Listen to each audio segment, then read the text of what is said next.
Hinds' feet on high places. The beloved story of Much Afraid and her exciting journey to the high places by Hannah Hurnard. The Lord God is my strength, and he will make my feet like hinds' feet, and he will make me to walk upon my high places. Habakkuk chapter 3, verse 19. Preface to the allegory. One morning during the daily Bible reading on our mission compound in Palestine, our little Arab nurse read from Daily Light a quotation from the Song of Songs. The voice of my beloved, behold, he cometh leaping upon the mountains, skipping upon the hills. Song of Solomon, chapter 2, verse 8. When asked what the verse meant, she looked up with a happy smile of understanding and said, "It means there are no obstacles which our Savior's love cannot overcome, and that to him mountains of difficulty are as easy as an asphalt road." From the garden at the back of the mission house at the foot of Mount Gerizim, we could often watch the gazelles bounding up the mountainside, leaping from rock to rock with extraordinary grace and agility.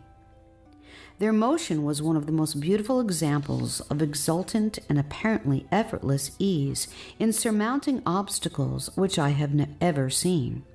How deeply we who love the Lord of love and desire to follow him long for the power to surmount all difficulties and tests and conflicts in life in the same exultant and triumphant way.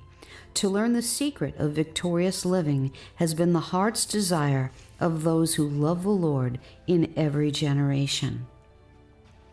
We feel we would give anything if only we could, in actual experience, live on the high places of love and victory here on this earth and during this life, able always to react to evil, tribulation, sorrow, pain, and every wrong thing in such a way that they would be overcome and transformed into something to the praise and glory of God forever.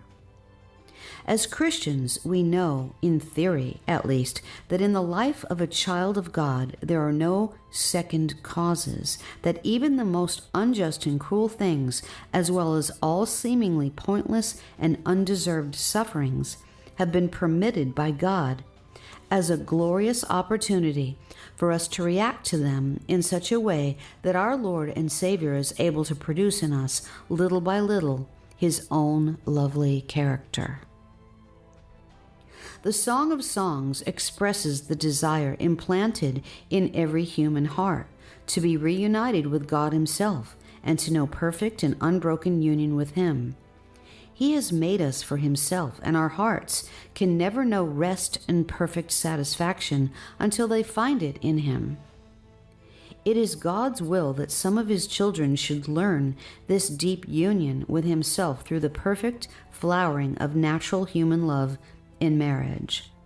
For others, it is equally his will that the same perfect union should be learned through the experience of learning to lay down completely this natural and instinctive desire for marriage and parenthood, and accept the circumstances of life which deny them this experience.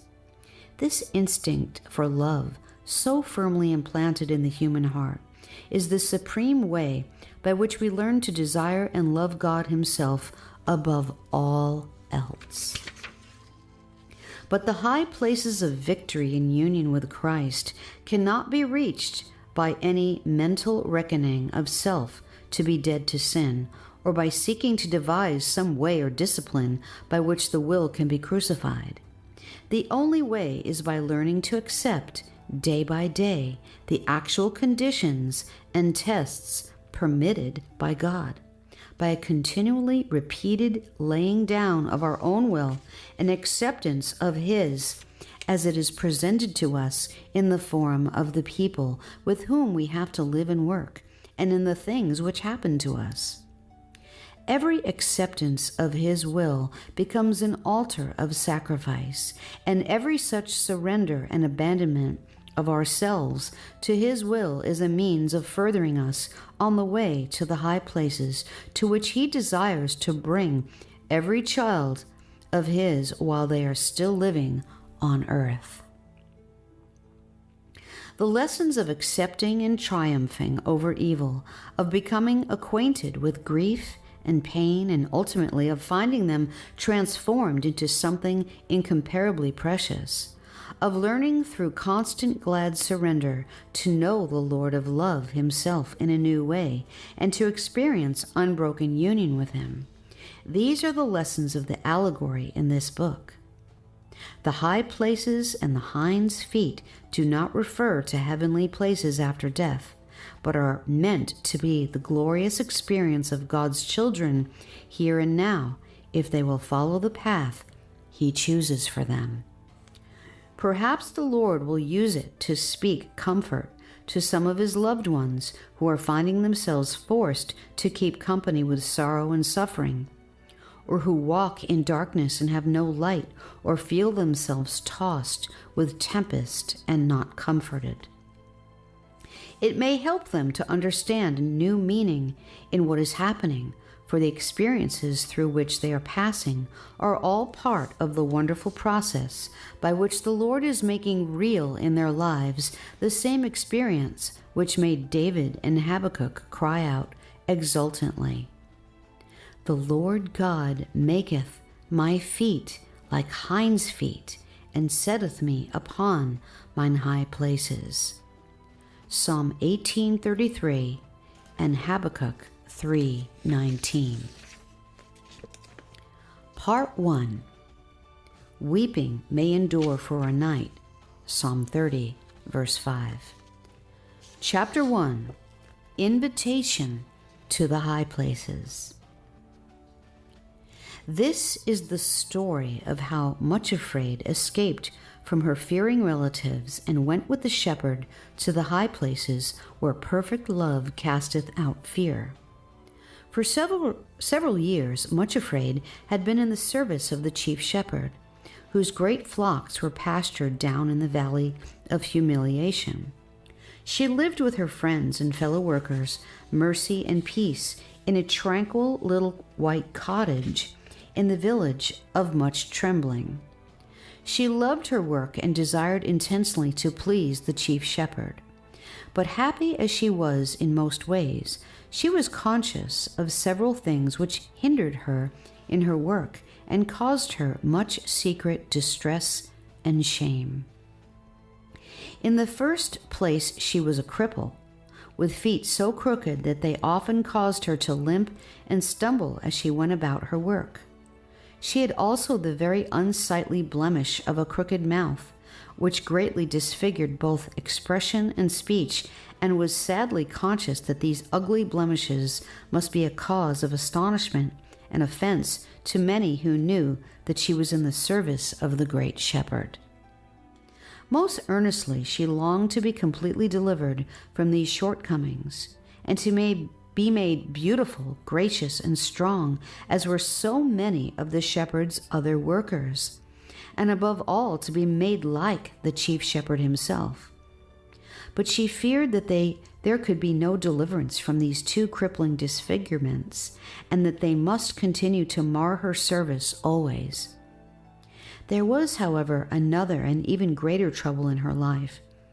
She was a member of the family of Fearings, and her relatives were scattered all over the valley, so that she could never really escape from them. An orphan, she had been brought up in the home of her aunt, poor Mrs. Dismal Forebodings, with her two cousins, Gloomy and Spiteful, and her brother, Craven Fear, and a great bully who habitually tormented and persecuted her in a really dreadful way.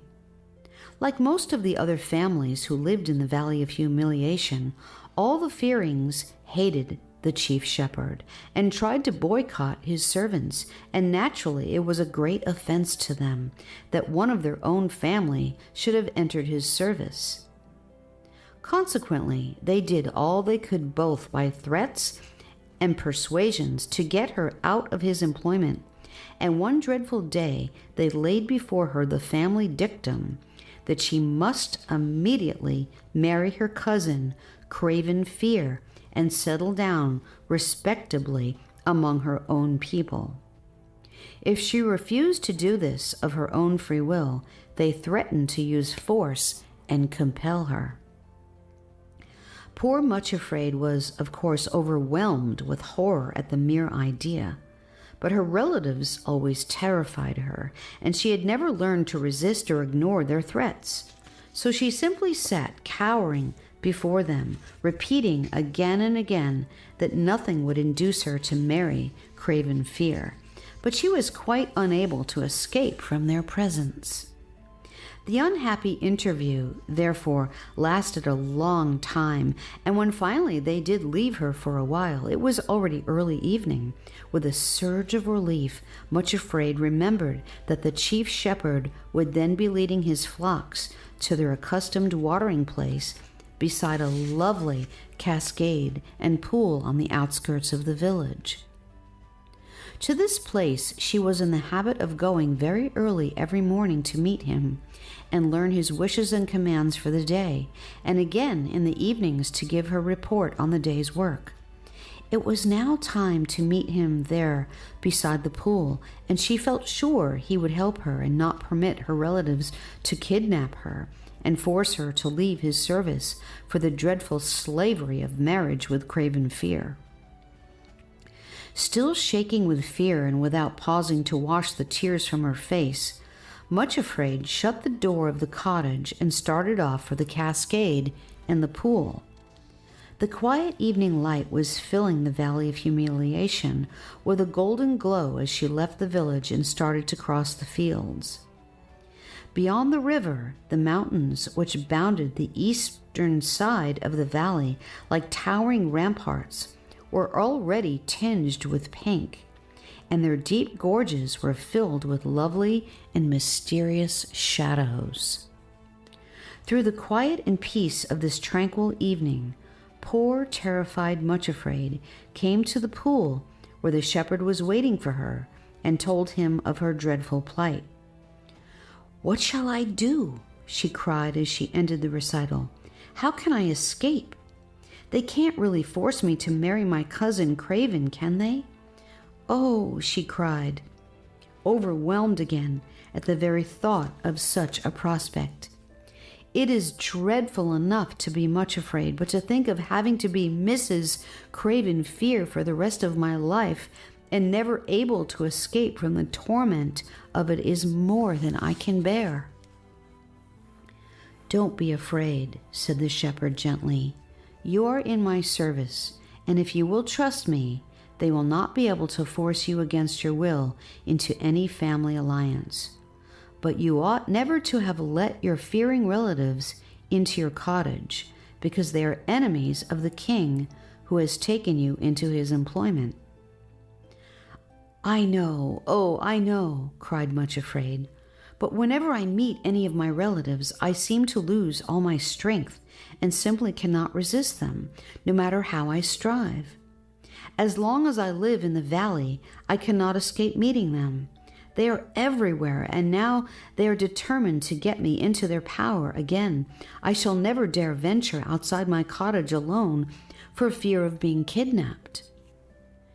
As she spoke, she lifted her eyes and looked across the valley and the river to the lovely sunset-lighted peaks of the mountains, then cried out in desperate longing, "Oh, if only I could escape from this valley of humiliation altogether and go to the high places, completely out of reach of all the fearings and my other relatives."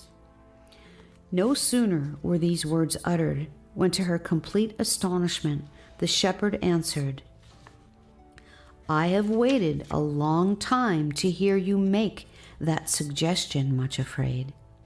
It would indeed be best for you to leave the valley for the high places, and I will very willingly take you there myself. The lower slopes of those mountains on the other side of the river are the borderland of my father's kingdom, the realm of love. No fears of any kind are able to live there, because perfect love casteth out fear and everything that torments. Much afraid stared at him in amazement. Go to the high places, she exclaimed, and live there? Oh, if only I could. For months past the longing has never left me. I think of it day and night. But it is not possible. I could never get there. I am too lame. She looked down at her malformed feet as she spoke, and her eyes again filled with tears and despair and self-pity. These mountains are so steep and dangerous. I have been told that only the hinds and the deer can move on them safely. It is quite true that the way up to the high places is both difficult and dangerous, said the shepherd. It has to be, so that nothing which is an enemy of love can make the ascent and invade the kingdom. Nothing blemished or in any way imperfect is allowed there, and the inhabitants of the high places do need hinds' feet. I have them myself, he added with a smile, and like a young hart or a roebuck, I can go leaping on the mountains and skipping on the hills with the greatest ease and pleasure. But much afraid, I could make yours hinds' feet also and set you upon the high places. You could serve me then much more fully and be out of reach of all your enemies. I am delighted to hear that you have been longing to go there, for, as I said before, I have been waiting for you to make that suggestion. Then, he added with another smile, you would never have to meet craven fear again. Much Afraid stared at him in bewilderment. Make my feet like hinds' feet, she repeated. How is that possible? And what would the inhabitants of the kingdom of love say to the presence of a wretched little cripple with an ugly face and a twisted mouth, if nothing blemished and imperfect may dwell there? It is true, said the shepherd, that you would have to be changed before you could live on the high places. But if you are willing to go with me, I promise to help you develop hinds' feet. Up there on the mountains, as you get near the real high places, the air is fresh and invigorating. It strengthens the whole body, and there are streams with wonderful healing properties, so that those who bathe in them find all their blemishes and disfigurements washed away. But there is another thing I must tell you. Not only would I have to make your feet like hinds' feet, but you would have to receive another name, for it would be as impossible for a Much Afraid to enter the kingdom of love as for any other member of the fearing family. Are you willing to be changed completely, Much Afraid, and to be made like the new name, which you will receive if you become a citizen in the kingdom of love? She nodded her head and then said very earnestly, Yes, I am. Again he smiled, but added gravely, There is still one thing more, the most important of all. No one is allowed to dwell in the kingdom of love unless they have the flower of love already blooming in their hearts. Has love been planted in your heart, Much Afraid?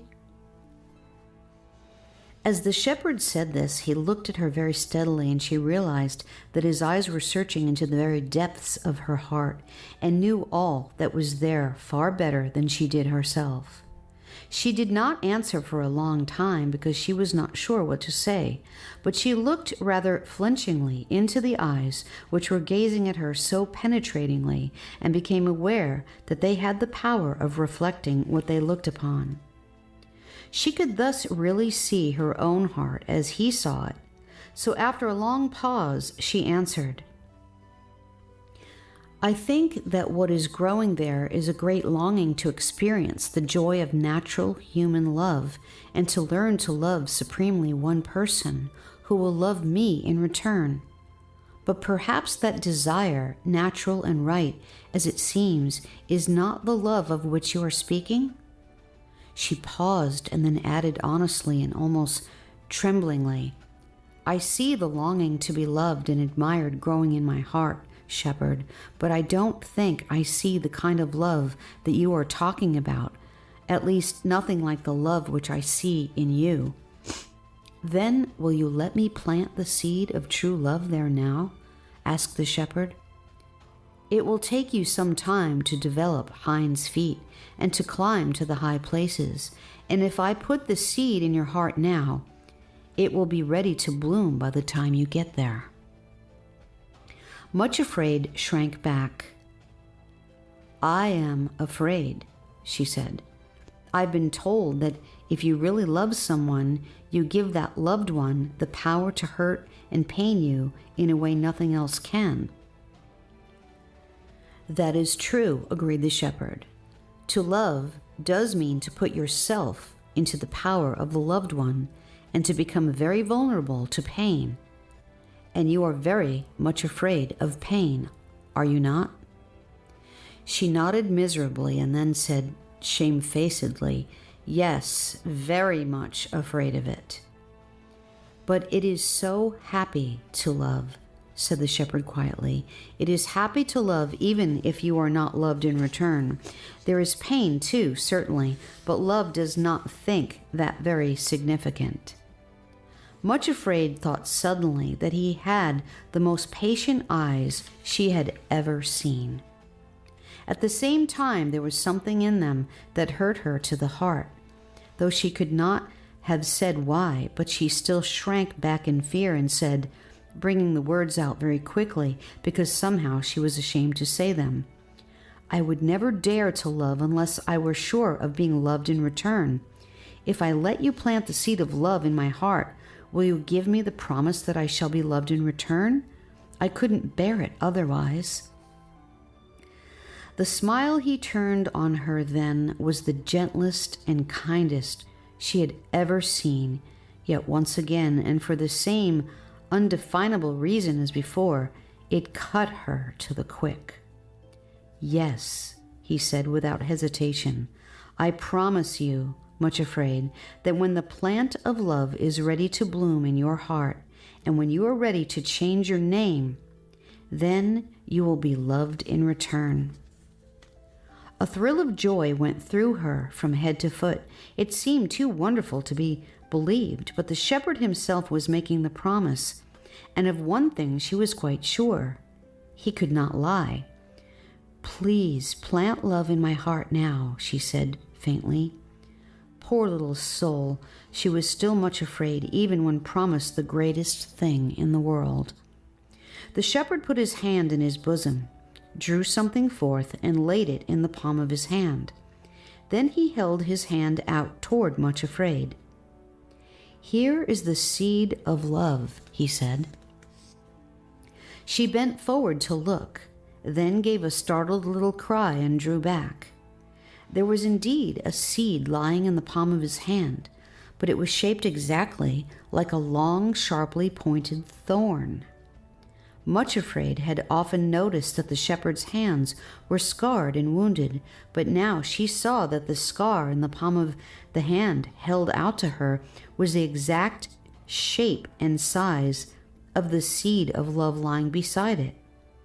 The seed looks very sharp, she said shrinkingly. Won't it hurt if you put it into my heart? He answered gently, It is so sharp that it slips in very quickly. But Much Afraid, I have already warned you that love and pain go together, for a time at least. If you would know love, you must know pain too. Much Afraid looked at the thorn and shrank from it. Then she looked at the shepherd's face and repeated his words to herself. When the seed of love in your heart is ready to bloom, you will be loved in return, and a strange new courage entered into her. She suddenly stepped forward, bared her heart, and said, Please plant the seed here in my heart. His face lit up with a glad smile, and he said with a note of joy in his voice, Now you will be able to go with me to the high places and be a citizen in the kingdom of my Father. Then he pressed the thorn into her heart.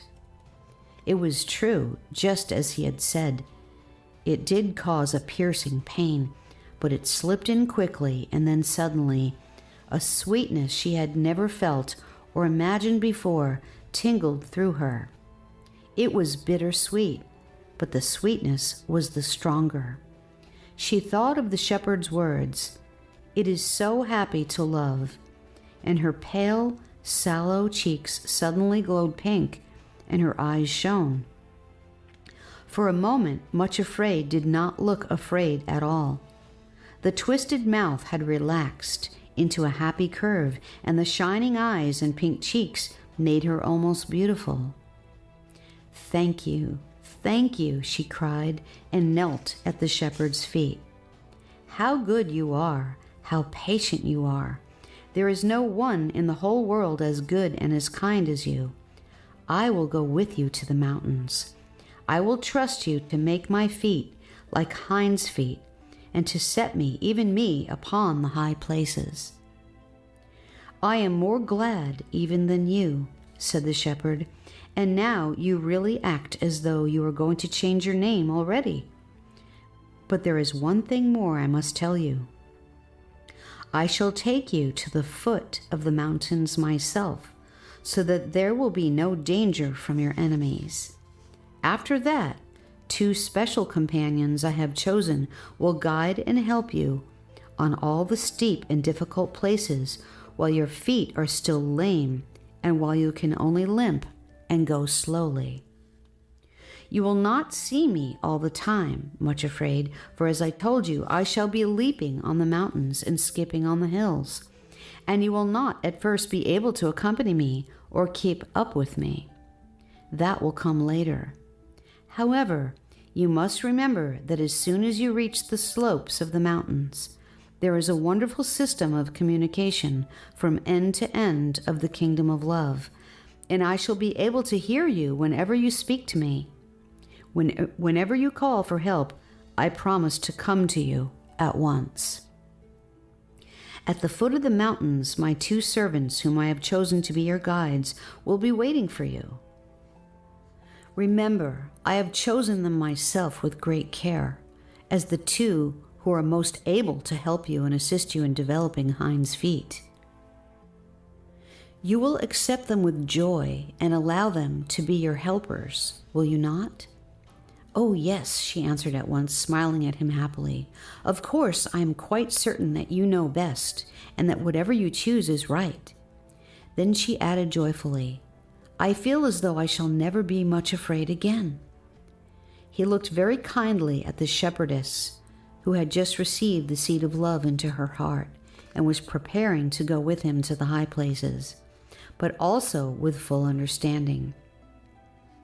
He knew her through and through, in all the intricate labyrinth of her lonely heart, better far than she knew herself. No one understood better than he that growing into the likeness of a new name is a long process. But he did not say this. He looked with a certain tender pity and compassion at the glowing cheeks and the shining eyes, which had so suddenly transformed the appearance of plain little Much Afraid. Then he said, "Now you may go home and make your preparations for leaving. You are not to take anything with you, only leave everything in order. Do not tell anyone about it, for a journey to the high places needs to be a secret matter. I cannot now give you the exact time when we are to start for the mountains, but it will be soon. And you must be ready to follow me whenever I come to the cottage and call. I will give you a secret sign. I shall sing one of the shepherd's songs as I pass the cottage, and it will contain a message, a special message for you. When you hear it, come at once and follow me to the trysting place." Then, as the sun had already gone down in a blaze of red and gold, and the eastern mountains were now veiled in misty mauve and gray, and the shadows were lengthening, he turned and led his flock away toward the sheepfolds. Much Afraid turned her face homeward, her heart full of happiness and excitement, and still feeling as though she would never be frightened again. As she started back across the fields, she sang to herself one of the songs from an old book of songs, which the shepherds often used. Never before had it seemed to her so sweet, so applicable. Quote, "The song of songs, the loveliest song, the song of love, the King. No joy on earth compares with his, but seems a broken thing. His name as ointment is poured forth, and all his lovers sing. Draw me, I will run after thee. Thou art my heart's one choice. Oh, bring me to thy royal house, to dwell there and rejoice. There in thy presence, O my King, to feast and hear thy voice. Look not upon me with contempt, though soiled and marred I be. The King found me an outcast thing, and set his love on me. I shall be perfected by love, made fair as day to see." Cantabile 1:1-6. Unquote. She walked singing across the first field and was halfway over the next when suddenly she saw Craven Fear himself coming toward her. Poor Much Afraid. For a little while, she had completely forgotten the existence of her dreadful relatives, and now here was the most dreaded and detested of them all slouching toward her. Her heart filled with a terrible panic. She looked right and left, but there was no hiding place anywhere. And besides, it was all too obvious that she was actually coming to meet her. For as soon as he saw her, he quickened his pace, and in a moment or two was right beside her. With a horror that sickened her very heart, she heard him say, "Well, here you are at last, little cousin Much Afraid. So we are to be married, eh? What do you think of that?" And he pinched her, presumably in a playful manner, but viciously enough to make her gasp and bite her lips to keep back a cry of pain. She shrank away from him and shook with terror and loathing. Unfortunately, this was the worst thing she could have done, for it was always her obvious fear which encouraged him to continue tormenting her. If only she could have ignored him, he soon would have tired of teasing and of her company and would have wandered off to look for other prey. In all her life, however, Much Afraid had never been able to ignore fear. Now it was absolutely beyond her power to conceal the dread which she felt. Her white face and terrified eyes immediately had the effect of stimulating Craven's desire to bait her. Here she was, alone and completely in his power. He caught hold of her, and poor Much Afraid uttered one frenzied cry of terror and pain. At that moment, Craven Fear loosed his grasp and cringed away. The shepherd had approached them unperceived and was standing beside them. One look at his stern face and flashing eyes, and the stout shepherd's cudgel grasped in his strong, uplifted hand was more than enough for the bully. Craven Fear slunk away like a whipped cur, actually running from the village instead of toward it, not knowing where he was going, urged by one instinct alone to find a place of safety. Much Afraid burst into tears. Of course, she ought to have known that Craven was a coward, and that if only she had lifted her voice and called for the shepherd, he would have fled at once. Now her dress was torn and disordered, and her arms bruised by the bully's grip. Yet that was the least part of her distress. She was overwhelmed with shame that she had so quickly acted like her old name and nature, which she had hoped was beginning to be changed already. It seemed so impossible to ignore the fearings, still less to resist them. She did not dare look at the shepherd, but had she done so, she would have seen with that compassion he was regarding her. She did not realize that the Prince of Love is of very tender compassions to them that are much afraid. She supposed that, like everybody else, he was despising her for her silly fears, so she muttered an ashamed "thank you." Then, still without looking at him, she limped painfully toward the village, weeping bitterly as she went and saying over and over again to herself, "What is the use of even thinking of going to the high places? I could never reach them, for the least little thing is enough to turn me back." However, when at last she reached the security of the cottage, she began to feel better, and by the time she had drunk a cup of tea and taken her evening meal, she had recovered so far that she was able to remind herself of all that had happened there beside the cascade and the pool.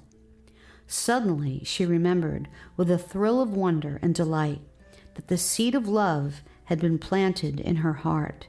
As she thought of it, the same almost intolerable sweetness stole over her, the bitter-sweet, undefinable, but wholly delightful ecstasy of a new happiness. "It is happy to love," said Little Much Afraid to herself, and then she repeated, "It is happy to love." After putting the cottage in order for the night, because she was utterly tired out with all the conflicting emotions of that strange day, she went to bed. Lying there before falling asleep, she sang over and over again to herself another of the lovely songs from the old songbook. "O thou whom my soul loveth, tell me where thou dost feed, and where thy flocks at noonday to rest and browse dost lead. For why should I by others be, and not by thee? O fairest among women, dost thou indeed not know? Then lead my little flocklet the way that my flocks go, and be to me as I to thee, sweet company." Canticle 1, 7 and 8. Then she fell into a heavy, dreamless sleep.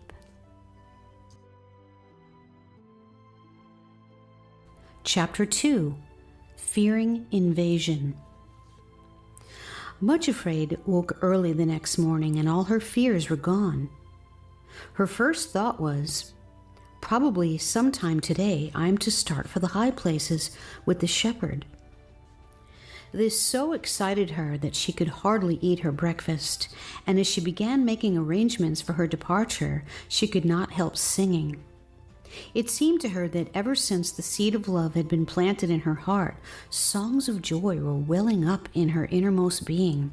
And the songs which best expressed this new happiness and thankfulness were from the old book which the shepherds so loved to use as they worked among the flocks and led them to the pastures. As she carried out the simple arrangements the shepherd had told her to make, she sang another of these songs. "Now when the king at table sits, my spikenard smelleth sweet, and myrrh and camphire from my store I pour upon his feet. My thankful love must be displayed, he loved and wooed a beggar maid. Ye daughters of Jerusalem, I'm black to look upon, as goatskin tents, but also as the tent of Solomon. Without I bear the marks of sin, but love's adorning is within. Despise me not that I am black. The sun hath burned my face. My mother's children hated me, and drove me from my place. In their vineyards I toiled and wept, but mine own vineyard have not kept. I am not fair save to the king, though fair my royal dress. His kingly grace is lavished on my need and worthlessness. My blemishes he will not see, but loves the beauty that shall be." Canticle 1, 12 through 15, and 5 and 6.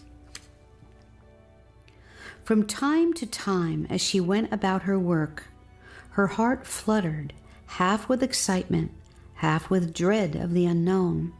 But whenever she remembered the thorn in her heart, she tingled from head to foot with the same mysterious sweetness. Love was for her, too, even for her crippled Little Much Afraid. When she reached the high places, she was to lose her humiliating disfigurements and be made beautiful, and when the plant in her heart was ready to bloom, she was to be loved in return. Even as she thought of this, doubt mingled with sweetness. Surely, it could not possibly be true, just a beautiful dream, but not reality. "Oh, I am afraid it won't ever happen," she would say to herself, and then when she thought of the shepherd, her heart quickened again, and she would run to the door or window to see if he were coming to call her. The morning wore on, and still he had not come, but just after midday something else came, an invasion by her terrible relatives. All of a sudden, before she realized what was happening, they were upon her. There was tramping of feet and clamor of voices, and then she was surrounded by a whole army of aunts and uncles and cousins. Craven, however, was not with them. The family, hearing of his reception the evening before and realizing that she shrank from him with peculiar dread and terror, had decided that it would not be wise to take him with them. They were determined to overrule Much Afraid's objections to the marriage, and if possible get her out of the cottage and into one of their own dwelling places.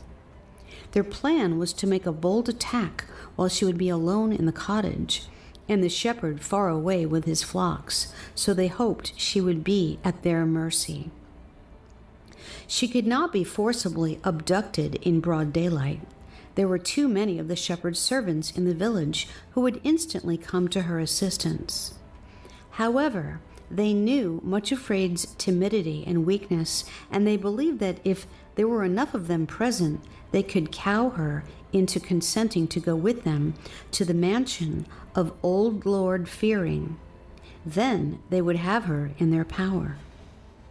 The old lord himself was actually with them, assuring her in a fatherly tone of voice that they had come with the kindest and friendliest intentions.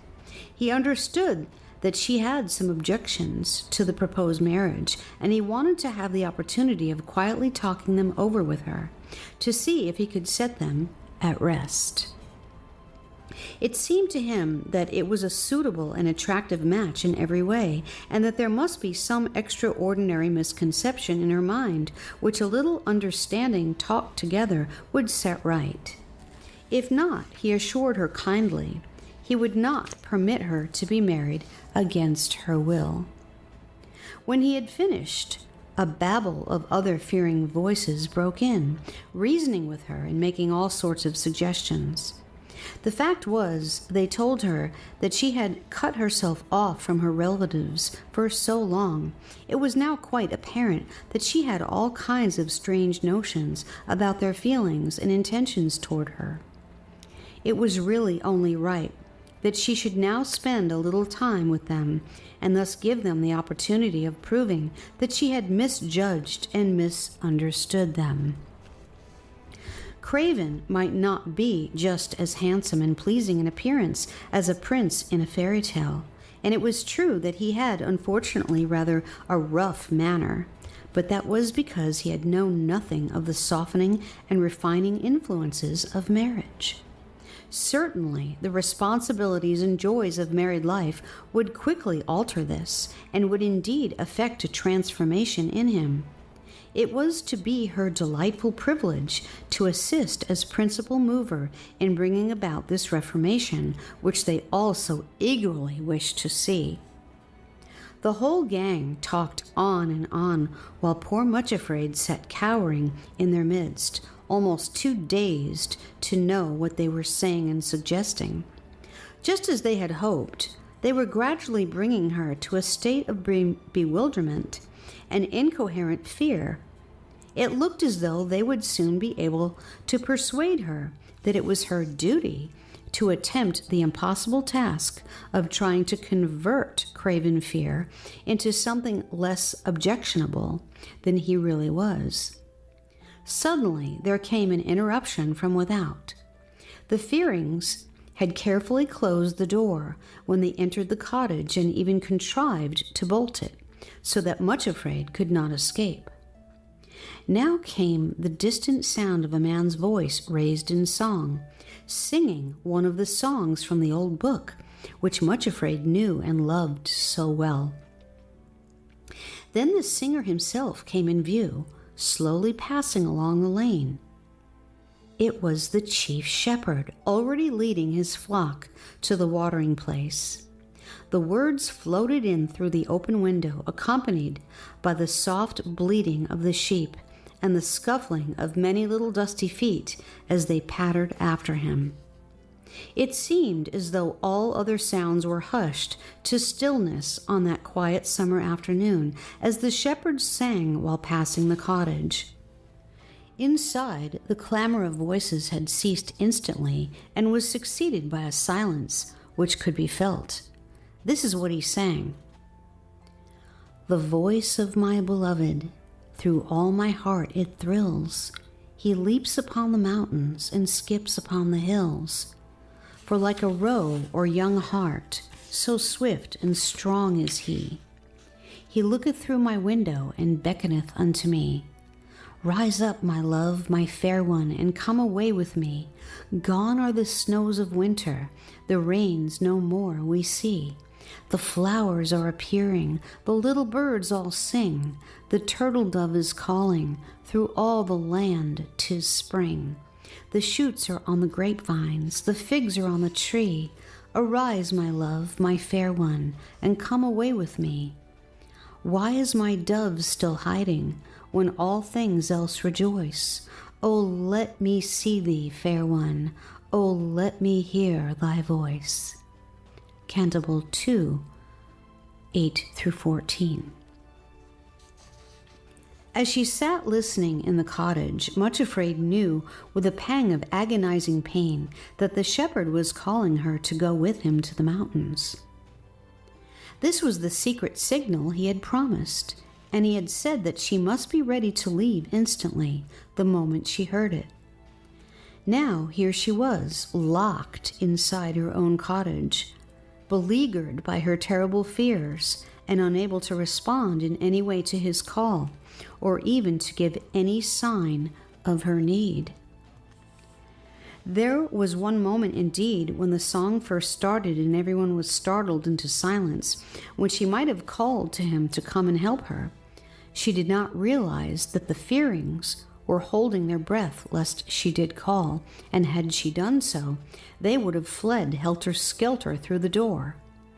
However, she was too stunned with fear to seize the opportunity, and then it was too late. The next moment she felt Coward's heavy hand laid tightly over her mouth. Then other hands gripped her firmly and held her in her chair. So the shepherd slowly passed the cottage, showing himself at the window and singing the signal song, but receiving no response of any kind. When he passed, and the words of the song and the bleating of the sheep had died away in the distance, it was found that Much Afraid had fainted. Her cousin, Coward's gagging hands had half choked her. Her relatives would dearly have liked to seize this opportunity and carry her off while she was unconscious. But as this was the hour when everybody was returning from work, it was too dangerous. The Fearings decided, therefore, that they would remain in the cottage until darkness fell, then gag Much Afraid and take her and carry her off unperceived. When this plan had been decided upon, they laid her upon the bed to recover as best she might, while some of the aunts and cousins went out into the kitchen to see what provisions for refreshing themselves might be plundered. The men sat smoking in the sitting room, and Gloomy was left to guard the half-conscious victim in the bedroom. Gradually, Much Afraid regained her senses, and as she realized her position, she nearly fainted again with horror. She dared not cry out for help, for all her neighbors would be away at their work. But were they? No, it was later than she thought, for suddenly she had heard the voice of Mrs. Valiant, her neighbor in the cottage next door. At the sound, Much Afraid braced herself for one last desperate bid for escape. Gloomy was quite unprepared for such a move, and before she realized what was happening, Much Afraid sprang from the bed and shouted through the window as loudly as her fear permitted, "Valiant! Valiant! Come and help me! Come quickly, help!" At the sound of her first cry, Mrs. Valiant looked across the garden and caught a glimpse of Much Afraid's white, terrified face at the window, and of her hand beckoning entreatingly. The next moment, the face was jerked away from view and a curtain suddenly drawn across the window. That was enough for Mrs. Valiant, whose name described her exactly. She hurried straight across to her neighbor's cottage and tried the door, but finding it locked, she looked in through a window and saw the room full of Much Afraid's relatives. Mrs. Valiant was not the sort of person to be the least intimidated by what she called a pack of idle fears. Thrusting her face right in through the window, she cried in a threatening voice, "Out of this house you go, this minute, every one of you. If you have not left in 3 seconds, I shall call the chief shepherd. This cottage belongs to him, and won't you catch it if he finds you here." The effect of her words was magical. The door was unbolted and thrown open, and the Fearings poured out, pell-mell, tumbling over one another in their haste to get away. Mrs. Valiant smiled grimly as she watched their ignominious flight. When the last one had scuttled away, she went into the cottage to Much Afraid, who seemed quite overcome with fear and distress. Little by little, she learned the story of those hours of torment and the plan to kidnap the poor victim after darkness fell. Mrs. Valiant hardly knew herself what it was to feel fear, and had just routed the whole gang of Fearings single-handedly. She felt much inclined to adopt a bracing attitude and to chide the silly girl for not standing up to her relatives at once, boldly repulsing them before they got her into their clutches. But as she looked at the white face and terrified eyes and saw the quaking body of poor Much Afraid, she checked herself. What is the use of saying it? She can't act upon it, poor thing. She is one of them herself, and has got fearing in the blood. And when the enemy is within you, it's a poor prospect. I think no one but the shepherd himself can really help her, she reflected.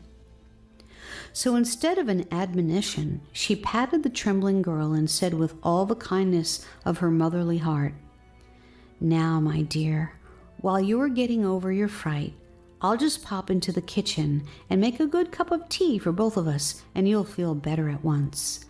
My, if they haven't been in here and put the kettle on for us," she added as she opened the kitchen door and found the cloth already on the table and the preparations for the plundered meal which the unwanted visitors had so hastily abandoned.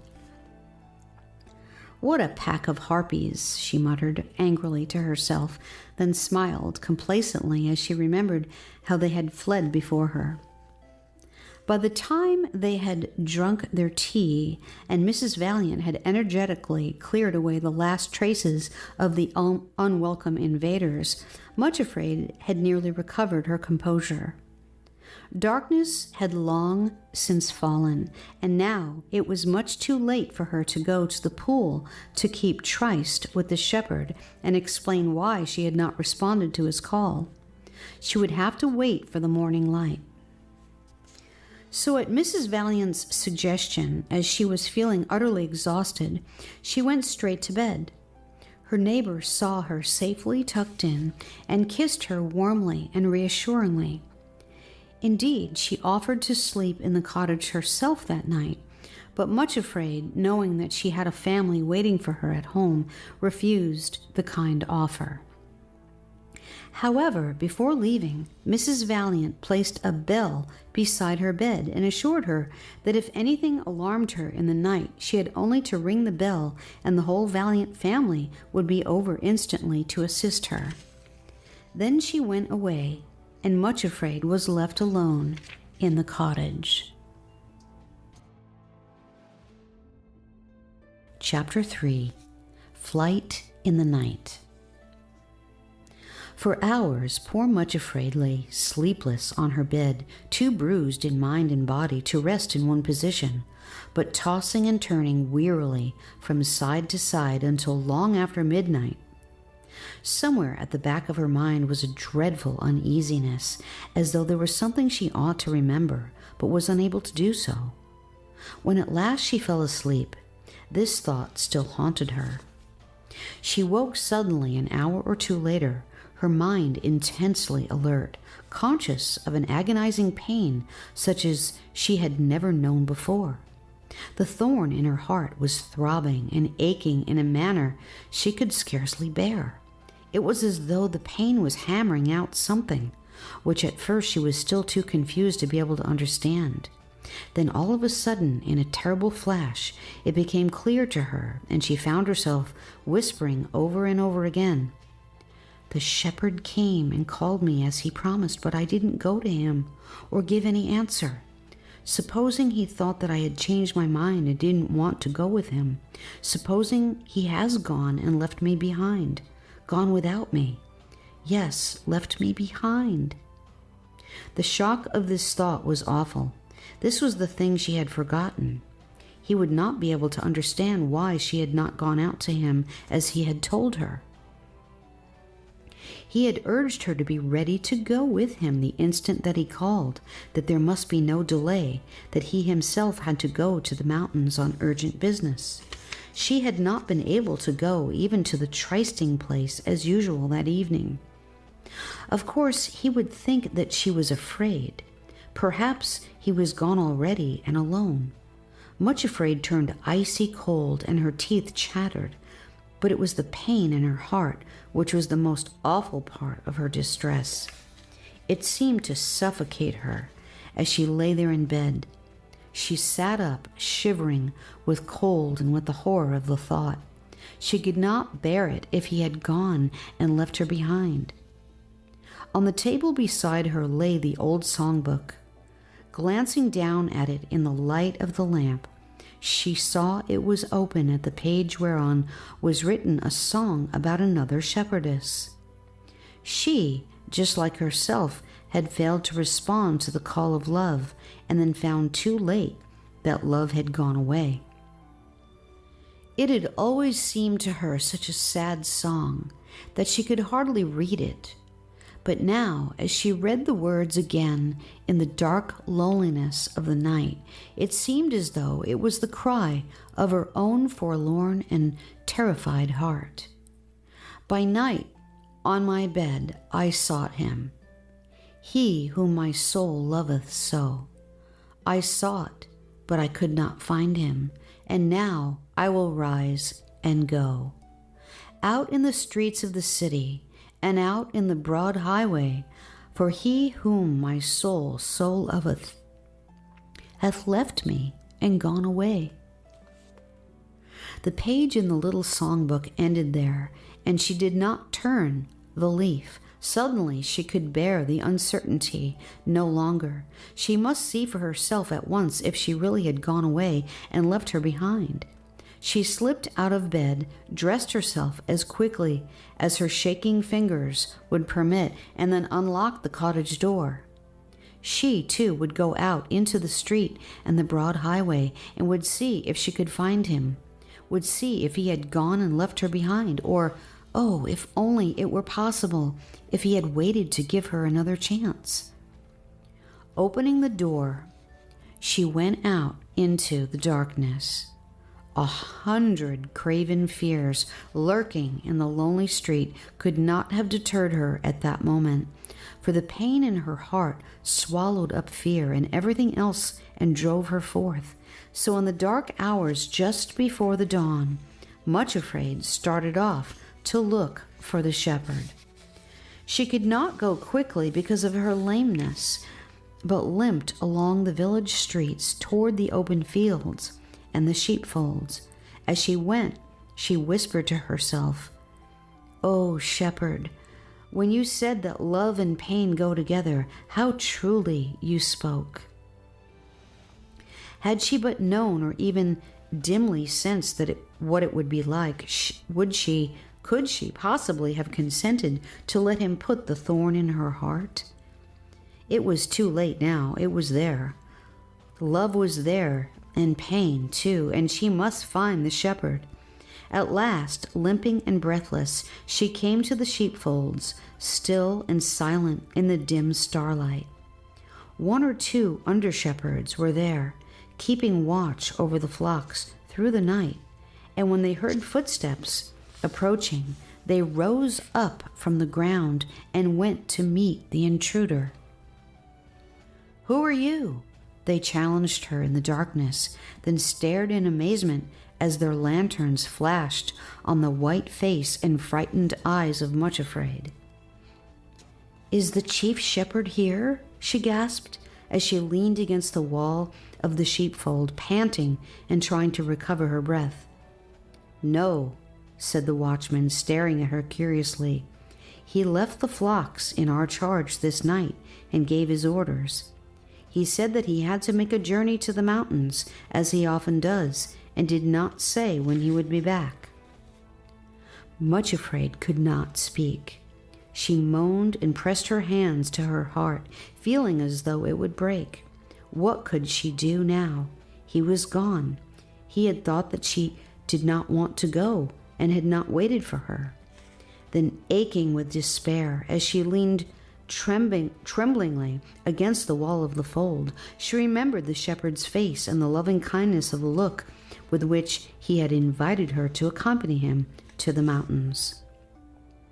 It came to her mind that he who understood her so well, who knew all about her fears and had compassion on her, would not leave until he was quite sure that she really meant to refuse to go with him. She lifted her eyes, looked across the valley toward the eastern mountains and the high places. A faint streak of light was appearing in the east, and she knew that soon the sun would rise. Suddenly, she remembered the last verse of the sad song which she had read, the last verse on the page which she had not waited to turn over. It came whispering into her mind just as a little bird began to sing in one of the bushes beside her. "And then in the dawn I saw him, he whom my heart loveth so. I found him, held him, and told him I never could let him go." Cantabile 3, 1-5. Much Afraid ceased trembling and said to herself, "I will go to the trysting place and see if he is waiting for me there." With scarcely a word to the watchman, she turned and hurried southward over the field where Craven Fear had met her toward the sheep pool. Almost forgetting that she was lame, she sped toward the distant trees which fringed the pool. Just as the sky turned red above the mountains, the joyous babbling sound of cascading water reached her ears, and as she hurried forward, Much Afraid suddenly found a cascade of song pouring forth from her own heart. He was there, standing by the pool, looking toward her with the light of the sunrise shining on his face. As Much Afraid stumbled toward him, he stepped quickly to her side, and she fell at his feet, sobbing, "Oh, my Lord, take me with you. As you said, don't leave me behind." "I knew you would come," he said gently. "But Much Afraid, why were you not at the trysting place last evening? Did you not hear me when I passed your cottage and called? I wanted to tell you to be ready to start with me this morning at sunrise." As he spoke, the sun rose fully over the peaks of the mountains and bathed them both in a lovely golden light.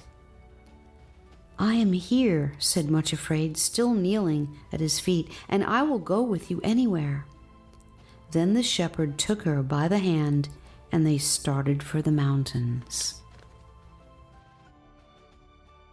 Chapter 4.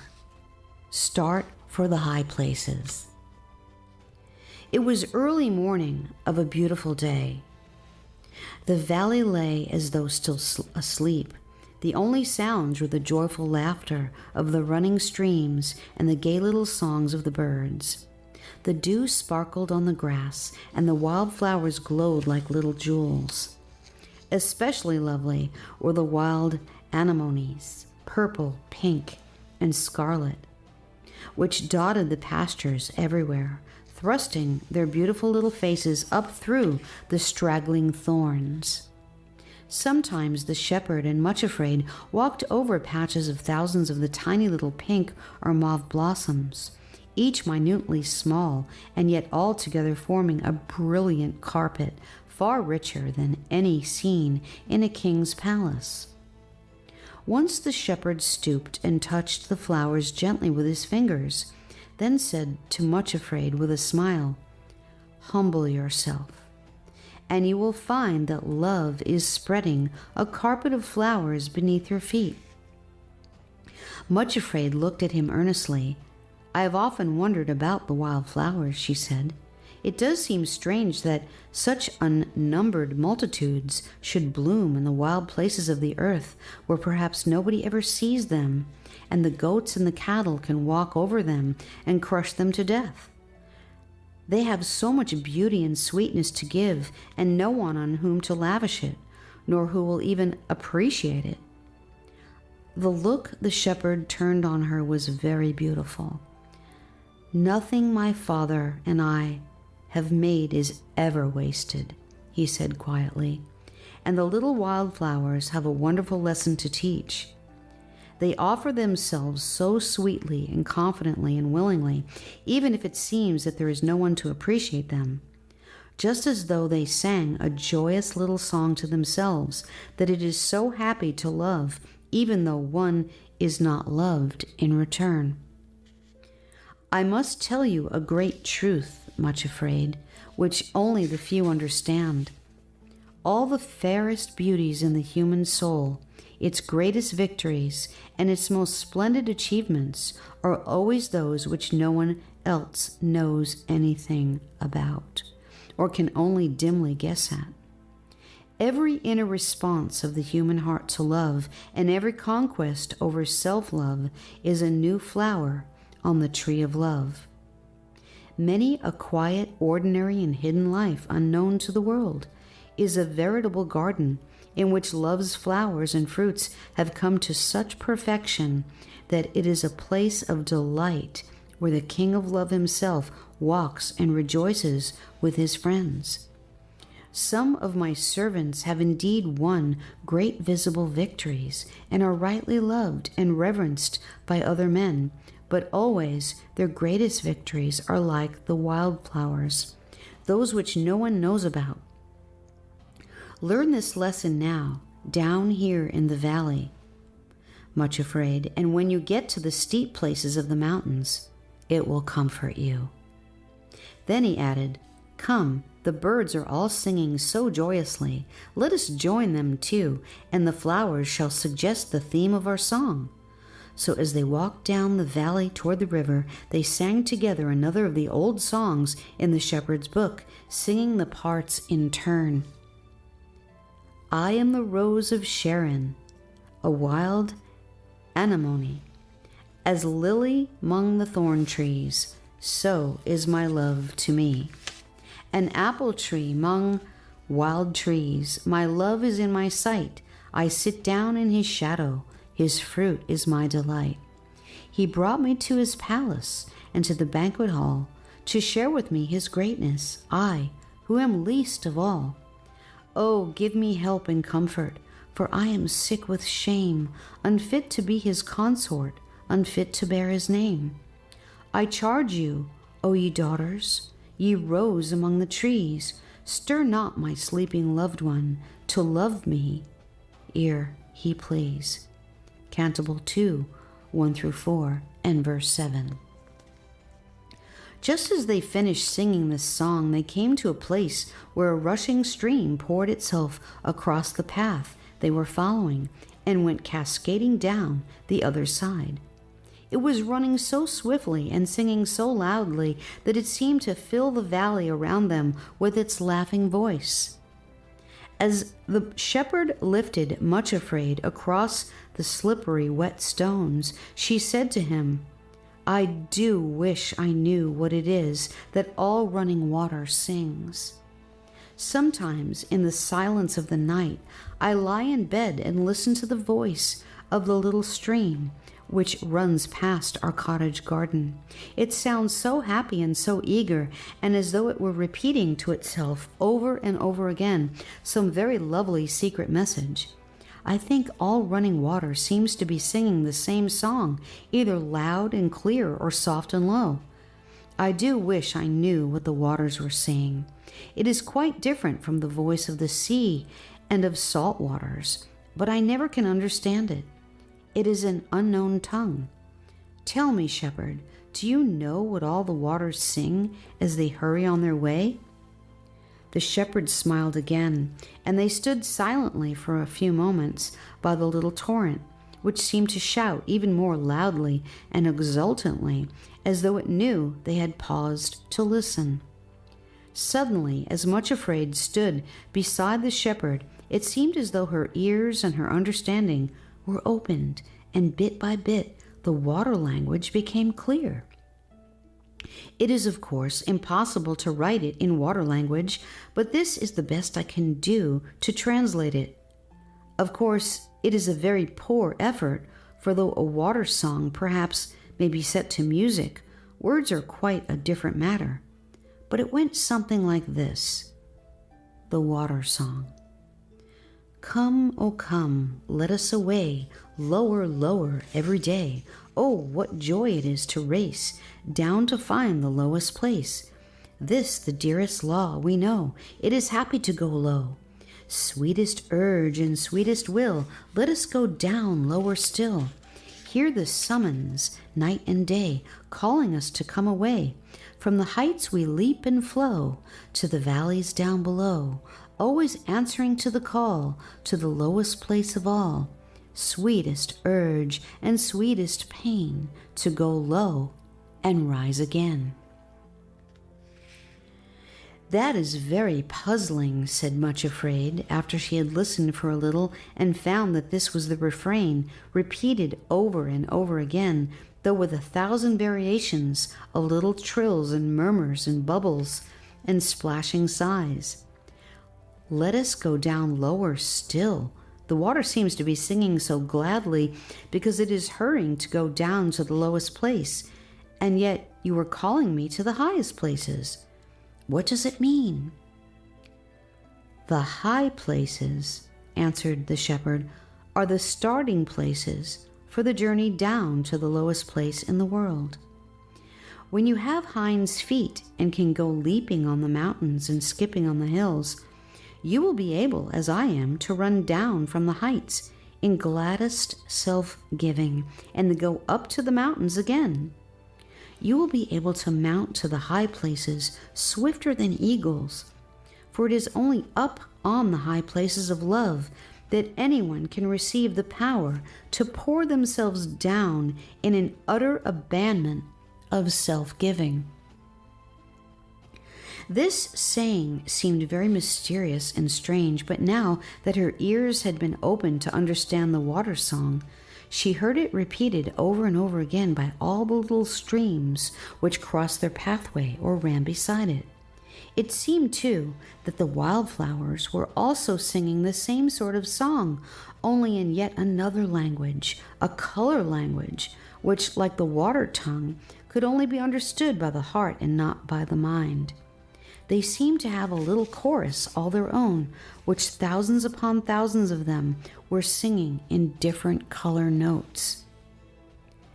This is the law by which we live. It is so sweet to give and give. After that, it seemed to Much Afraid that all the little birds were chirping and trilling and lilting a tiny theme song also, with unnumbered variations, but still with one chorus breaking in all the time. This is the joy of all winged life above. Happy it is to be able to love.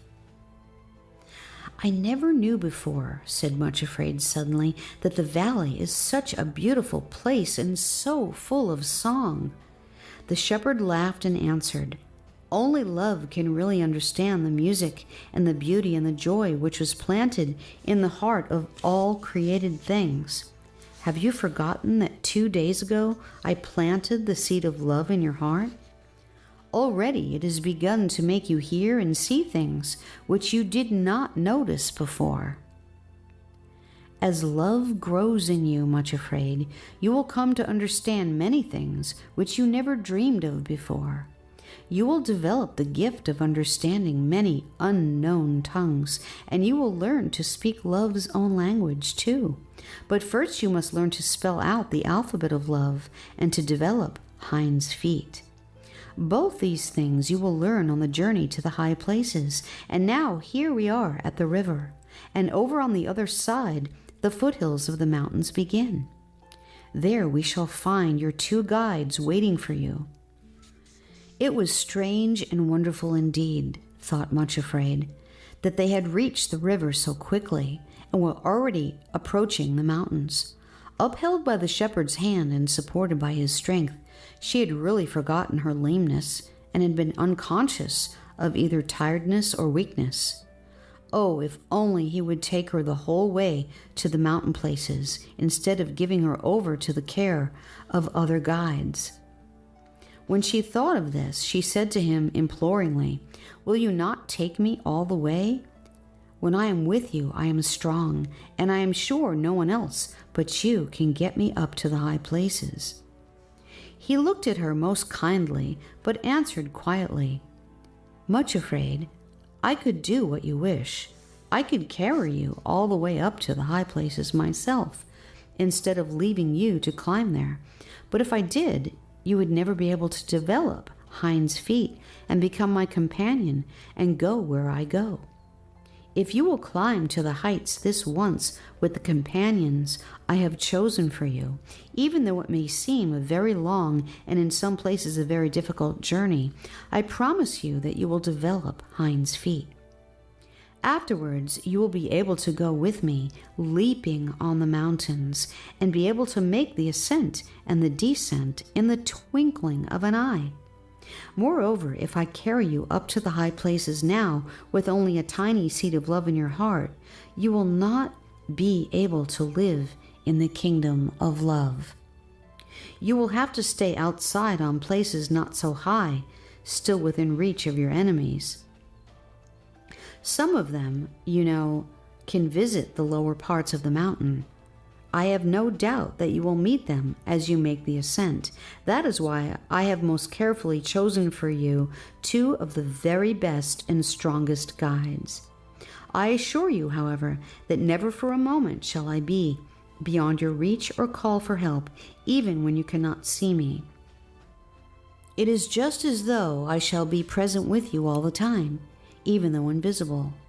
And you have my faithful promise that this journey, which you are on now to make, will be the means of developing your Hinds' feet. You will give me a new name when I get to the top? Quavered poor Much Afraid, who all of a sudden seemed to have become deaf to the music around her and to be full of fears and forebodings again. Yes, certainly. When the flower of love is ready to bloom in your heart, you will be loved in return and will receive a new name, replied the shepherd. Much Afraid paused on the bridge and looked back over the way they had come. The valley looked very green and peaceful, while the mountains to whose foot they had come towered above them like gigantic and threatening ramparts.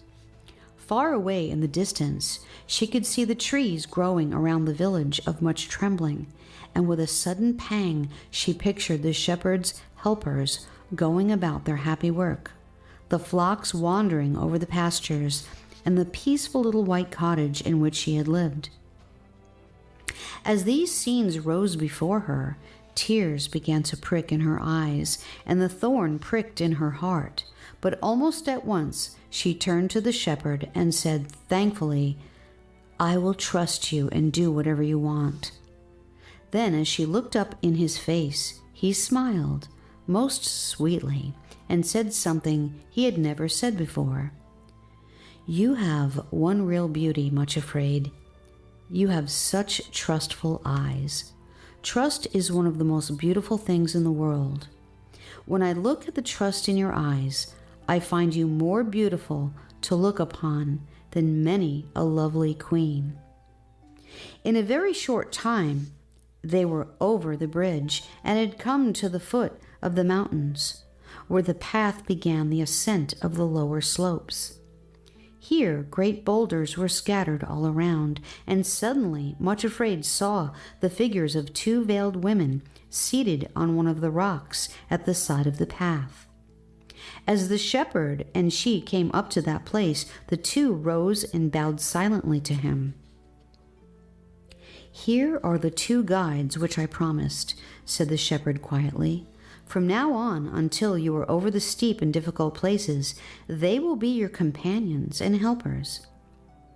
Much Afraid looked at them fearfully. Certainly they were tall and appeared to be very strong, but why were they veiled? For what reason did they hide their faces? The longer and closer she looked at them, the more she began to dread them. They were so silent, so strong, and so mysterious. Why did they not speak? Why give her no friendly word of greeting? "Who are they?" she whispered to the shepherd. "Will you tell me their names, and why don't they speak to me? Are they dumb?" "No, they are not dumb," said the shepherd very quietly, "but they speak a new language, Much Afraid, a dialect of the mountains which you have not yet learned. But as you travel with them, little by little, you will learn to understand their words. They are good teachers indeed. I have few better. As for their names, I will tell you them in your own language, and later you will learn what they are called in their own tongue. This," said he, motioning toward the first of the silent figures, "is named Sorrow. And the other is her twin sister, Suffering." Poor Much Afraid, her cheeks blanched, and she began to tremble from head to foot. She felt so like fainting that she clung to the shepherd for support. "I can't go with them," she gasped. I can't. Oh, my Lord Shepherd, why do you do this to me? How can I travel in their company? It is more than I can bear.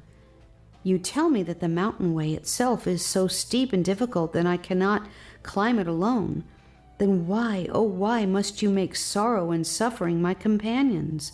Couldn't you have given joy and peace to go with me, to strengthen me, encourage me, and help me on the difficult way?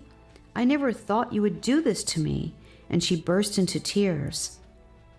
A strange look passed over the shepherd's face as he listened to this outburst. Then, looking at the veiled figures as he spoke, he answered very gently, "Joy and peace. Are those the companions you would choose for yourself? You remember your promise to accept the helpers that I would give, because you believe that I would choose the very best possible guides for you. Will you still trust me, Much Afraid? Will you go with them, or do you wish to turn back to the valley and to all your fearing relatives, to Craven Fear himself?" Much Afraid shuddered. The choice seemed terrible. Fear she knew only too well, but sorrow and suffering had always seemed to her the two most terrifying things which she could encounter. How could she go with them and abandon herself to their power and control? It was impossible. Then she looked at the shepherd and suddenly knew she could not doubt him, could not possibly turn back from following him, that if she were unfit and unable to love anyone else in the world, yet in her trembling, miserable little heart, she did love him. Even if she asked the impossible, she could not refuse.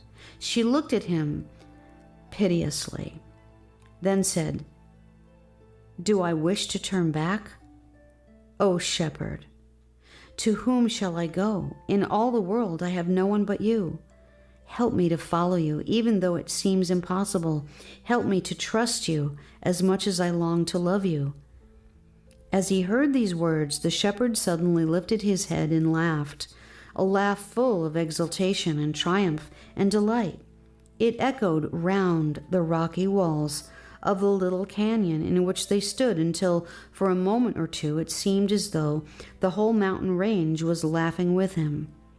The echoes bounded higher and higher, leaping from rock to rock and from crag to crag up to the highest summits, until it seemed as though the last faint echoes of it were running into heaven itself. When the last note had faded into silence, his voice said very softly, "Thou art all fair, my love. There is no spot in thee." Canticle 4, verse 7. Then he added, "Fear not, much afraid, only believe. I promise that you shall not be put to shame. Go with sorrow and suffering, and if you cannot welcome them now, when you come to the difficult places where you cannot manage alone, put your hands in theirs confidently, and they will take you exactly where I want you to go." Much Afraid stood quite still, looking up into his face, which now had such a happy, exultant look, the look of one who above all things else delights in saving and delivering. In her heart, the words of a hymn written by another of the shepherd's followers began to run through her mind, and she started to sing softly and sweetly. "Let sorrow do its work, send grief or pain. Sweet are thy messengers, sweet their refrain. If they but work in me more love, O Christ, to thee, more love to thee, more love to thee." Others have gone this way before me, she thought, and they could even sing about it afterwards. Will he who is so strong and gentle be less faithful and gracious to me, weak and cowardly though I am? And when it is so obvious that the thing he delights in most of all is to deliver his followers from all their fears and to take them to the high places? With this came the thought that the sooner she went with these new guides, the sooner she would reach those glorious high places. She stepped forward, looking at the two veiled figures, and said with a courage which she had never felt before, "I will go with you. Please lead the way," for even then she could not bring herself to put out her hands to grasp theirs. The shepherd laughed again and then said clearly, "My peace I leave with you. My joy be fulfilled in you. Remember that I pledge myself to bring you to the high places at the top of these mountains, and that you shall not be put to shame. And now, till the day break and the shadows flee away, I will be like a roe or a young hart on the mountains." Canticle 2, verse 17. Then, before Much Afraid could realize what was happening, he had leaped on to a great rock at the side of the path, and from there to another and yet another, swifter almost than her eyes could follow his movements. He was leaping up the mountains, springing from height to height, going on before them until, in a moment or two, he was lost to sight. When they could see him no longer, Much Afraid and her two new companions began to ascend the foothills. It would have been a curious sight had there been anyone to watch, as Much Afraid started on her journey, limping toward the high places, shrinking as far as possible from the two veiled figures beside her, pretending not to see their proffered hands. But there was no one there to see, for if there is one thing more certain than another, it is that the development of hinds feet is a secret process, demanding that there should be no onlookers. Chapter 5. Encounter with Pride. From the very beginning, the way up the mountains proved to be steeper than anything Much Afraid had supposed herself capable of tackling, and it was not very long before she was forced to seek the help of her companions. Each time she shrinkingly took hold of the hand of either sorrow or suffering, a pang went through her. But once their hands were grasped, she found they had amazing strength and seemed able to pull and even lift her upwards and over places which she would have considered utterly impossible to reach. Indeed, without their aid, they would have been impossible even for a strong and sure-footed person. It was not very long, too, before she began to realize how much she needed their help in another way, for it was not only the steepness of the climb and her own lameness and weakness which made the journey difficult. To her surprise and distress, she found there were enemies to meet on the way who would certainly have succeeded in making her turn back had she been alone. To explain this, we must now go back to the Valley of Humiliation and see what was happening there. Great was the wrath and consternation of the whole fearing clan when it was discovered that Much Afraid had made her escape from the valley and had actually gone off to the mountains in the company of the shepherd they so much hated. So long as she had been just ugly, crippled, and miserable little Much Afraid, her relatives had cared nothing about her. Now they find it quite intolerable that of them all she alone should be singled out in this way and be taken to live on the high places.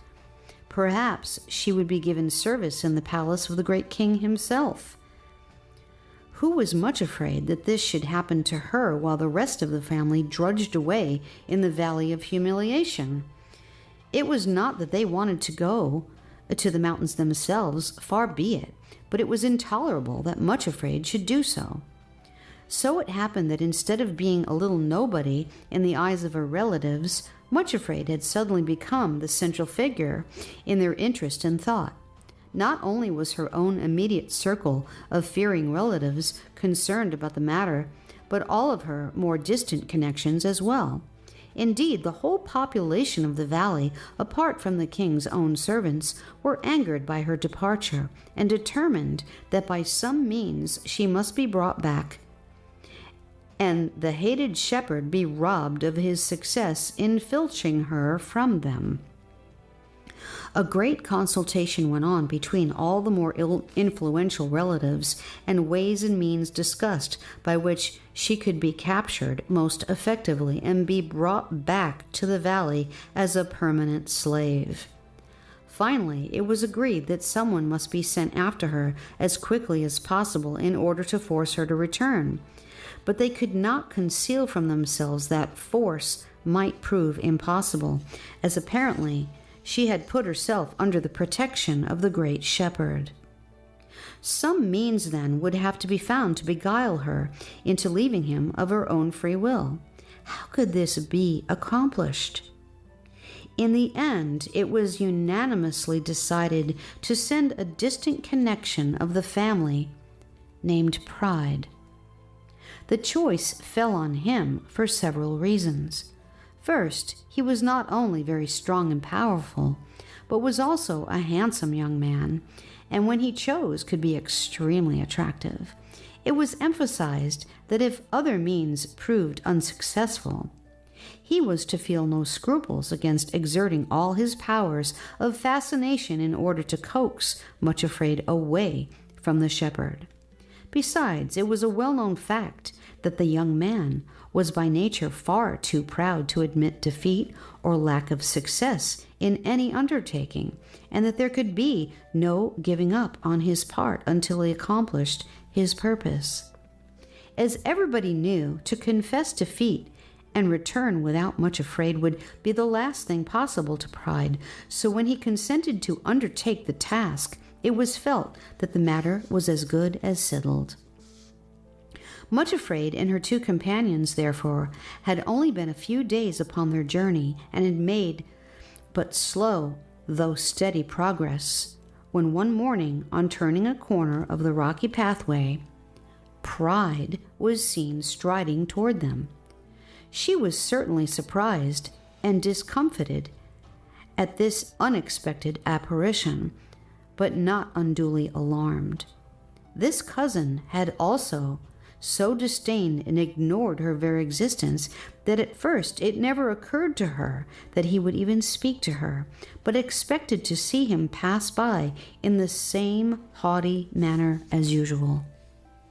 Pride himself, who had been skulking and spying for several hours before he showed himself, was on his part delighted to find that though Much Afraid seemed to be traveling in the care of two strong companions, yet the shepherd himself apparently was not with her. He approached her, therefore, quite confidently, but with a most unusual affability of manner, and to Much Afraid's great surprise, stopped when they met and greeted her. "Well, Cousin Much Afraid, here you are at last. I have had such ado to catch up with you." "How do you do, Cousin Pride?" said that poor little simpleton. Much Afraid, of course, ought to have known better than to greet, much less to stop and talk with one of her own relatives from the valley. But it is rather pleasant, after being snubbed and ignored for years, suddenly to be greeted as an equal. Besides this, her curiosity was awakened. Of course, had it been that awful and detestable Craven, nothing would have induced her to stop and speak with him. "Much Afraid," said Pride seriously, actually taking her hand in a kindly and friendly manner. It so happened that at that place the path was not quite so steep, and she had freed her hands from those of both sorrow and suffering. "I have made this journey on purpose to try to help you. I do beg you to allow me to do so, and to listen very attentively and seriously. My dear cousin, you must give up this extraordinary journey and come back with me to the valley. You don't realize the true position in which you have put yourself, nor the dreadful future before you. The one who has persuaded you to start this improper journey." Pride could not bring himself even to mention the shepherd by name. "Is well known to have seduced other helpless victims in this same way. Do you know what will happen to you, Much Afraid, if you persist in going forward? All those fair promises he has made about bringing you into his kingdom and making you live happily ever afterward will prove false. When he gets you up to the wild, desolate parts of the mountains, he will abandon you altogether, and you will be put to lasting shame." Poor Much Afraid tried to pull her hand away, for now she began to understand the meaning of his presence there and his bitter hatred of the shepherd. But as she struggled to free her hand, he only grasped it tighter.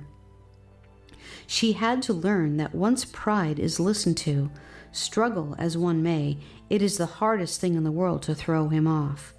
She hated the things that he said, but with her hand grasped in his, they had the power to sound horribly plausible and true. Did she not often find herself in her heart of hearts thrusting back the same idea and possibility which pride was suggesting to her? Even if the shepherd did not abandon her, and that she could not believe, might it not be that he, who didn't allow sorrow and suffering to be companions, would also allow her, for her soul's good of course, to be put to shame before all her relatives and connections? Was she not almost certainly exposing herself to ridicule? Who could know what the shepherd might allow her to go through, for her ultimate good perhaps, but quite unbearable to contemplate? It is a terrible thing to let pride take one by the hand, Much Afraid suddenly discovered. His suggestions are so frightfully strong, and through the contact of touch, he can press them home with almost irresistible force. "Come back, Much Afraid," he urged vehemently. "Give it up before it's too late. In your heart of hearts, you know that what I am saying is true, and that you will be put to shame before everybody. Give it up while there is still time. Is a merely fictitious promise of living on the high places worth the cost you are asking to pay for it? What is it that you seek there in that mythological kingdom above? Entirely against her will, and simply because he seemed to have her at his mercy, much afraid, let the words be dragged out of her. "I am seeking the kingdom of love," she said faintly. "I thought as much," sneered Pride. "Seeking your heart's desire, eh?" And now, much afraid, having little pride, ask yourself honestly, are you not so ugly and deformed that nobody, even in the valley, really loves you? That is the brutal truth. Then how much less will you be welcome in the kingdom of love, where they say nothing but unblemished beauty and perfection is admitted? Can you really expect to find what you are seeking? No, I tell you again that you feel this yourself, and you know it. Then be honest at least and give it up. Turn back with me before it's too late. Poor Much Afraid, the urge to turn back seemed almost irresistible, but at that moment when she stood, held in the clutch of Pride, feeling as though every word he spoke was the hideous truth, she had an inner vision of the face of the shepherd. She remembered the look with which he had promised her. "I pledge myself to bring you there, and that you shall not be put to shame."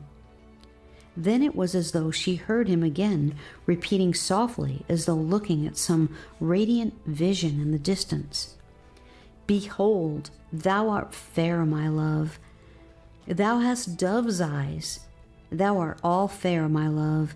There is no spot in thee." Before Pride could realize what was happening, Much Afraid uttered a desperate cry for help and was calling up the mountain. "Come to me, shepherd, come quickly. Make no tarrying, O my lord." There was a sound of loose rattling stones and of a prodigious leap, and the next moment the shepherd was on the path beside them, his face terrible to look at, his shepherd's staff raised high above his head. Only one blow fell, and then Pride dropped the hand he had been grasping so tightly and made off down the path and round the corner, slipping and stumbling on the stones as he went, and was out of sight in a moment. "Much Afraid," said the shepherd in a tone of gentle but firm rebuke, "why did you let Pride come up to you and take your hand? If you had been holding the hands of your two helpers, this could never have happened." For the first time, Much Afraid, of her own free will, held out both hands to her two companions, and they grasped her strongly. But never before had their hold upon her been so full of pain, so bitter with sorrow. She learned in this way the first important lesson on her journey upward, that if one stops to parley with Pride and listens to his poisonous suggestions, and above all, if he is allowed to lay grasp upon any part of one, sorrow becomes unspeakably more unbearable afterwards, and anguish of heart has bitterness added to it. Moreover, for a while she limped more painfully than ever she had since leaving the valley. Pride had trodden on her feet at the moment she called for help, and left them more lame and sore than ever. Chapter 6. Detour Through the Desert. After meeting Pride, Much Afraid and her companions went on their way, but she was obliged to hobble painfully and could go but slowly. However, she accepted the assistance of her two guides with far greater willingness than before, and gradually the effects of the encounter wore off, and she was able to make better progress. Then, one day, the path turned a corner, and to her amazement and consternation, she saw a great plain spread out beneath them. As far as the eye could see, there seemed to be nothing but desert, an endless expanse of sand dunes, with not a tree in sight. The only objects breaking the monotony of the desert were strange towering pyramids rising above the sand dunes, hoary with age and grimly desolate. To the horror of Much Afraid, her two guides prepared to take the steep path downward. She stopped dead and said to them, "We mustn't go down there." "The shepherd has called me to the high places. We must find some path which goes up, but certainly not down there." But they made signs to her that she was to follow them down the steep pathway to the desert below. Much afraid, looked to left and right, but though it seemed incredible, there was no way possible by which they could continue to climb upward. The hill they were on ended abruptly at this precipice, and the rocky cliffs towered above them in every direction, straight as walls, with no possible foothold. "I can't go down there," panted Much Afraid, sick with shock and fear. "He can never mean that. Never. He called me up to the high places, and this is an absolute contradiction of all that he promised." She then lifted up her voice and called desperately, "Shepherd, come to me. Oh, I need you. Come and help me." In a moment, he was there, standing beside her.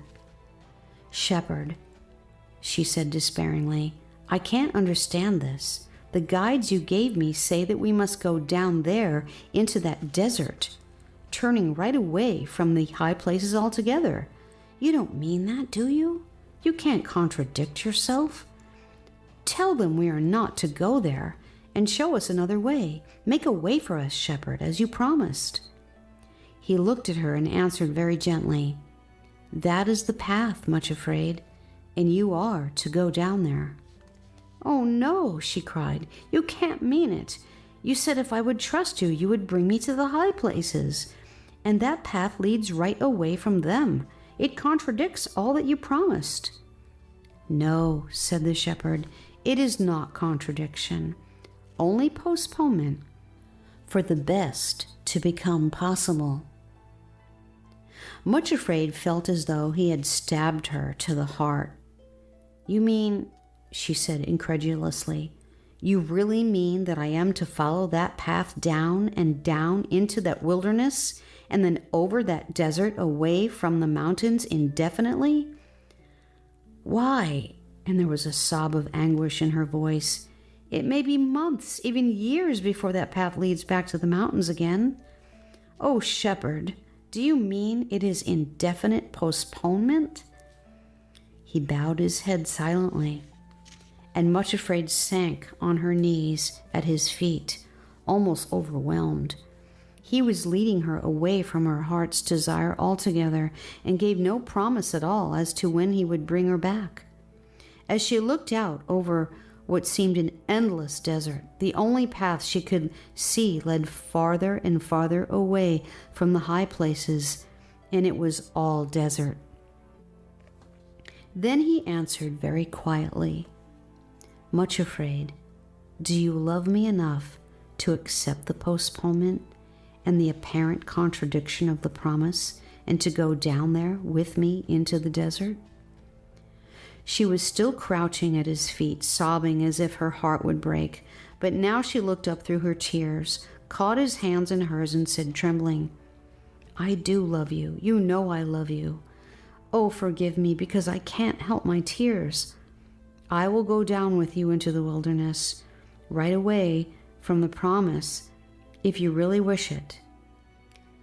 Even if you cannot tell me why it has to be, I will go with you, for you know I do love you, and you have the right to choose for me anything that you please."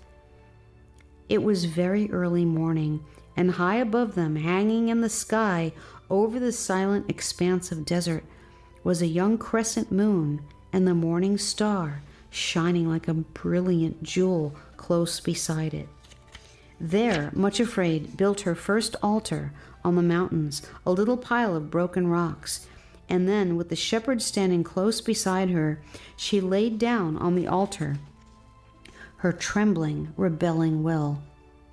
A little spurt of flame came from somewhere, and in an instant nothing but a heap of ashes was lying on the altar. That is to say, she thought at first there were only ashes, but the shepherd told her to look closer, and there among the ashes she saw a little stone of some kind, a dark-colored, common-looking pebble. "Pick it up and take it with you," said the shepherd gently, as a memorial of this altar which you built and all that it stands for." Much afraid took the stone out of the ashes, scarcely looking at it and feeling that to her life's end she would never need a reminder of that altar, for how could she ever forget it or the anguish of that first surrender? But she dropped the pebble into a little purse or bag which the shepherd gave her and put it away carefully. Then they began the descent into the desert, and at the first step, Much Afraid felt a thrill of the sweetest joy and comfort surge through her, for she found that the shepherd himself was going down with them. She would not have sorrow and suffering as her only companions, but he was there too. As she started down the path, he began a song which Much Afraid had not heard before, and it sounded so sweet and comforting that her pain began to melt away. It was as though the song suggested to her a part at least of the reason for this strange postponement of all her hopes. This is the song he sang. The Closed Garden. A garden closed art thou, my love, where none thy fruits can taste, a spring shut up, a fountain sealed, an orchard run to waste. Awake, north wind, and come, thou south, blow on my garden fair, that all the spices may flow out as perfume on the air. Canticle 4, 12-16. They reached the desert surprisingly quickly because although the path was very steep indeed, Much Afraid was leaning on the shepherd and did not feel her weakness at all. By the evening of that same day, they were down on the pale sand dunes and walking toward some huts built in the shadow of one of the great pyramids, where they were to rest that night. At sunset, when the sky burned fiery red over the western rim of the desert, the shepherd led Much Afraid away from the huts to the foot of the pyramid. "Much Afraid," he said, "all of my servants on their way to the high places have had to make this detour through the desert. It is called the Furnace of Egypt, and an horror of great darkness." Genesis 15, 12 and 17. Here they have learned many things which otherwise they would have known nothing about. Abraham was the first of my servants to come this way, and this pyramid was hoary with age when he first looked upon it. Then came Joseph with tears and anguish of heart, and looked upon it too, and learned the lesson of the furnace of fire.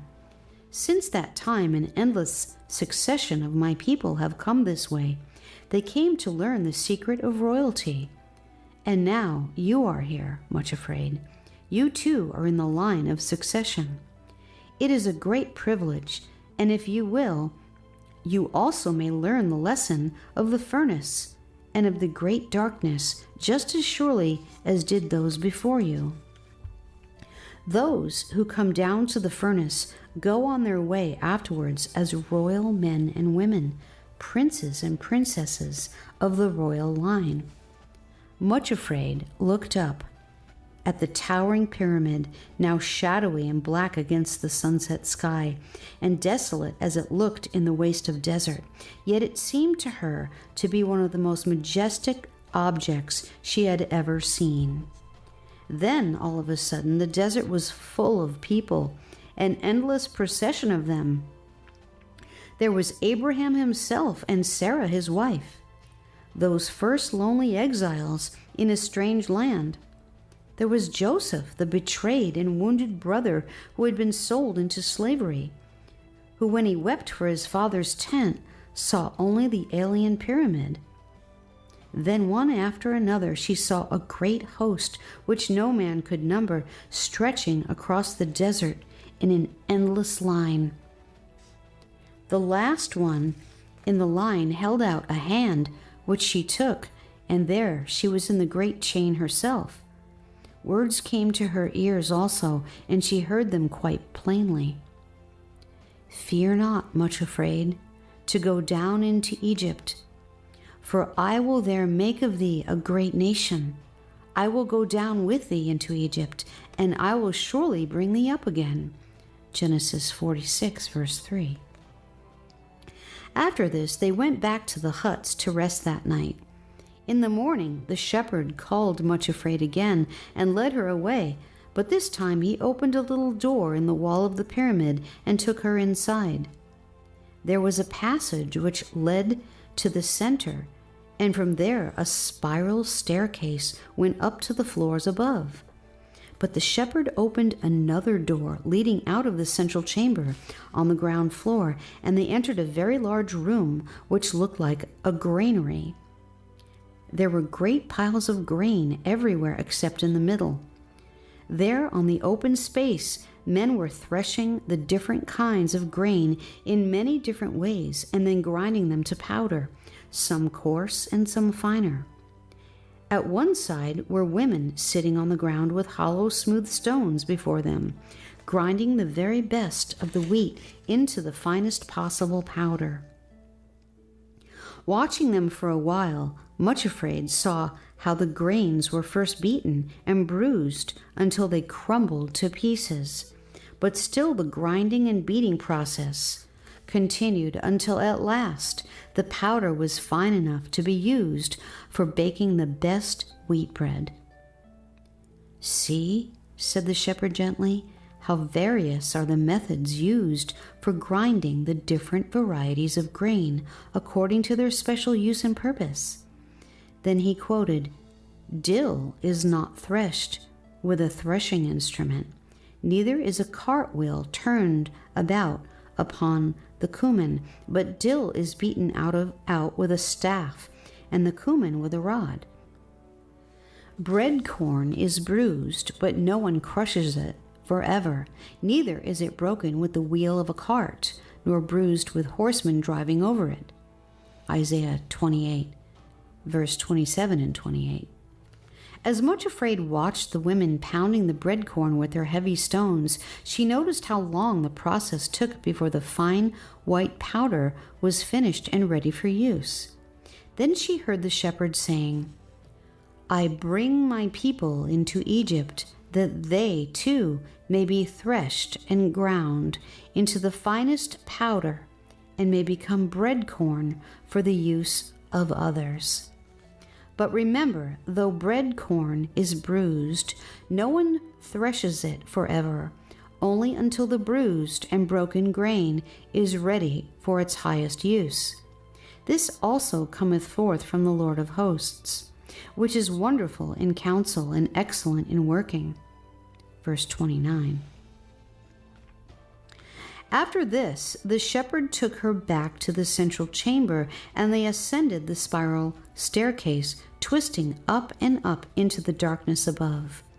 There, on the next floor, they came to another and smaller room, in the center of which stood a great wheel, flat like a table. Beside it stood a potter, who wrought a work on the wheel. As he spun the wheel, he fashioned this clay into many beautiful shapes and objects. The material was cut and kneaded and shaped as he saw fit, but always the clay lay still upon the wheel, submitting to his every touch, perfectly unresisting. As they watched, the shepherd said, "In Egypt, too, I fashion my fairest and finest vessels and bring forth instruments for my work according as I see fit." Jeremiah 18.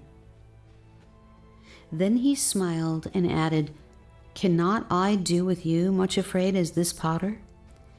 Behold, as the clay is in the hand of the potter, so are you in my hand."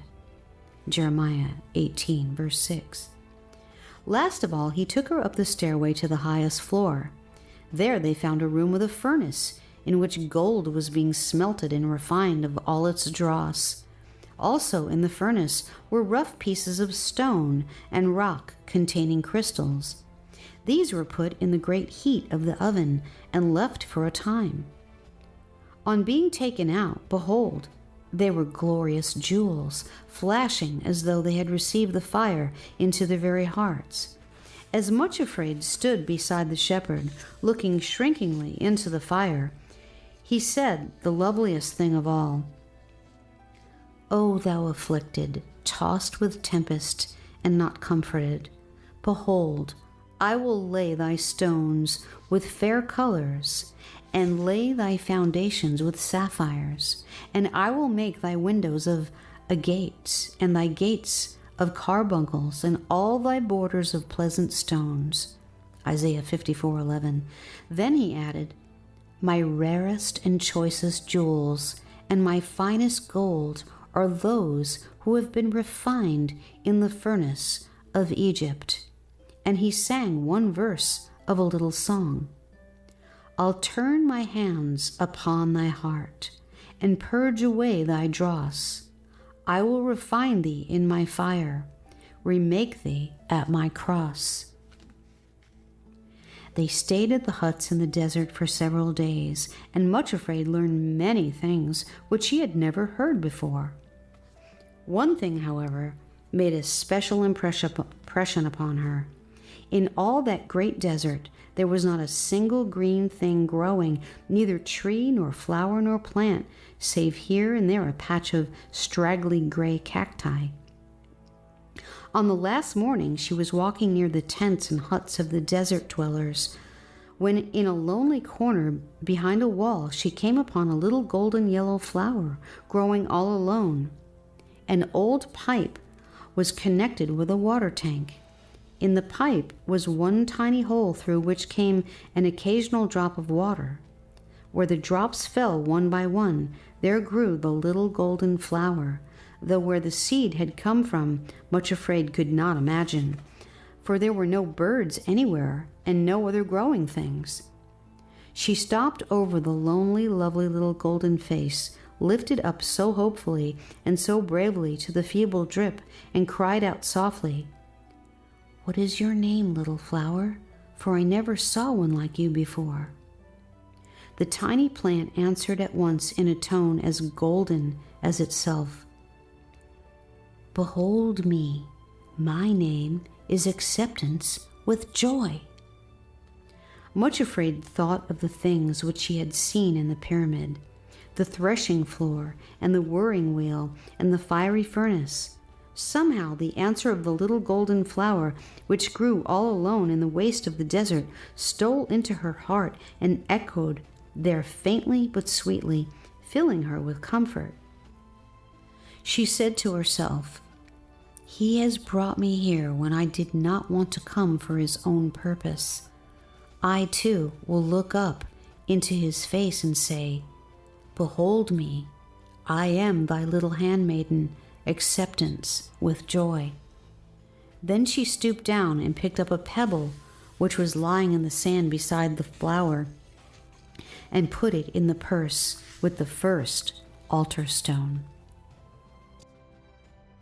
Chapter 7, On the Shores of Loneliness. After they walked together through the burning desert sands, then one day, quite unexpectedly, a path crossed the main track which they were following. "This," said the shepherd quietly, "is the path which you are now to follow." So they turned westward with the high places right behind their backs and came in a little while to the end of the desert. They found themselves on the shore of a great sea. "It is now time for me to leave you, Much Afraid," he said, "and to return to the mountains.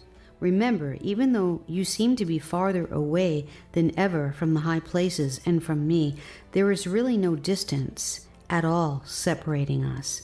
I can cross the desert sands as swiftly as I can leap from the high places to the valleys, and whenever you call for me, I shall come. This is the word I now leave with you. Believe it and practice it with joy. My sheep hear my voice, and they follow me. Whenever you are willing to obey me, Much Afraid, and to follow the path of my choice, you will always be able to hear and recognize my voice, and when you hear it, you must always obey. Remember also that it is always safe to obey my voice, even if it seems to call you to paths which look impossible or even crazy." On saying this, he blessed her and went from them, leaping and bounding over the desert toward the high places, which were now actually right behind her.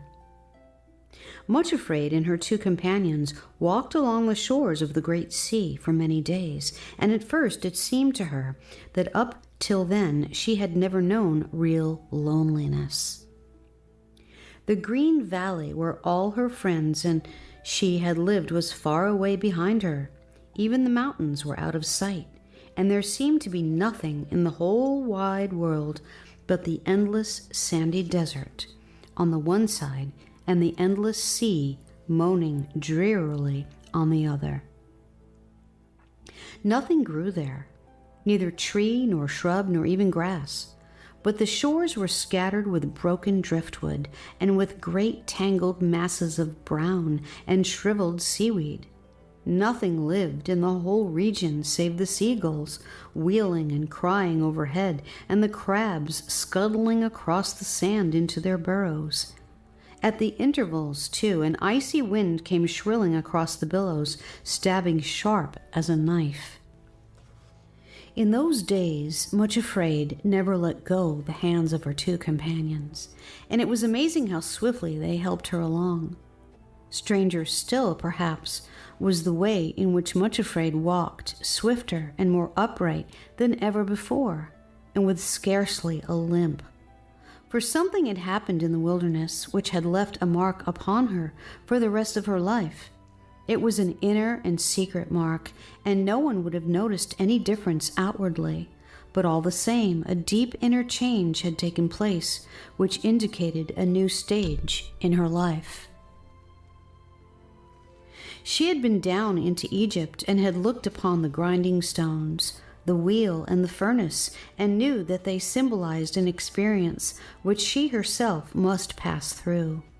Somehow, incredible as it was, she, Much Afraid, had been enabled to accept the knowledge and to acquiesce in it, and she knew within herself that with that acceptance a gulf had opened between herself and her past life, even between her past self, a gulf which could never again be closed. She could look back across it to the green valley between the mountains and see herself there with the shepherd's workers feeding her little flock, cringing before her relatives, and going to the pool morning and evening to keep tryst with the shepherd.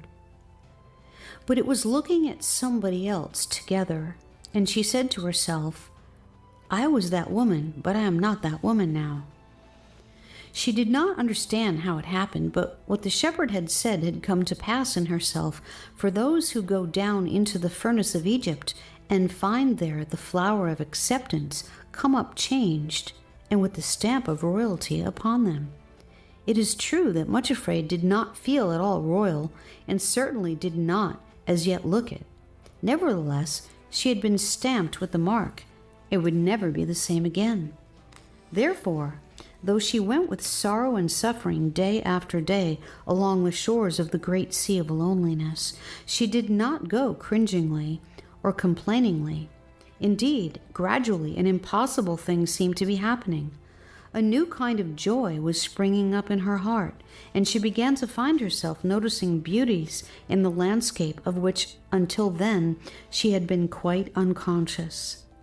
Her heart often thrilled with an inner ecstasy when she caught sight of the sun shining on the wings of the wheeling seagulls, making them gleam as dazzlingly white as the snow on the peaks of the far-off high places. Even their wild, mournful cries and the moanings of the water stirred in her a sorrow which was strangely beautiful.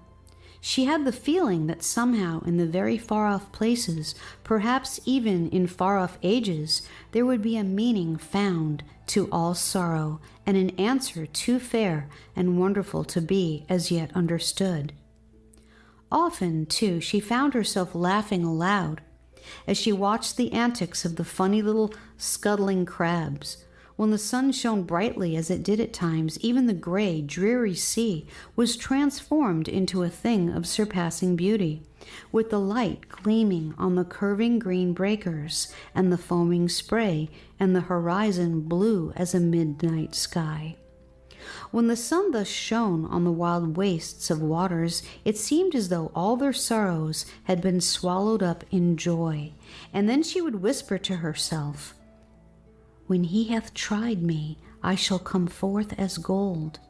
Weeping may endure for a night, but joy cometh in the morning." One day they came to a place on the shore where were high cliffs and great rocks scattered all about. In this place they were to rest for a time, and while there, Much Afraid wandered off by herself. After climbing the cliff, she found herself looking down into a lonely little cove completely enclosed on 3 sides by the cliffs and with nothing in it but driftwood and stranded seaweed. The chief impression it made upon her was its emptiness. It seemed to lie there like an empty heart, watching and longing for the far-off tide which had receded to such a distance that it could never again return. When, however, drawn by an urge to revisit the lonely cove, Much Afraid went back to the same spot some hours later, all was changed. The waves were now rushing forward, with the strength of a high tide urging them onward. Looking over the edge of the cliff, she saw that the cove, which had been so empty, was now filled to the brim. Great waves, roaring and laughing together, were pouring themselves through the narrow inlet and were leaping against the sides, irresistibly taking possession of every empty niche and crevice. On seeing this transformation, she knelt down on the edge of the cliff and built her 3rd altar. "Oh, my Lord," she cried, "I thank thee for leading me here.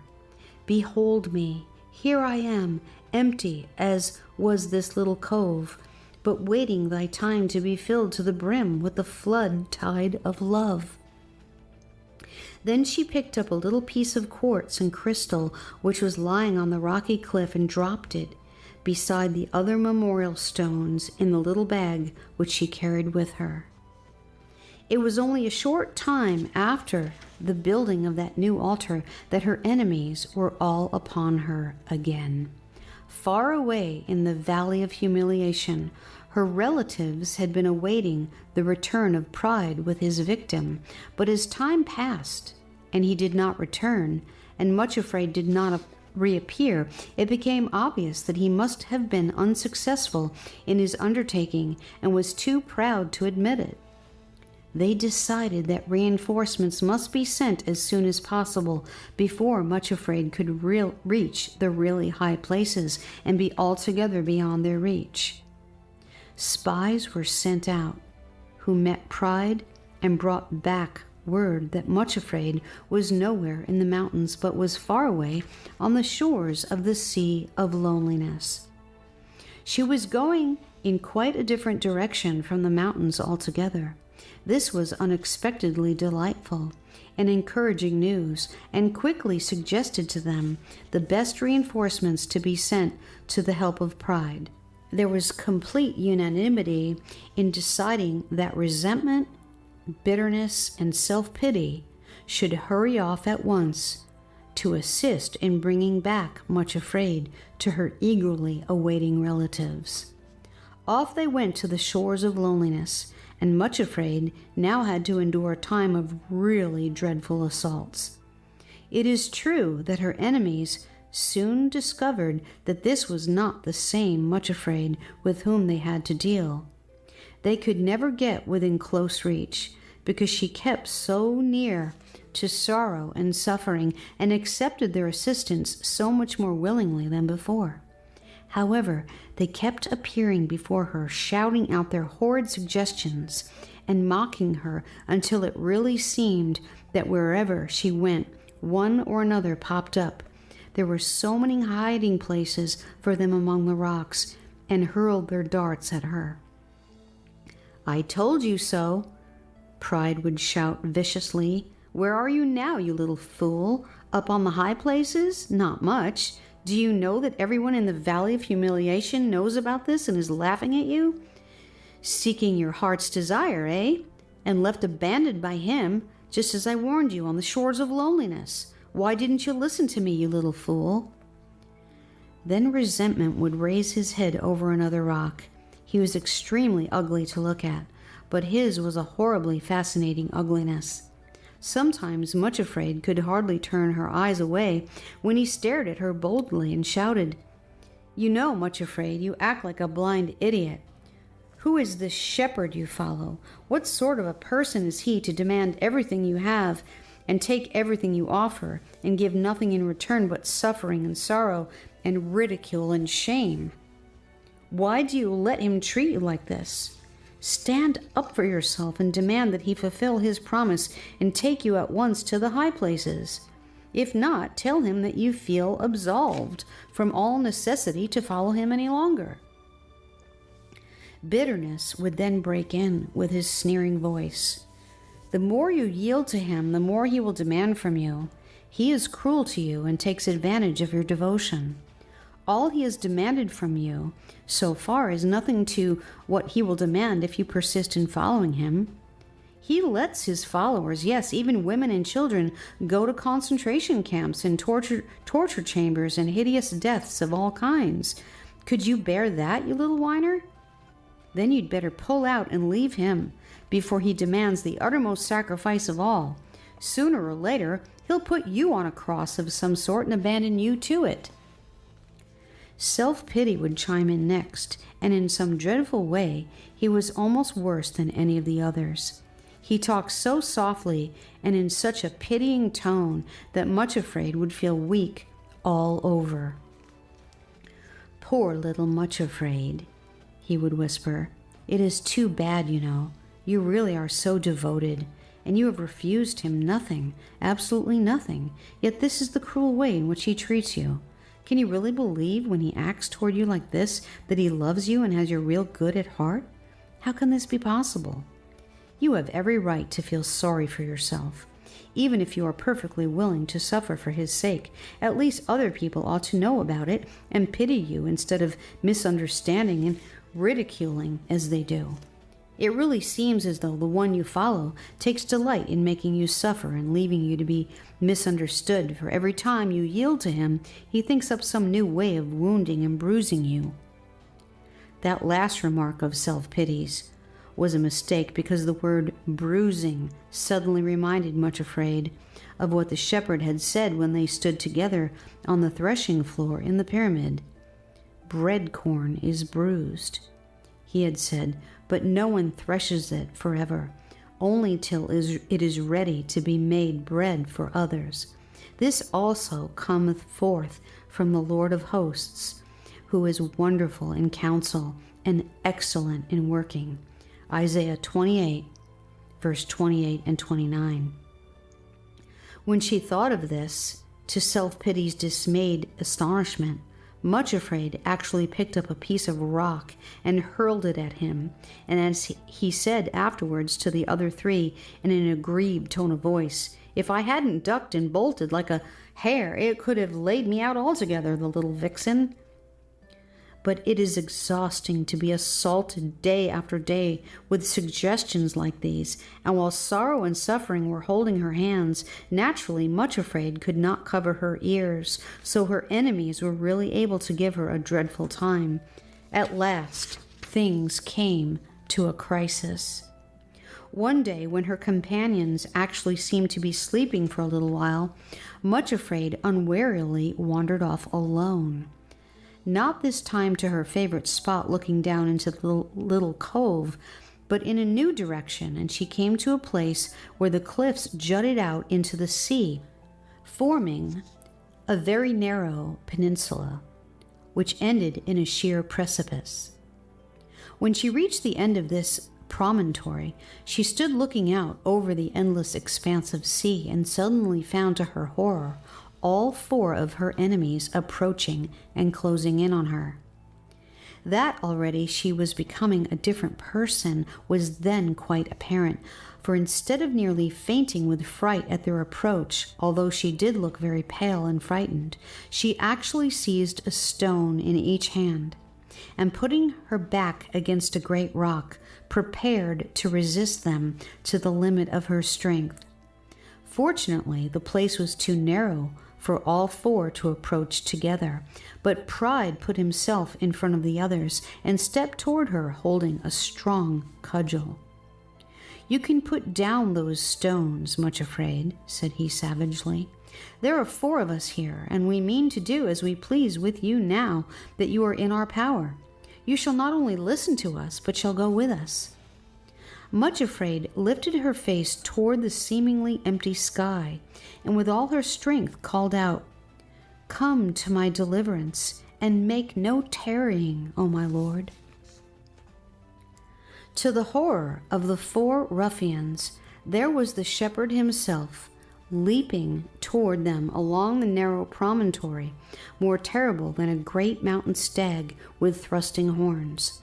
Resentment, bitterness, and self-pity managed to hurl themselves flat on the ground and edge away as he bounded toward the place where Pride was just seizing hold of Much Afraid.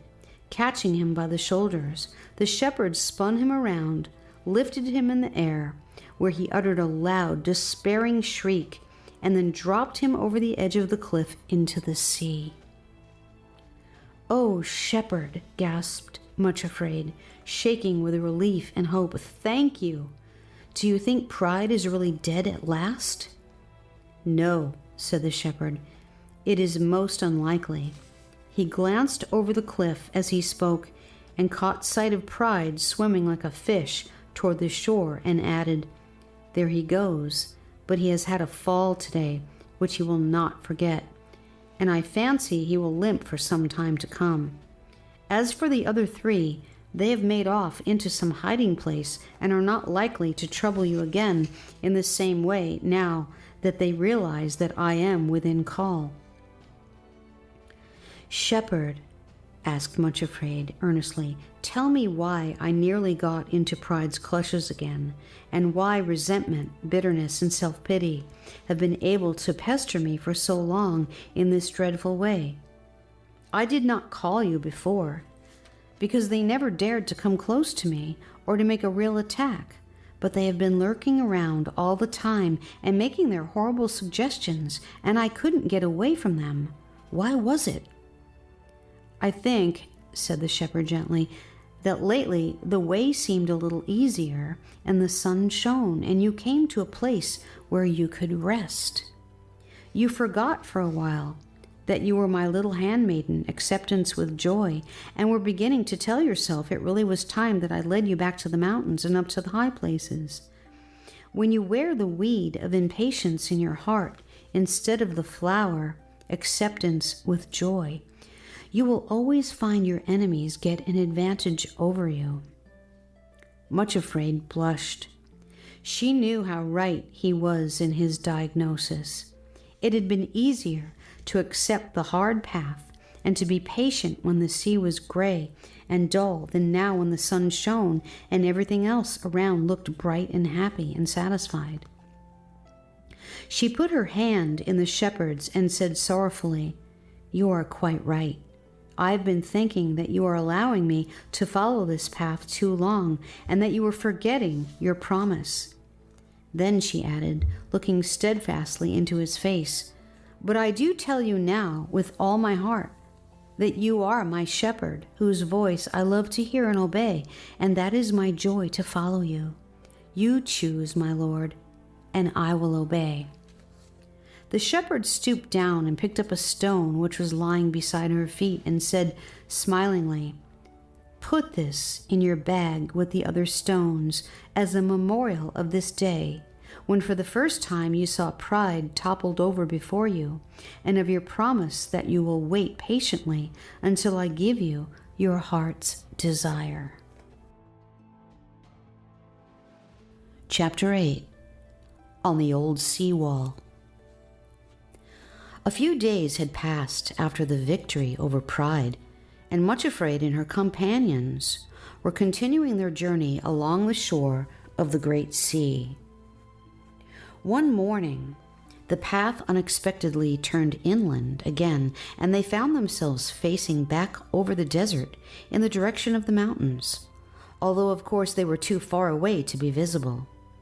With a thrill of indescribable joy, Much Afraid saw that at last the path did actually run straight toward the east, and that it would lead them back to the high places. She dropped the hands of her two guides in order to clap her own, and gave a little skip of joy. No matter how great the distance between them and the mountains, now at last they were to go in the right direction. All three started back across the desert, but Much Afraid could not wait for her guides, and actually ran on ahead as though she had never been lame at all. Suddenly, the path took another turn at right angles and went straight before her as far as she could see, not toward the mountains at all, but southward again to where, far ahead, the desert seemed to end in some sort of hill country. Much Afraid stood quite still, dumb with dismay and shock. Then she began to tremble all over. It could not be possible, no, it couldn't, that yet again the shepherd was saying no and turning her right away from the high places. Hope deferred maketh the heart sick, said the wise man of long ago, and how truly he spoke. Now she had been skipping and running so excitedly along the path toward the mountains that she had left sorrow and suffering quite behind. And while they were catching up with her, she was standing quite alone at the place where the path turned away from the mountains. Up from behind a sand dune close beside her rose the form of her enemy, Bitterness. He did not come any nearer, having learned a little more prudence, and was not going to make her call for the shepherd if he could avoid it, but simply stood and looked at her and laughed again, the bitterest sound that Much Afraid had heard in her life. Then he said, as venomously as a viper, "Why don't you laugh too, you little fool? You knew this would happen." There he stood, uttering these awful bursts of laughter until it seemed that the whole desert was filled with the echoes of his mockery.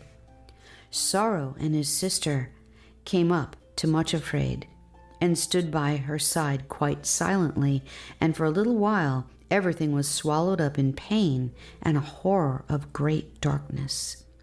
A sudden swirling wind shrieked over the desert and raised a storm of dust and sand which blinded them. In the silence which succeeded the storm, Much Afraid heard her voice low and trembling but quite distinct, saying, "My lord, what dost thou want to say to me? Speak, for thy servant heareth." Next moment the shepherd was standing beside her. "Be of good cheer," he said. "It is I, be not afraid. Build me another altar and lay down your whole will as a burnt offering." Obediently, Much Afraid raised a little heap of sand and loose stones, which was all that she could find in the desert, and again laid down her will and said with tears, for sorrow had stepped forward and knelt beside her, "I delight to do thy will, O my God." From somewhere, though they could not see the source, there came a spurt of flame which consumed the offering and left a little heap of ashes on the altar. Then came the shepherd's voice, "This further delay is not unto death, but for the glory of God, that the Son of God may be glorified." Another gust of wind sprang up and whirled the ashes away in every direction, and the only thing remaining on the altar was a rough, ordinary-looking stone, which Much Afraid picked up and put into the bag with the others. Then she rose to her feet, turned her face away from the mountains, and they all started southward. The shepherd went with them for a little way, so that Resentment and Self-Pity, who were hiding close at hand, awaiting an opportunity to attack, lay flat behind the sand dunes and were not seen at that time at all. Presently they reached a place where the sea, which they had left behind when they turned inland, came sweeping into the desert, forming a great estuary. A strong tide was surging into it, filling it completely with swiftly flowing waters.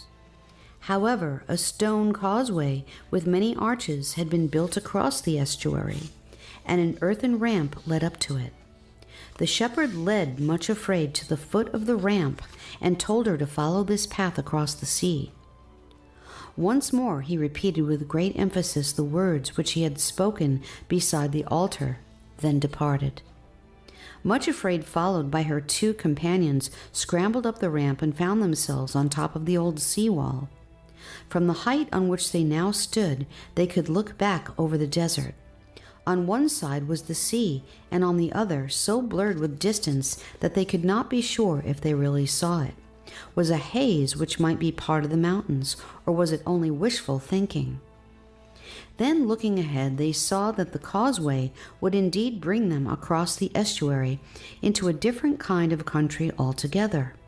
A well-wooded land of hills and valleys with cottages and farmsteads among orchards and fields. The sun was shining brilliantly, and up there on the wall they could feel the full force of the great wind which was urging and lashing the rushing waves to flow swifter and swifter. It reminded Much Afraid of a pack of hounds, urged on by the huntsmen, following one another, leaping and surging and roaring beneath the causeway, and then flowing forward far inland, brimming the shores of the estuary. Somehow the roar of the wind and the surge of the waters seemed to get into her blood and course through her being like a glorious wine of life. The wind whipped her cheeks and tore at her hair and clothes and nearly toppled her over, but she stood there shouting at the top of her voice, though the wind seized the sound of it and carried it off, drowned in a deafening roar of its own. What Much Afraid was shouting up there on the old sea wall was this: "And now shall mine head be lifted up above mine enemies round about. Therefore I will sing praises unto the Lord. Yea, I will offer the sacrifice of joy, and will praise the name of the Lord." Psalm 27:6.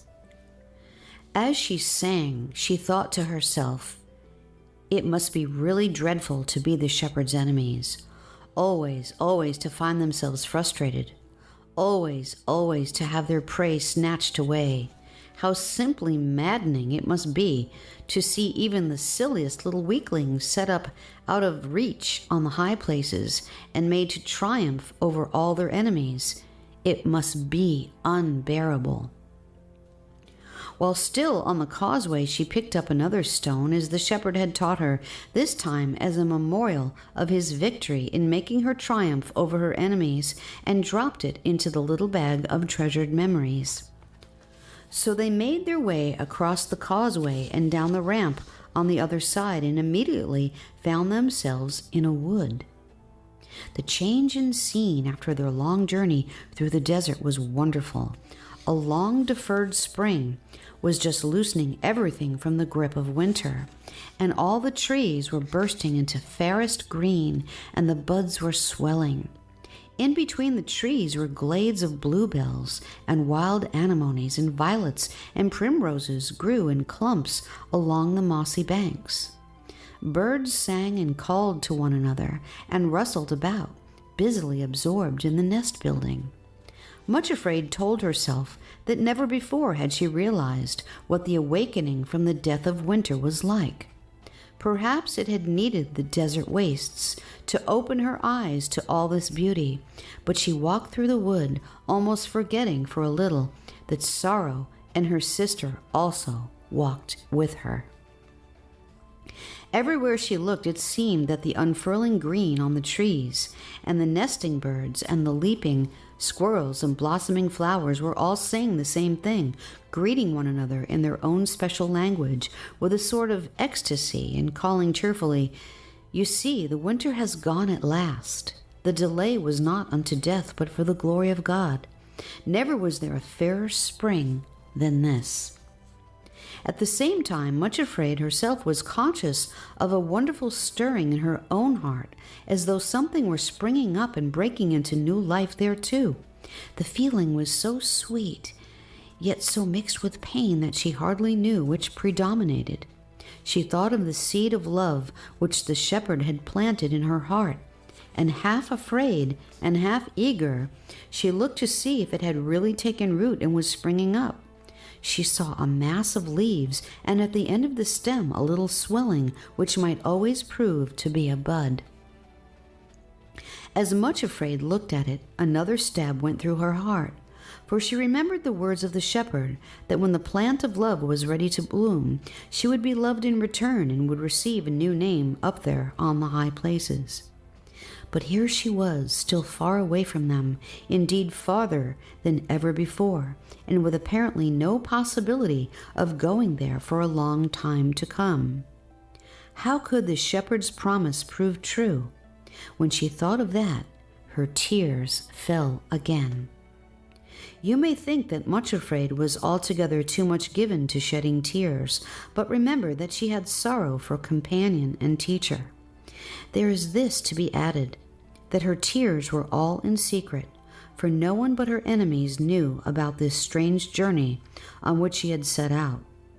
The heart knoweth its own sorrow, and there are times when, like David, it is comforting to think that our tears are put in a bottle, and not one of them forgotten by the one who leads us in paths of sorrow.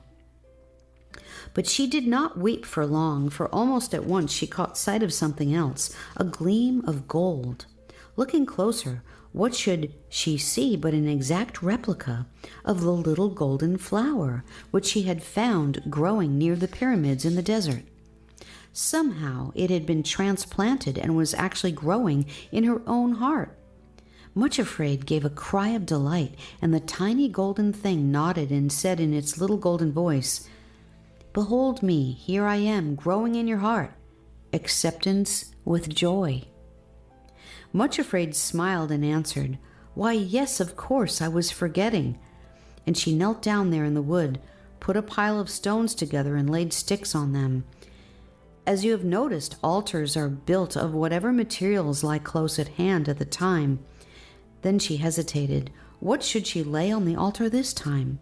She looked at the tiny swelling on the plant of love, which might be a bud and again might not. Then she leaned forward, placed her heart on the altar and said, "Behold me, here I am, thy little handmaiden, acceptance with joy, and all that is in my heart is thine." This time, though, there came a flame of fire and burned up the sticks. The bud was still on the stem of the plant. Perhaps, thought Much Afraid, because it was too small to offer. But nevertheless, something lovely had happened. It was as though a spark from the flame had entered her heart and was still glowing there, warm and radiant. On the altar, among the ashes, was yet another stone for her to pick up and put with the rest. So now there were 6 stones of remembrance lying in the bag she carried going on their way. And in a very short time, they came to the edge of the wood, and she uttered a cry of joy. For who should be standing there waiting to meet them but the shepherd himself? She ran toward him as though she had wings on her feet. "Oh, welcome, welcome 1,000 times, welcome," cried Much Afraid, tingling with joy from head to foot. "I am afraid there is nothing much in the garden of my heart as yet, shepherd, but all that there is yours to do with as you please." "I have come to bring you a message," said the shepherd. "You are to be ready, Much Afraid, for something new. This is the message. Now shalt thou see what I will do." Exodus 6, verse 1. The color leaped into her cheeks, and a shock of joy went through her, for she remembered the plant in her heart and the promise that when it was ready to bloom, she would be up on the high places and ready to enter the kingdom of love. "Oh, shepherd," she exclaimed, almost breathless with the thought, "do you mean that I am ready to go to the high places at last? Really, at last?" She thought he nodded, but he did not answer at once, but stood looking at her with an expression she did not quite understand. "Do you mean it?" she repeated, catching his hand and looking up at him with almost incredulous joy. Do you mean you soon will be taking me to the high places? This time he answered, yes, and added with a strange smile, now shalt thou see what I will do.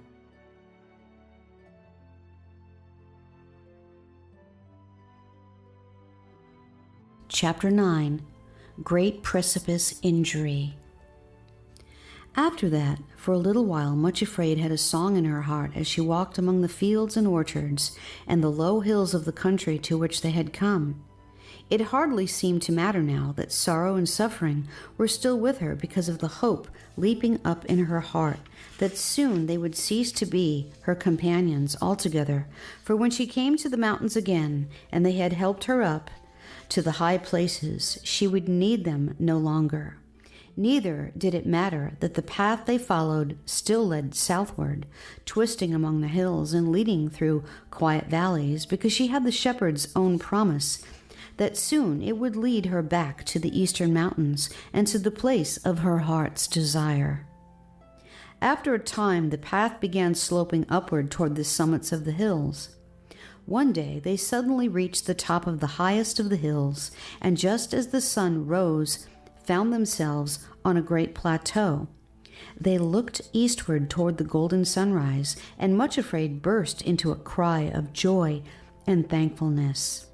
There, at no great distance on the farther side of the plateau, were the mountains, quite distinct and rising like a great wall, crowned with ramparts and towers and pinnacles, all of which were glowing rose-red and gold in the sunrise. Never, thought she, had she seen anything so beautiful. As the sun rose higher and the glow faded from the sky, she saw that the highest peaks were covered with snow, so white and glittering that her eyes were dazzled with their glory. She was looking at the high places themselves. Best of all, the path they were following here turned eastward and led directly toward the mountains. Much Afraid fell on her knees on the hilltop, bowed her head, and worshipped. It seemed to her at that moment that all the pain and the postponement, all the sorrows and trials of the long journey she had made were as nothing compared to the glory which shone before her. It seemed to her, too, that even her companions were smiling with her. When she had worshipped and rejoiced, she rose to her feet, and all three started to cross the plateau. It was amazing how quickly they went, for the path was flat and comparatively smooth, and before they could have believed it possible, they found themselves approaching the mountains and were among the slopes and boulders at their very feet. As they approached, Much Afraid could not help being struck by the steepness of these slopes, and the nearer they drew, the more like impassable walls the mountains appeared to become. But she told herself that when she was right up to them, they would find a valley or gorge, or a pass up which they could proceed, and that she certainly would not mind how steep the way was, if only it led upward. In the late afternoon they did come to the top of the lower slopes and to the very foot of the mountains. The path they were following led them right up to the foot of an impassable precipice, and there stopped dead. Much Afraid stood still and stared. The more she looked, the more stunned she felt. Then she began to tremble and shake all over, for the whole mountain range before her, as far as she could see, to left and right, rose up in unbroken walls of rock, so high that it made her giddy when she put her head back and tried to look up to the top. The cliffs completely blocked the way before her, yet the path ran right up to them, then stopped. There was no sign of a track in any other direction, and there was no way at all by which the overhanging, terrifying wall of cliff could be ascended. They would have to turn back. Just as this overwhelming realization came to her, suffering caught her hand and pointed to the rocky walls.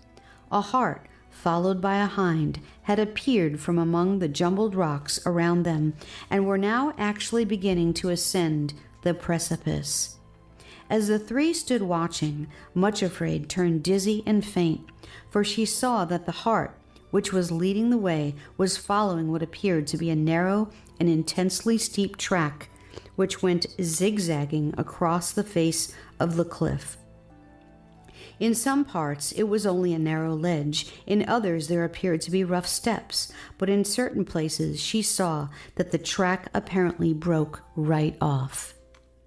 Then the hart would leap across the gap and go springing upward, always closely followed by the hind, who set her feet exactly where his had been and leaped after him, as lightly, as sure-footed, and apparently unafraid as it was possible for any creature to be.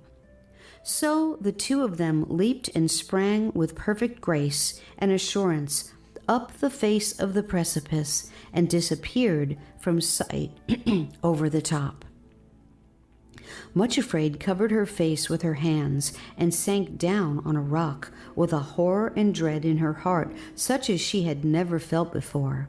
Then she felt her two companions take her hands in theirs and heard them say, "Do not be afraid, Much Afraid. This is not a dead end after all, and we shall not have to turn back. There is a way up the face of the precipice. The hart and the hind have shown it to us quite plainly. We shall be able to follow it, too, and make the ascent." "Oh, no, no," Much Afraid almost shrieked. "That path is utterly impossible. The deer may be able to manage it, but no human being could. I could never get up there. I would fall headlong and be broken in pieces on those awful rocks." She burst into hysterical sobbing. "It's an impossibility, an absolute impossibility. I cannot get to the high places that way, and so can never get there at all." Her two guides tried to say something more, but she put her hands over her ears and broke into another clamor of terrified sobs. There was the shepherd's Much Afraid, sitting at the foot of the precipice, wringing her hands and shaking with terror, sobbing over and over again, "I can't do it. I can't. I shall never get to the high places." Nothing less like royalty could be imagined, but far worse was to follow.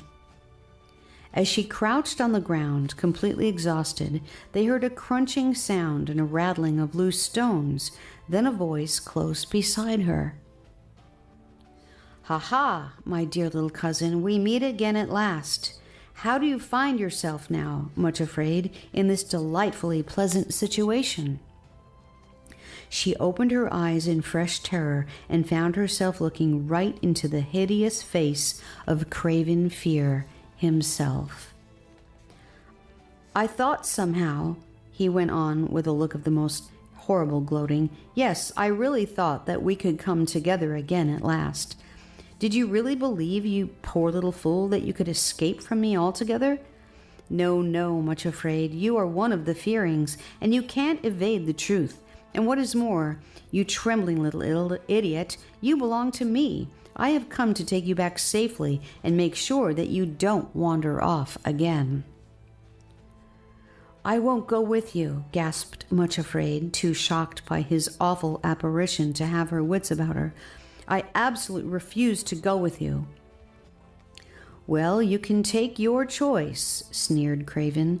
"Take a look at the precipice before you, my dear cousin. Won't you feel lovely up there? Just look where I'm pointing, Much Afraid.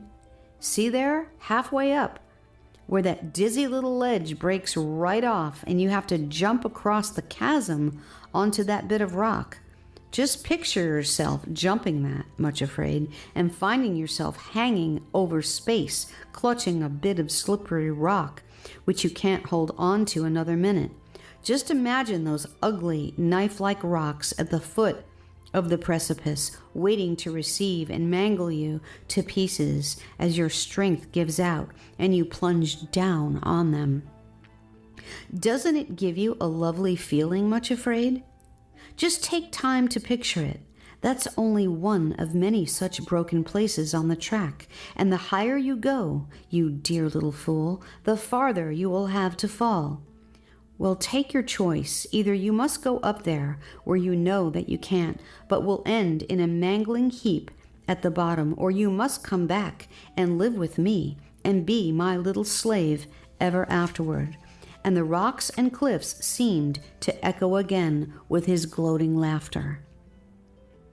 Much afraid, said the two guides, stooping over her and shaking her by the shoulder gently but firmly. Much afraid, you know where your help lies. Call for help. She clung to them and sobbed again. I am afraid to call, she gasped. I am so afraid that if I call him, he will tell me that I must go that way, that dreadful, dreadful way, and I can't. It's impossible. I can't face it. Oh, what shall I do? Whatever shall I do? Sorrow bent over her and said very gently but urgently, You must call for him, Much Afraid. Call at once. If I call him, shuddered Much Afraid, through chattered teeth, he will tell me to build an altar, and I can't. This time I can't. Craven Fear laughed triumphantly and took a step toward her, but her two companions put themselves between him and his victim. Then Suffering looked at Sorrow, who nodded back. In answer to the nod, Suffering took a small but very sharp knife which hung at her girdle, and bending over the crouching figure, pricked her. Much Afraid cried out in anguish, and then, in utter despair at finding herself helpless in the presence of all three, did that which she ought to have done the moment the path brought them to the foot of the precipice. Though now she felt too ashamed to do it, and she did so because she was forced by her extremity. She cried out, O Lord, I am oppressed. Undertake for me. My fears have taken hold upon me, and I am ashamed to look up. Why, Much Afraid? It was the shepherd's voice close beside her. What is the matter? Be of good cheer. It is I. Be not afraid. He sounded so cheery and full of strength, and moreover without a hint of reproach, that Much Afraid felt as though a strong and exhilarating cordial had been poured into her heart, and that a stream of courage and strength was flowing into her from his presence. She sat up and looked at him and saw that he was smiling, almost laughing at her. The shame in her eyes met no answering reproach in his, and suddenly she found words echoing in her heart, which other trembling souls had spoken. My Lord is of very tender compassion to them that are afraid. As she looked, thankfulness welled up in her heart, and the icy hand of fear which had clutched her broke and melted away, and joy burst into bloom. A little song ran through her mind like a trickling stream. My beloved is the chiefest of 10,000 anywhere. He is altogether lovely, he is altogether fair. My beloved is so gentle, and is strong beyond compare. Much Afraid, said the shepherd again, tell me what is the matter. Why were you so fearful? It is the way you have chosen for me to go, she whispered. It looks so dreadful, shepherd, so impossible. I turn giddy and faint whenever I look at it. The Rose and Hinds can go there, but they are not limping, crippled, or cowardly like me. But Much Afraid, what did I promise you in the Valley of Humiliation? Asked the shepherd with a smile. Much Afraid looked startled, and the blood rushed into her cheeks and ebbed again, leaving them as white as before. You said, she began and broke off and then began again. Oh, shepherd, you said you would make my feet like hinds' feet and set me upon mine high places. Well, he answered cheerily, the only way to develop hinds' feet is to go by the paths which the hinds use, like this one. Much Afraid trembled and looked at him shamefacedly. I don't think I want hinds' feet, if it means I have to go on a path like that, she said slowly and painfully. The shepherd was a very surprising person. Instead of looking either disappointed or disapproving, he actually laughed again. Oh, yes, you do, he said cheerfully. I know you better than you know yourself, Much Afraid. You want it very much indeed, and I promise you these Hinds' feet. Indeed, I have brought you on purpose to this backside of the desert, where the mountains are particularly steep, and where there are no paths but the tracks of the deer and of the mountain goats for you to follow, that the promise may be fulfilled. What did I say to you the last time we met? You said, "Now shalt thou see what I will do," she answered, and then looking at him reproachfully added, "But I never dreamed you would do anything like this. Lead me to an impassable precipice up which nothing can go but deer and goats, when I'm no more like a deer or a goat than is a jellyfish." It's too, she fumbled for words and then burst out laughing. "Why, it's too preposterously absurd. It's crazy. Whatever will you do next?" The shepherd laughed too. "I love doing preposterous things," he replied. "Why, I don't know anything more exhilarating and delightful than turning weakness into strength and fear into faith, and that which has been marred into perfection. If there is one thing more than another which I should enjoy doing at this moment, it is turning a jellyfish into a mountain goat. That is my special work," he added with the light of a great joy in his face. "Transforming things, to take Much Afraid, for instance, and to transform her into—" He broke off and then went on laughing. "Well, we shall see later on what she finds herself transformed into." It was really an extraordinary scene. In the place where just a little while before all had been fear and despair, were the shepherd and Much Afraid sitting on the rocks at the foot of the impassable precipice, laughing together as though at the greatest joke in the world. "Come now, little jellyfish," said the shepherd, "do you believe that I can change you into a mountain goat and get you to the top of the precipice?" "Yes," replied Much Afraid. "Will you let me do it?" "Yes," she answered. "If you want to do such a crazy and preposterous thing, why certainly you may. Do you believe that I will let you be put to shame on the way up?" Much Afraid looked at him and then said something that she had never been willing to say before. "I don't think I mind so very much if you do. Only have your will and way in me, shepherd. Nothing else matters." As she spoke, something lovely happened. A double rainbow appeared above the precipice, arching it completely, so that the zigzag path up which the roe and the doe had gone was framed in the glowing colors. It was such a beautiful and extraordinary sight that Much Afraid gasped with wonder and delight, but there was something else about it which was almost more wonderful. She saw that Sorrow and Suffering, who had drawn aside while the shepherd spoke to her, were standing one at either side of the path, and where the ends of the rainbow touched the earth, one touched Suffering and the other Sorrow. In the shining glory of the rainbow colors, the two veiled figures were so transfigured with beauty that Much Afraid could only look at them for a moment before being dazzled. Then she did that which only a short time before had seemed utterly impossible. She knelt down at the foot of the precipice and built an altar and laid on it her will, her dread, and her shrinking. And when the fire had fallen, she found among the ashes a larger and rougher-looking stone than any of the others, sharp-edged and dark in color, but otherwise quite ordinary-looking. This she put in her purse and then rose to her feet and waited for the shepherd to show her what to do. In her heart she was hoping that he would accompany her up the dreadful ascent as he had gone with her down into the desert, but this he did not do. Instead, he led her to the foot of the precipice and said, "Now, Much Afraid, you have really come at last to the foot of the high places, and a new stage of the journey is to begin. There are new lessons for you to learn. I must tell you that this precipice to which the path has led you is at the foot of Mount Injury.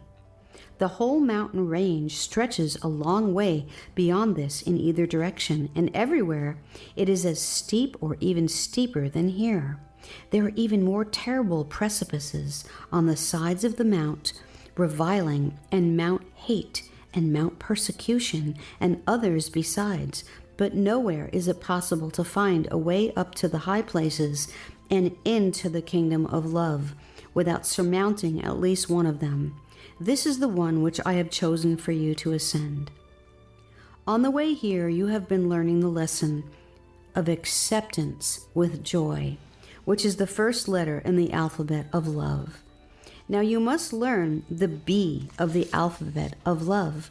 You have come to the foot of Mount Injury, and I hope and expect that on the way up the precipice you will discover what is this next letter of the alphabet, and that you will learn and practice it as you have the A of love.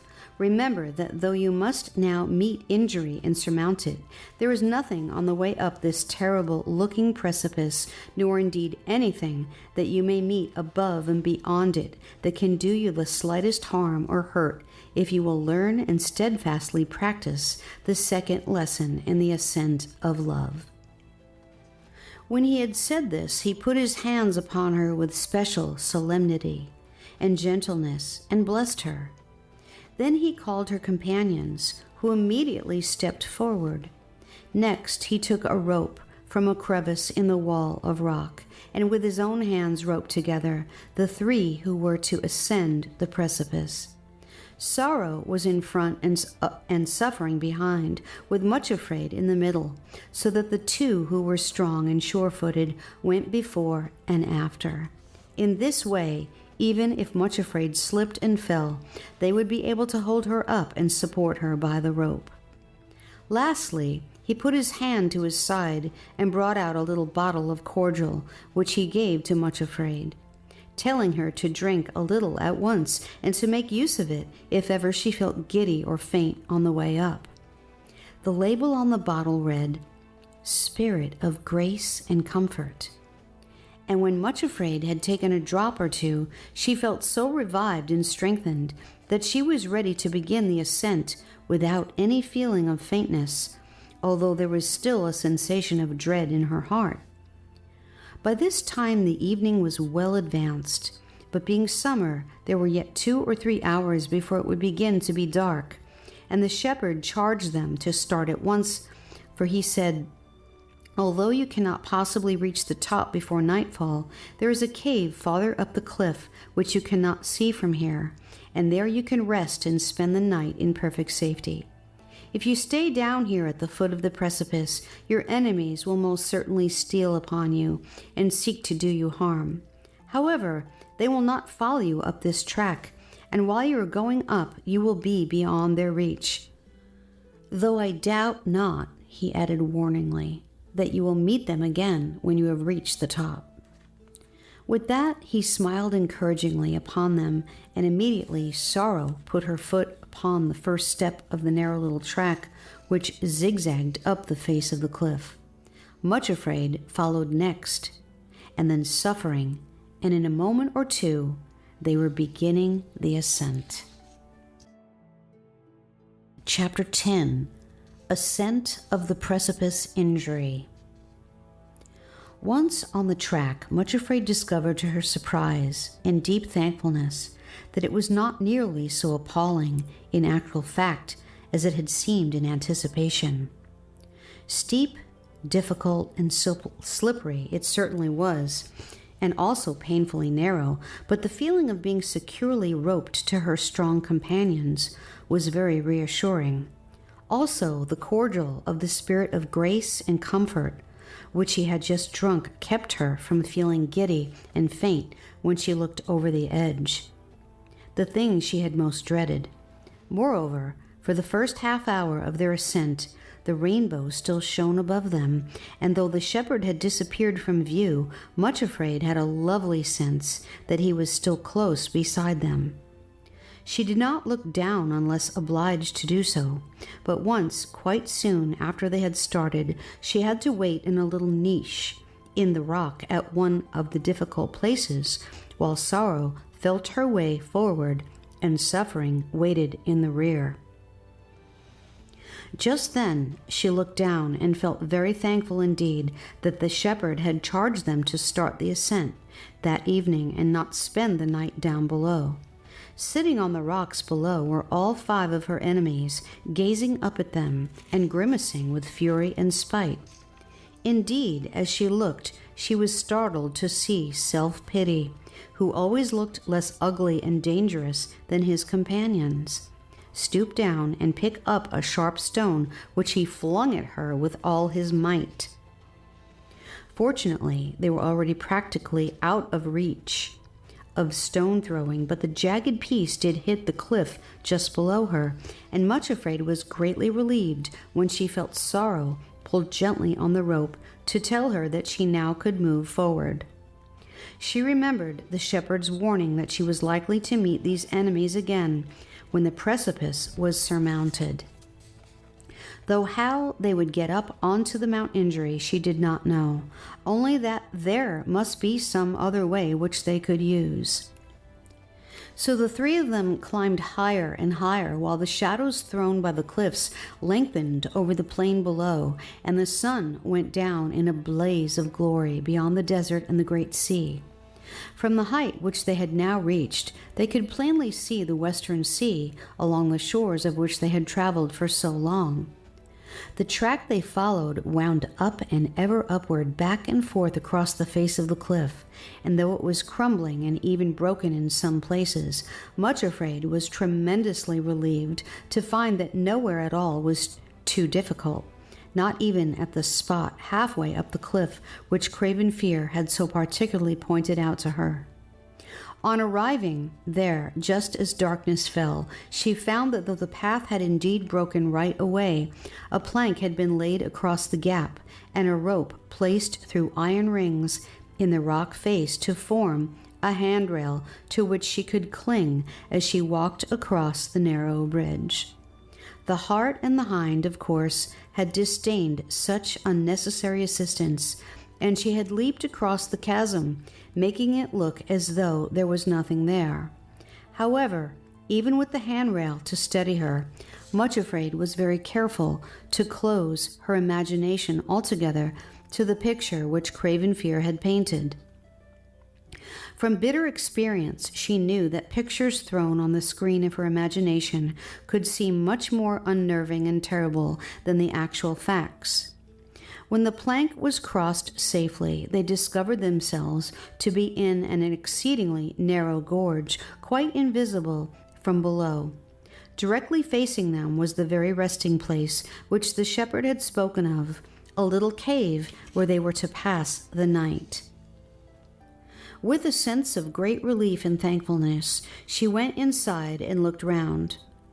Its situation was such that though she could not look down into the dizzy depths beneath, it was possible to look right out over the plateau and the desert to the far-off sea.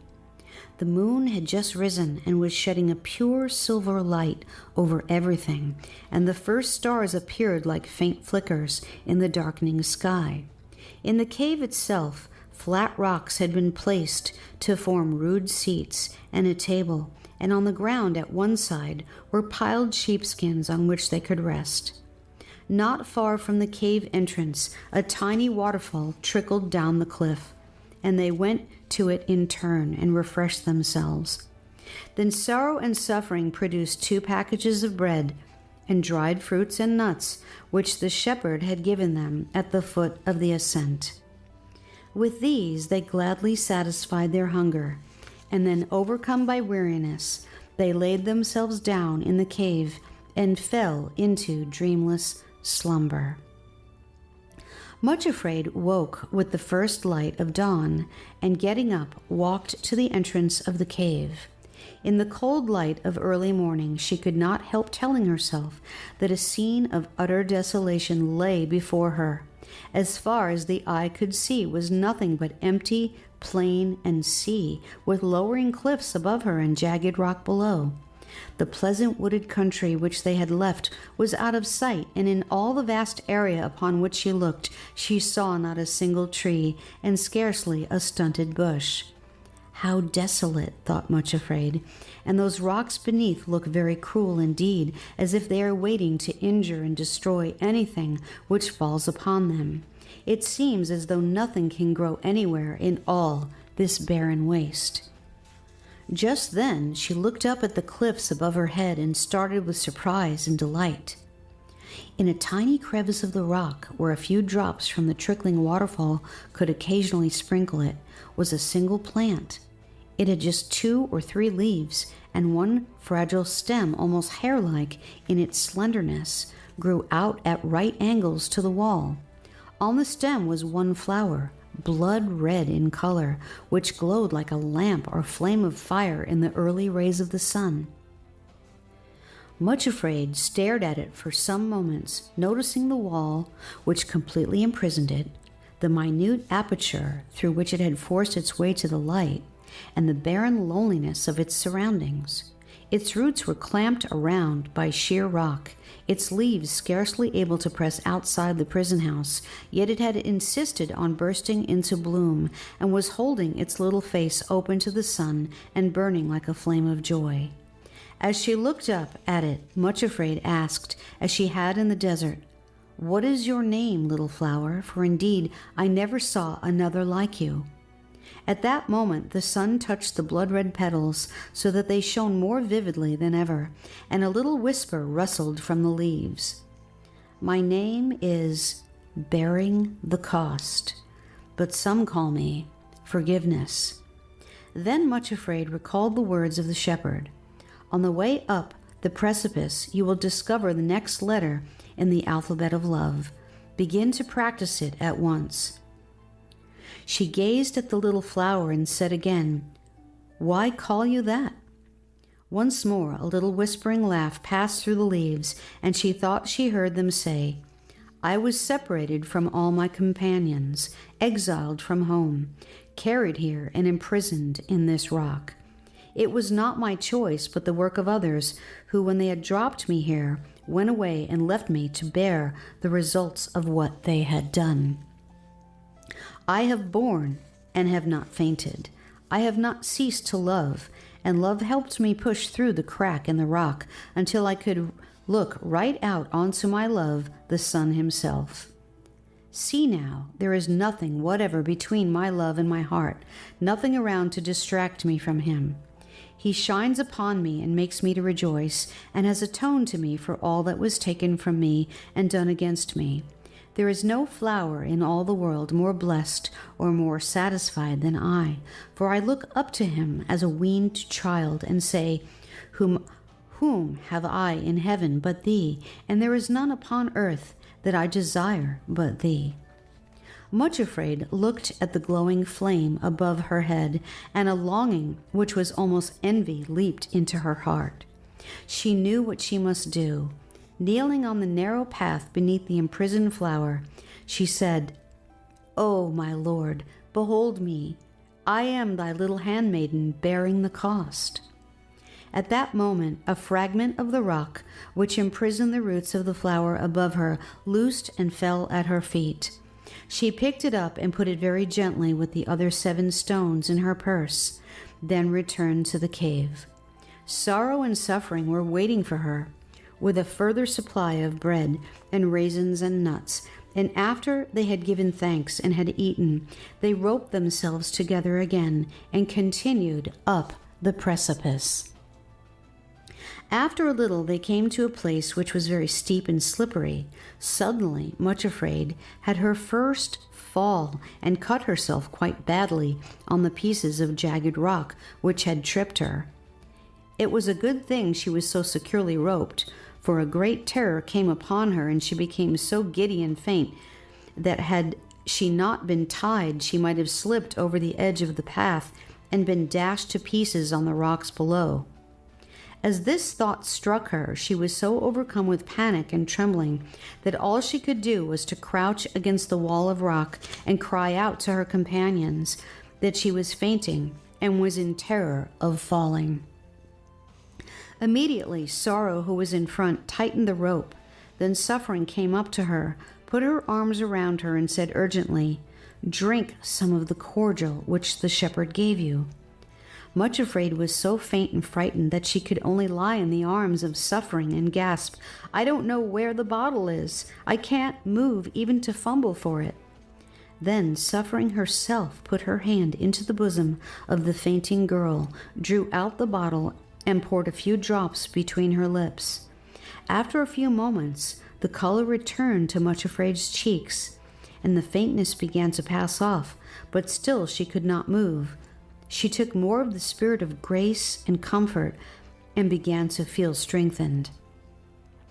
Then Sorrow, who had come back to the place where she was crouching, gently shortened the rope so that Much Afraid could take her hand, and again they started to climb.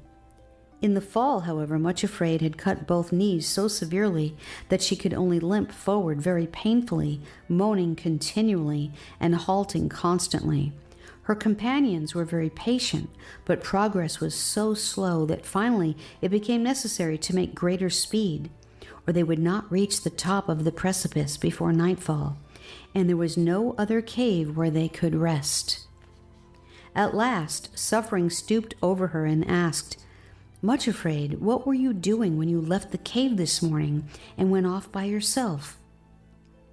Much Afraid gave her a startled look, then said with a painful flush, "I was looking at a flower which I had not seen before, growing in the rock by the waterfall." "What flower was that?" persisted Suffering very gently.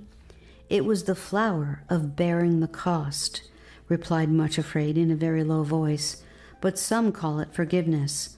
For a few moments she was silent, remembering the altar she had built and realizing that she was not practicing this new and difficult letter of the alphabet of love. Then said she, "I wonder if it would help my knees if we put a few drops of the cordial on them." "Let us try," said Sorrow and Suffering both together. "It is an excellent suggestion." As they dropped a little of the cordial on both knees, almost at once the bleeding ceased, and the worst of the smart and pain died away. Her legs remained very stiff, and she was still obliged to limp quite badly, but they did go forward at a much better pace. By late afternoon, they were right at the top of the awful ascent, and found themselves in a forest of young pine trees with moss and blueberries growing on the banks beside the path. And the precipice, which had looked so impassable, actually behind them. They sat down on one of the mossy banks in the wood to rest, then heard a voice singing quite close at hand. "Thou art all fair, my dearest love. There is no spot in thee. Come with me to the heights above, yet fair visions see. Up to the mount of myrrh and thence, across the hills of frankincense, to where the dawn's clear innocence bids all the shadows flee. Come with me, O my fairest dear, with me to Lebanon. Look from the peaks of grim Shanir, Amana and Hermon. The lions have their dens up there, the leopards prowl the glens up there. But from the top of the view is clear of land yet to be won." Cantabile 4, 7, and 8. There, coming toward them through a clearing in the trees, was the shepherd himself.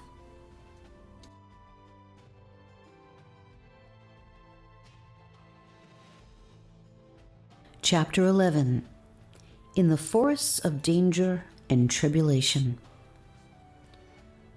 With what joy they welcomed the shepherd as he sat down in their midst, and after cheerfully congratulating them on having surmounted the precipice, he laid his hands gently on the wounds which Much Afraid had received when she fell, and immediately they were healed. Then he began to speak to them about the way which lay ahead.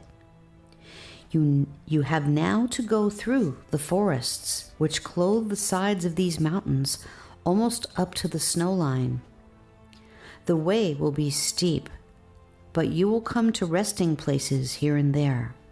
These are the forests of danger and tribulation, and often the pine trees grow so tall and so closely together that the path may seem quite dark.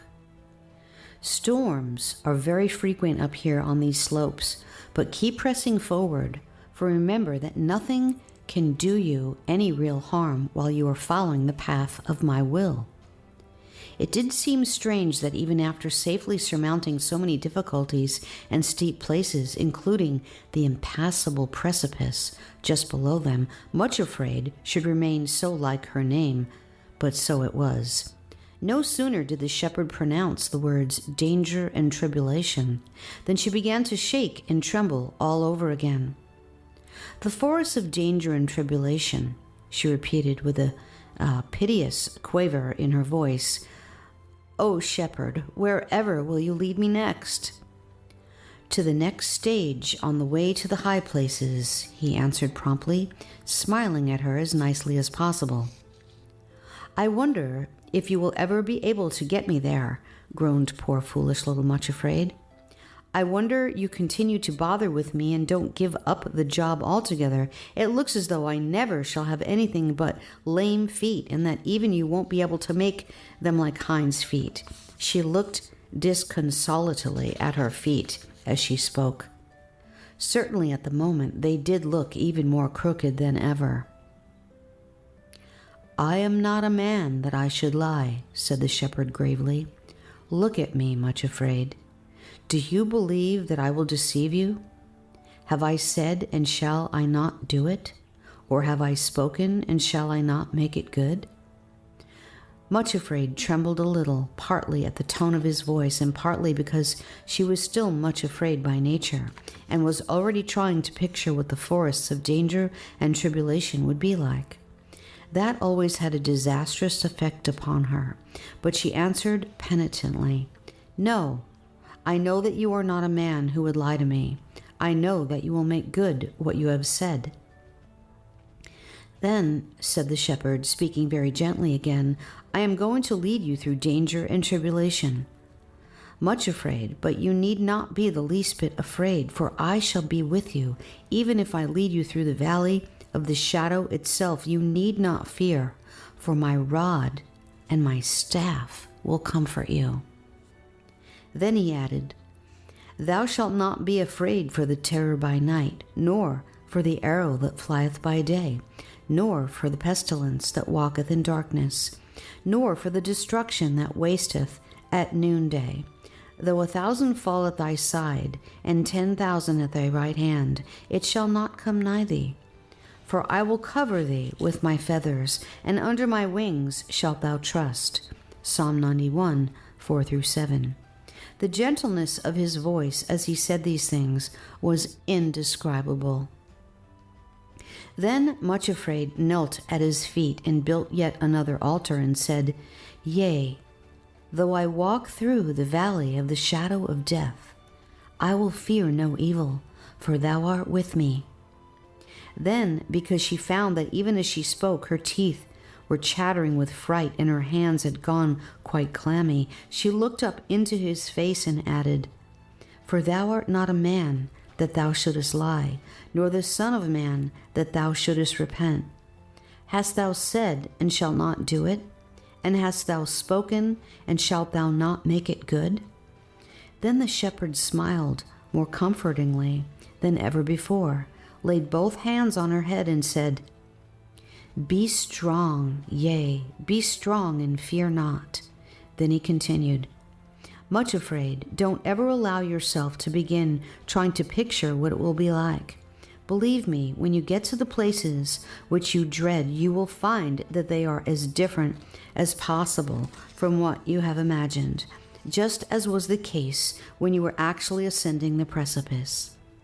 I must warn you that I see your enemies lurking among the trees ahead, and if you ever let craven fear begin painting a picture on the screen of your imagination, you will walk in fear and trembling and agony where no fear is."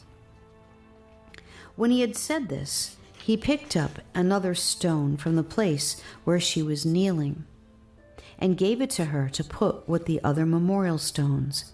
Then he went his way, and Much Afraid and her companions started on the path which led up through the forests.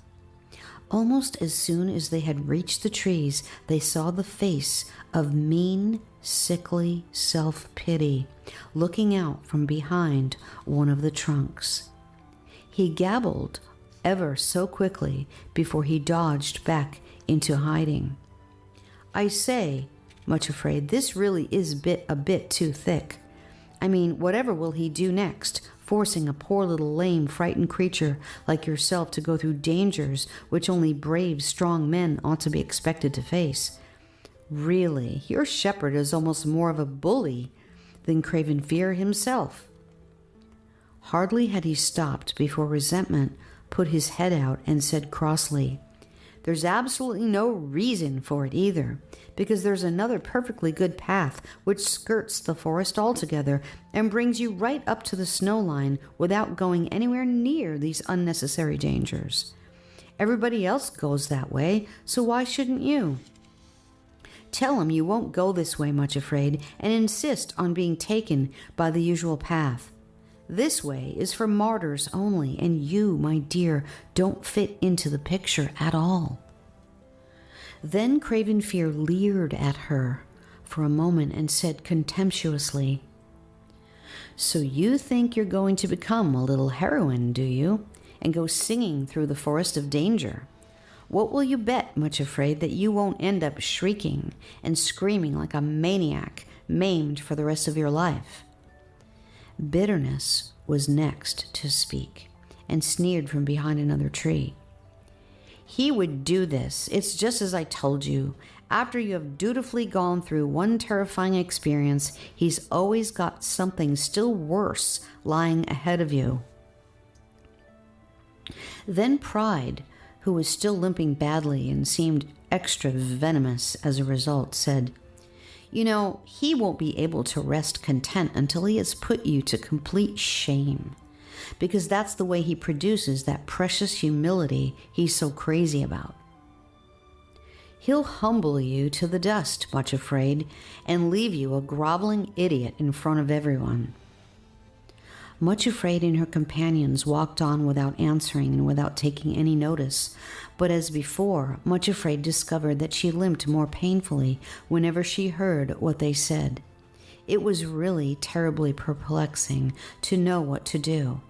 If she listened, she limped, and if she put her fingers in her ears, she couldn't accept the hands of her two guides, which meant that she stumbled and slipped. So they stopped for a moment or two and discussed the matter, and then Suffering opened the little first aid kit hanging at her girdle, took out some cotton, and firmly plugged the ears of Much Afraid. Although this was uncomfortable, it did seem to have the desired effect, at least temporarily, for when the 5 sulkers saw that they could not make her hear them, they soon tired of bawling at her and left her alone until another opportunity should occur for badgering her again. At first, the forest did not really seem too dreadful.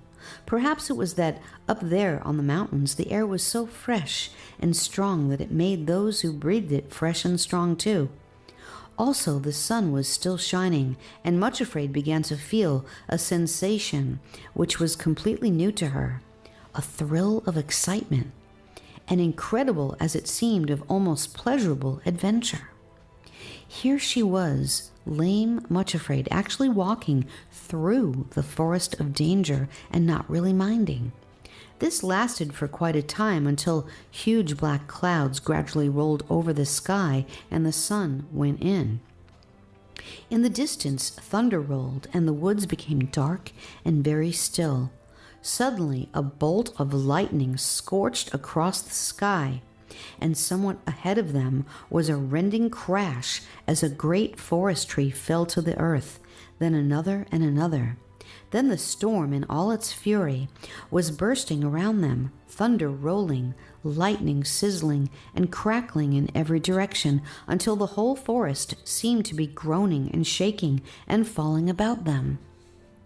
The strangest thing was that though Much Afraid felt a shuddering thrill go through her at every crash, she was not really afraid. That is, she felt neither panic nor desire to run, nor even real dread, for she kept repeating to herself, "Though 1,000 shall fall at thy side, and 10,000 at thy right hand, it shall not come nigh thee. For I will cover thee with my feathers, and under my wings shalt thou trust." So throughout the whole storm she was filled with a strange and wonderful peace, such as she had never felt before, and walked between her two companions, saying to herself, "I shall not die, but live and declare the works of the Lord." At last the storm began to rumble off into the distance. The crashes died down, and there was a quiet lull. The three women stopped to wring the water out of their clothes and hair and try to tidy themselves. As they did this, Craven Fear appeared near them again and yelled at the top of his voice, "I say, Much Afraid, this storm has only gone round the mountains for a short time. Already it is beginning to approach again and will be worse than before. Make a bolt back down the path as quickly as you can and get away from these dangerous trees before it starts again, or you will be killed. There's just time for you to make good your escape." "Look here," exclaimed Much Afraid most unexpectedly, water still dripping from her hair and her sodden skirts clinging like wet rags around her legs. "I can't stand that fellow shouting at me any longer. Please help me, both of you." And setting the example, she stooped down, picked up a stone, and flung it straight at Craven Fear. Her two companions actually laughed for the first time and started hurling a barrage of stones among the trees where the five were lurking. In a moment or two, none of their enemies were visible. Then just ahead of them through the trees, they saw a log hut which seemed to offer a promise of shelter and protection from the storm, which certainly was again drawing nearer. Hurrying toward the cabin, they found that it stood in a clearing well away from the trees, and when they trod the door latch, to their joy it opened, and they thankfully slipped inside. With great presence of mind, Suffering immediately closed the door and bolted it behind them, and none too soon. Next minute their enemies were banging on the door and shouting, "Hi, I say, open the door and let us in. The storm is starting again. You can't be so inhuman as to shut us outside and leave us to our fate." Much Afraid went to the door and shouted through the keyhole the advice they had offered her. "Make a bolt down the path as quickly as you can and get away from these dangerous trees, or you will be killed. You have just time to make good your escape before the storm starts again." There was a sound of muttering curses outside, then of hurrying feet fading away into the distance, and it seemed as though this time the advice was being acted upon. Back rolled the storm, fiercer and more terrible than before, but they were safely sheltered in the hut out of range of the crashing trees, and their shelter proved perfectly weatherproof, for not a drop came through the roof. They found in the room a supply of firewood stacked beside a small kitchen range with a kettle and some saucepans on it. While Suffering busied herself lighting the fire, Sorrow held the kettle under a spout outside the window and filled it with rainwater. Much Afraid went to a cupboard on the wall to see if it would yield any treasure. Sure enough, there was crockery on the shelves and a supply of tinned foods, as well as a big tin of unleavened biscuits. So in a very little time, while the storm still furiously raged and rattled outside, there they were, sitting around a crackling fire, warming themselves and drying their sopping garments, while they drank comforting hot cocoa and satisfied their hunger. Though the uproar of the tempest without was almost deafening, and the hut shuddered and shook in every blast, yet inside was nothing but peace and thanksgiving and cheerful contentment. Much Afraid found herself thinking with astonished awe that it was really the happiest and the most peaceful experience during the whole of her journey up till that time. As they lay down on the mattresses which they discovered piled in another part of the hut, she repeated again to herself very softly, "He has covered me with his feathers, and under his wings I do trust." The storm continued with great violence for 2 or 3 days, but while it lasted, the 3 travelers rested quietly in the shelter of the hut, going outside only during the brief lulls to gather wood. This they dried in the oven to replenish the stock they were using so that others following on behind might not be left without fuel. There seemed to be a good store of tinned foods and unleavened biscuits, and they supposed that some of the shepherd's servants must visit the hut from time to time with a new supply. During those quiet days in the midst of the raging tempest, Much Afraid came to know her 2 companions in a new way, and also to understand more of the mountain dialect which they spoke. In some strange way, she began to feel that they were becoming real friends and not just attendants whom the shepherd had commanded to go with her as guides and helpers. She found, too, that now she was accepting their companionship in this way, she seemed more alive than ever before to beauty and delight in the world around her. It seemed as though her senses had been quickened in some extraordinary way, enabling her to enjoy every little detail of her life, so that although her companions actually were sorrow and suffering, she often felt an almost inexplicable joy and pleasure at the same time. This would happen when she looked at the bright crackling flames in the log fire, or listening to the sound of lashing rain overhead, emphasizing the safety and peace within the hut, and when she saw through the window the tossing trees waving their arms against a background of scurrying clouds or lightning-rent sky, or again very early before daybreak, when she saw the morning star shining serenely through a rift in the clouds, or heard the clear, jubilant note of a bird during a lull in the storm. All these things seemed to be speaking to her in the mountain dialect, and to her growing astonishment, she found it an incredibly beautiful language, so that sometimes her eyes filled with tears of pure joy, and her heart seemed so full of ecstasy that she could hardly bear it. One morning, when the storm was rattling and raging through the forest louder than ever, she noticed Sorrow sitting by the fire, singing quietly to herself. The words, of course, being in the mountain dialect, which Much Afraid was learning to understand. This is the best translation that I can give, but you will realize that the original was much more beautiful and full of forest sounds and music. How lovely and how nimble are thy feet, O prince's daughter! They flash and sparkle and can run more fleet than running water. On all the mountains there is no gazelle, no roe or hind can overtake thee, nor can leap as well, but lag behind. Cantabile 7, verse 1. Why, Sorrow, exclaimed Much Afraid, I didn't know that you could sing, nor even that you knew any songs.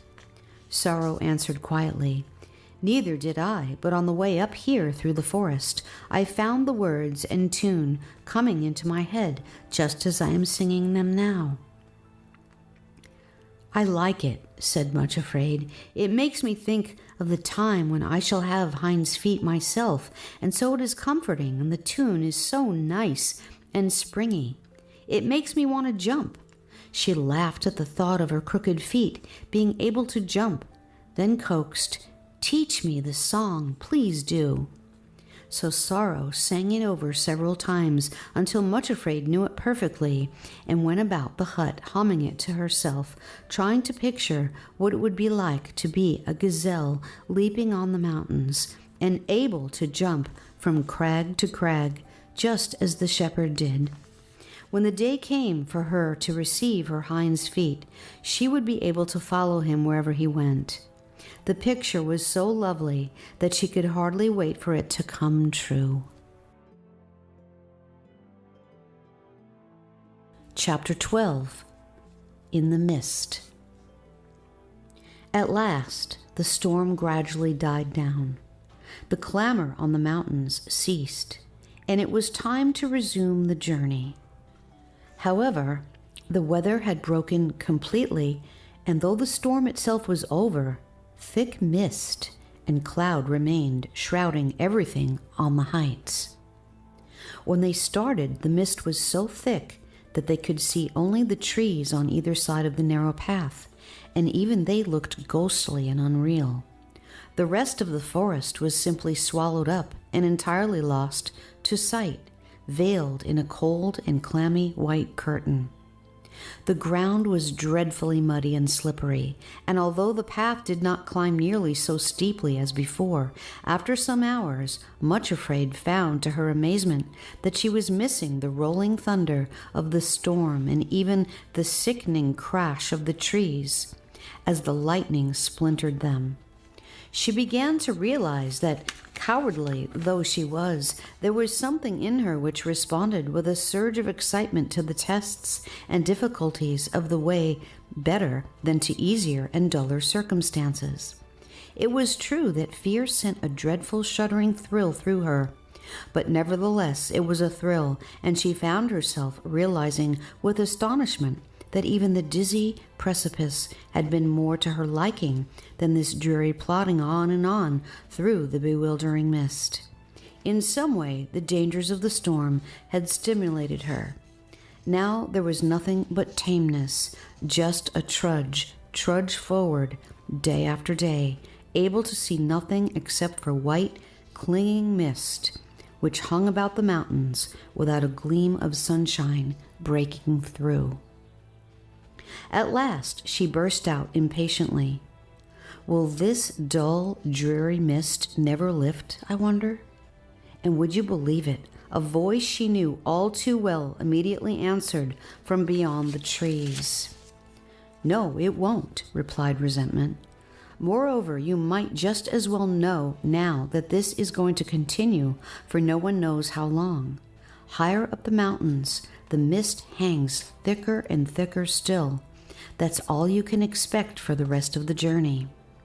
Much Afraid pretended not to hear, but the voice went on again almost at once. Have you noticed, Much Afraid, that the path which you are following isn't going up the mountain at all, but is almost level? You've missed the upward way, and you are just going round and round the mountain in circles. Much Afraid had not exactly noticed this fact, but now she could not help realizing that it was true. They were not climbing at all, but simply moving along the mountainside with constant ups and downs, and the downs seemed to be getting more frequent. Could it be possible that they were really gradually descending the mountain instead of going up? In the bewildering mist, one simply could not see anything, and she found that she had lost all sense of direction. On asking her companions what they thought about it, they answered rather shortly. Because, of course, she ought not to have listened to any suggestion from Resentment, that they were on the path which the shepherd had pointed out, and would certainly not allow anyone to persuade them to leave it. But, persisted Much Afraid petulantly, don't you think that we may have missed the way in this mist? The shepherd said, the path led upward, and as you see, this one doesn't. It runs along the side of the mountain.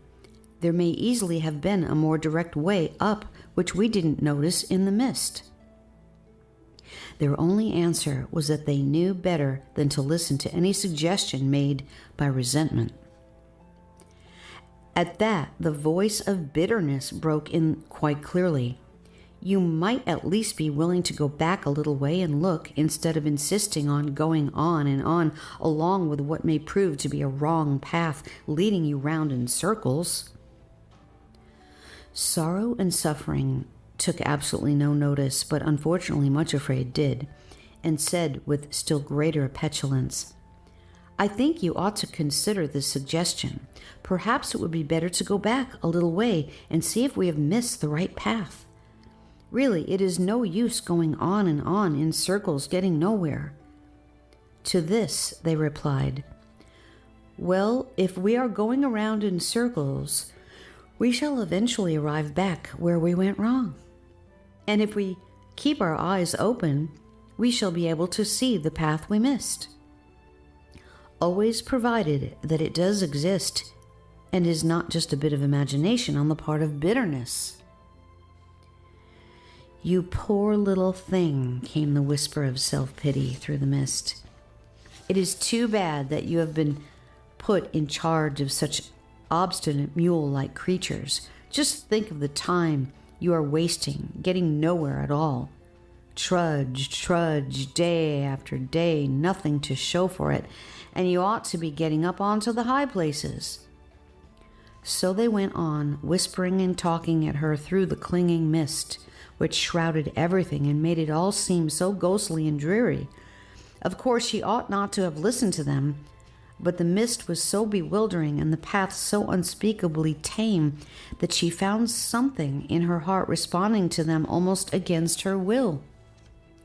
Suffering doggedly led the way, and sorrow, just as doggedly, was her rear guard, so that there was no possibility of turning back. But Much Afraid found herself limping and slipping and stumbling far more often and badly than at any other stage of the journey. It made her very disagreeable and difficult to deal with. It is true that after every stumble, her conscience smote her, and she apologized sorrowfully and abjectly to her companions, but that did not prevent her slipping again almost directly afterwards. Altogether, it was a miserable time, and the mist, instead of clearing, seemed to get thicker and colder and drearier than ever.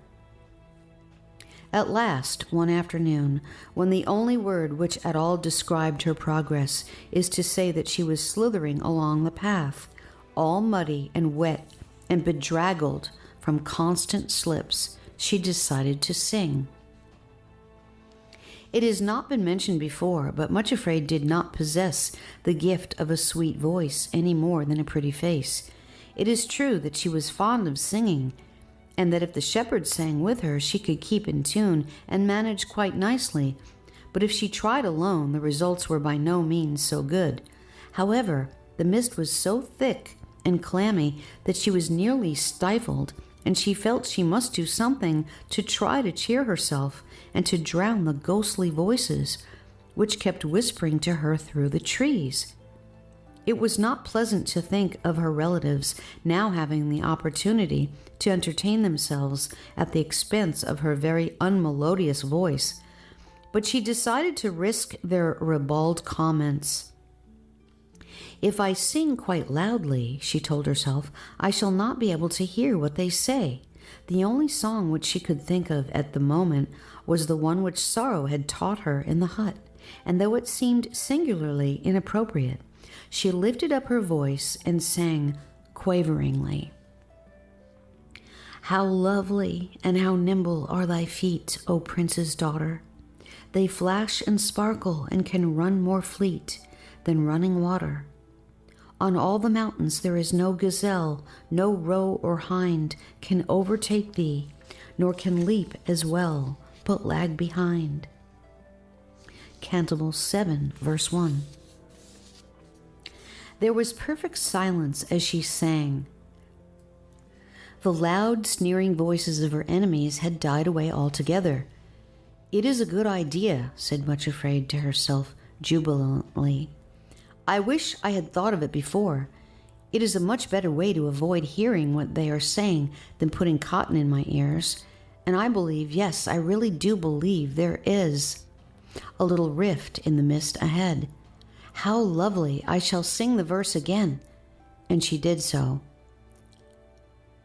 "Why, Much Afraid?" said a cheery voice close beside her. "I have not heard that song before. Where did you learn it?"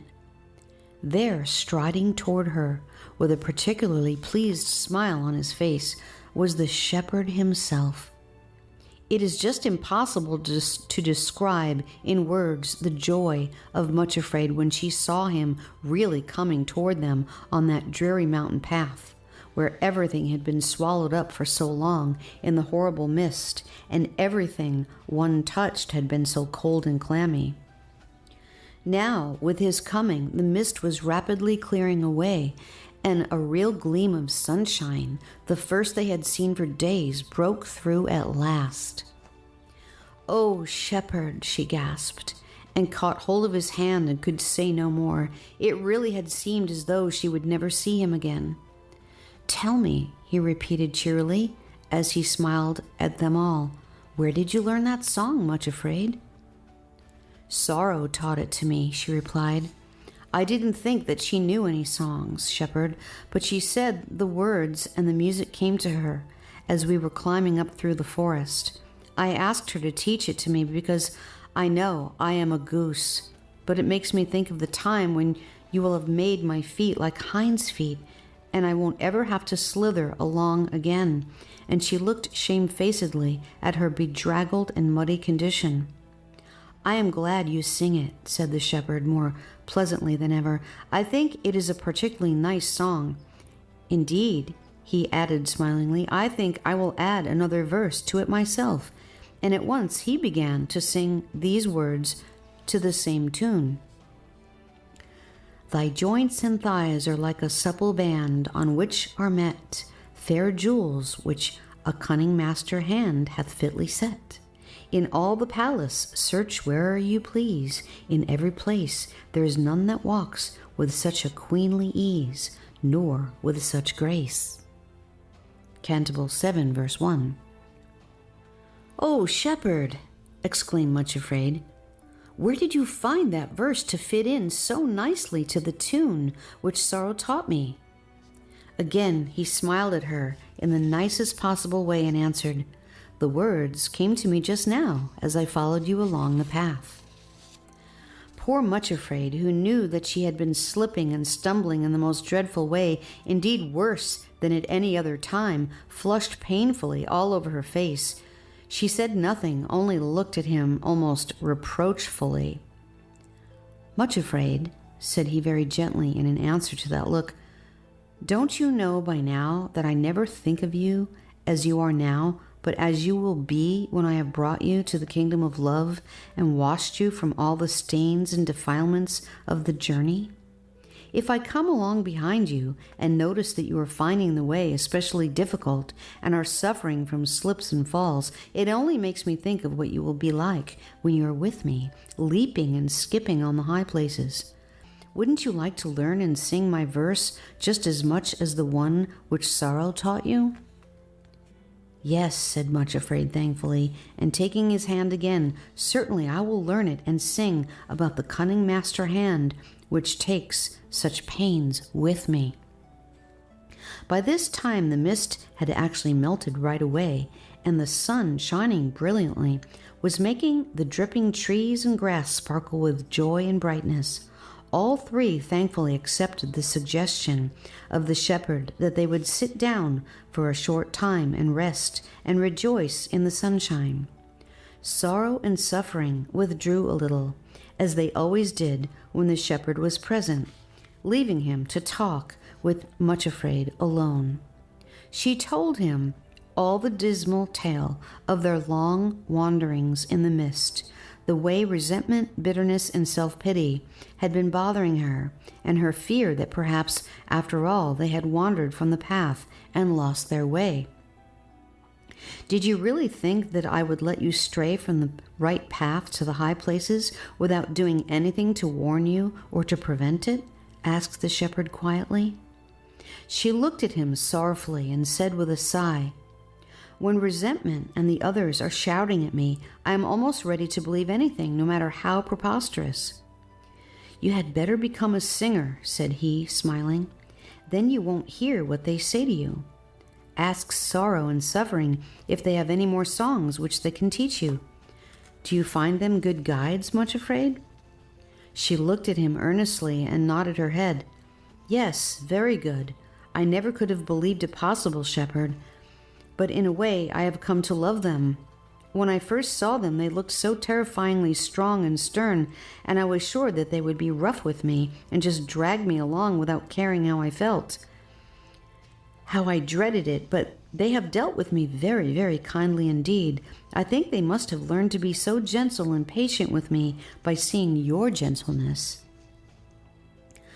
I never could have managed without them, she went on gratefully. And the queer thing is, I have a feeling that they really like helping an ugly little cripple like me in this way. They do truly want to get me up to the high places, not just because it is the commandment which you have given them, but also because they want a horrid coward like myself to get there and be changed. You know, shepherd, it makes a great difference in my feelings toward them not to look upon them any longer with dread, but as friends who want to help me. I know it seems ridiculous, but sometimes I get the feeling that they really love me and want to go with me of their own free will. As she finished speaking, she looked up in his face and was surprised to see that he actually looked as though he were trying not to laugh. He said nothing for a moment or two, but turned slightly so that he could look around at the two guides. Much Afraid looked too. They were sitting apart in the background and were unaware that they were being watched. They sat close to one another and were looking away up to the mountains toward the high places. Their veils had been thrown back, although she still could not see their faces because their backs were toward the shepherd and herself. She was struck by the fact that they seemed even taller and stronger than when she had first seen them waiting for her at the foot of the mountains. There was something almost indescribably majestic about them at that moment, a sort of radiant eagerness expressed in their attitude. They were talking quickly to one another, but their voices were so low that she could not catch what they were saying. Was it possible? Yes, it was. They were actually laughing. That they were talking about something which thrilled them with eagerness and expectation, she felt quite sure. The shepherd watched them for a few moments without speaking. Then he turned back to Much Afraid. His eyes were laughing at her. But he said quite gravely, "Yes, I really believe you are right, Much Afraid.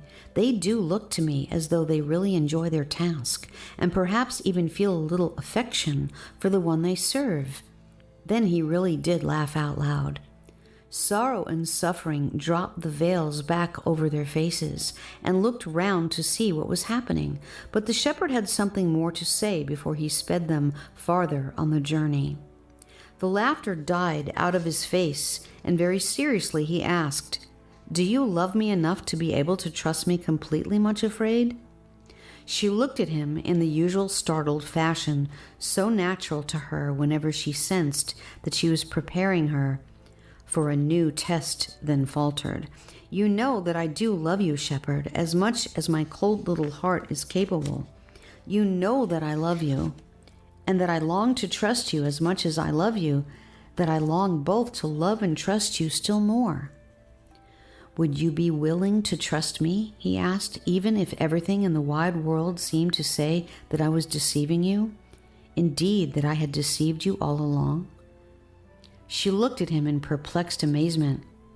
"Why, yes," she said. "I'm sure I would, because one thing I know to be true. It is impossible that you should tell a lie. It is impossible that you should deceive me. I know that I am often very frightened at the things which you ask me to do," she added, shamefacedly and apologetically. "But I could never doubt you in that way. It's myself I am afraid of, never of you. And though everyone in the world should tell me that you had deceived me, I should know it was impossible."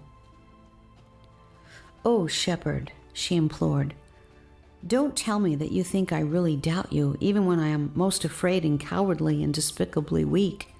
You know, I trust you. In the end, I know I shall be able to say thy gentleness hath made me great." He said nothing for a little, only looked down very tenderly, almost pitifully, at the figure now crouching at his feet. Then, after a time, he said very quietly, "Much Afraid, supposing I really did deceive you, what then?" It was then her turn to be quite silent. trying to grasp this impossible thing he was suggesting and to think what her answer would be. What then? Would it be that she could never trust, never love him again? Would she have to be alive in the world where there was no shepherd, only a mirage and a broken, lovely dream? To know that she had been deceived by one she was certain could not deceive? To lose him? Suddenly she burst into a passion of weeping, then after a little while looked straight up into his face and said, "My Lord, if you can deceive me, you may. It can make no difference. I must love you as long as I continue to exist. I cannot live without loving you." He laid his hands on her head, then with a touch more tender and gentle than anything she had ever felt before, repeated as though to himself, "If I can, I may deceive her." Then, without another word, he turned and went away. Much afraid, picked up a little icy cold pebble, which was lying on the ground where he had stood, put it in her bag, then tremblingly rejoined Sorrow and Suffering, and they continued their journey. Chapter 13. In the Valley of Loss. The mist had cleared from the mountains, and the sun was shining, and as a consequence, the way seemed much more pleasant and easy than it had for a very long time. The path still led them along the side of the mountain rather than upward, but one day, on turning a corner, they found themselves looking down into a deep valley.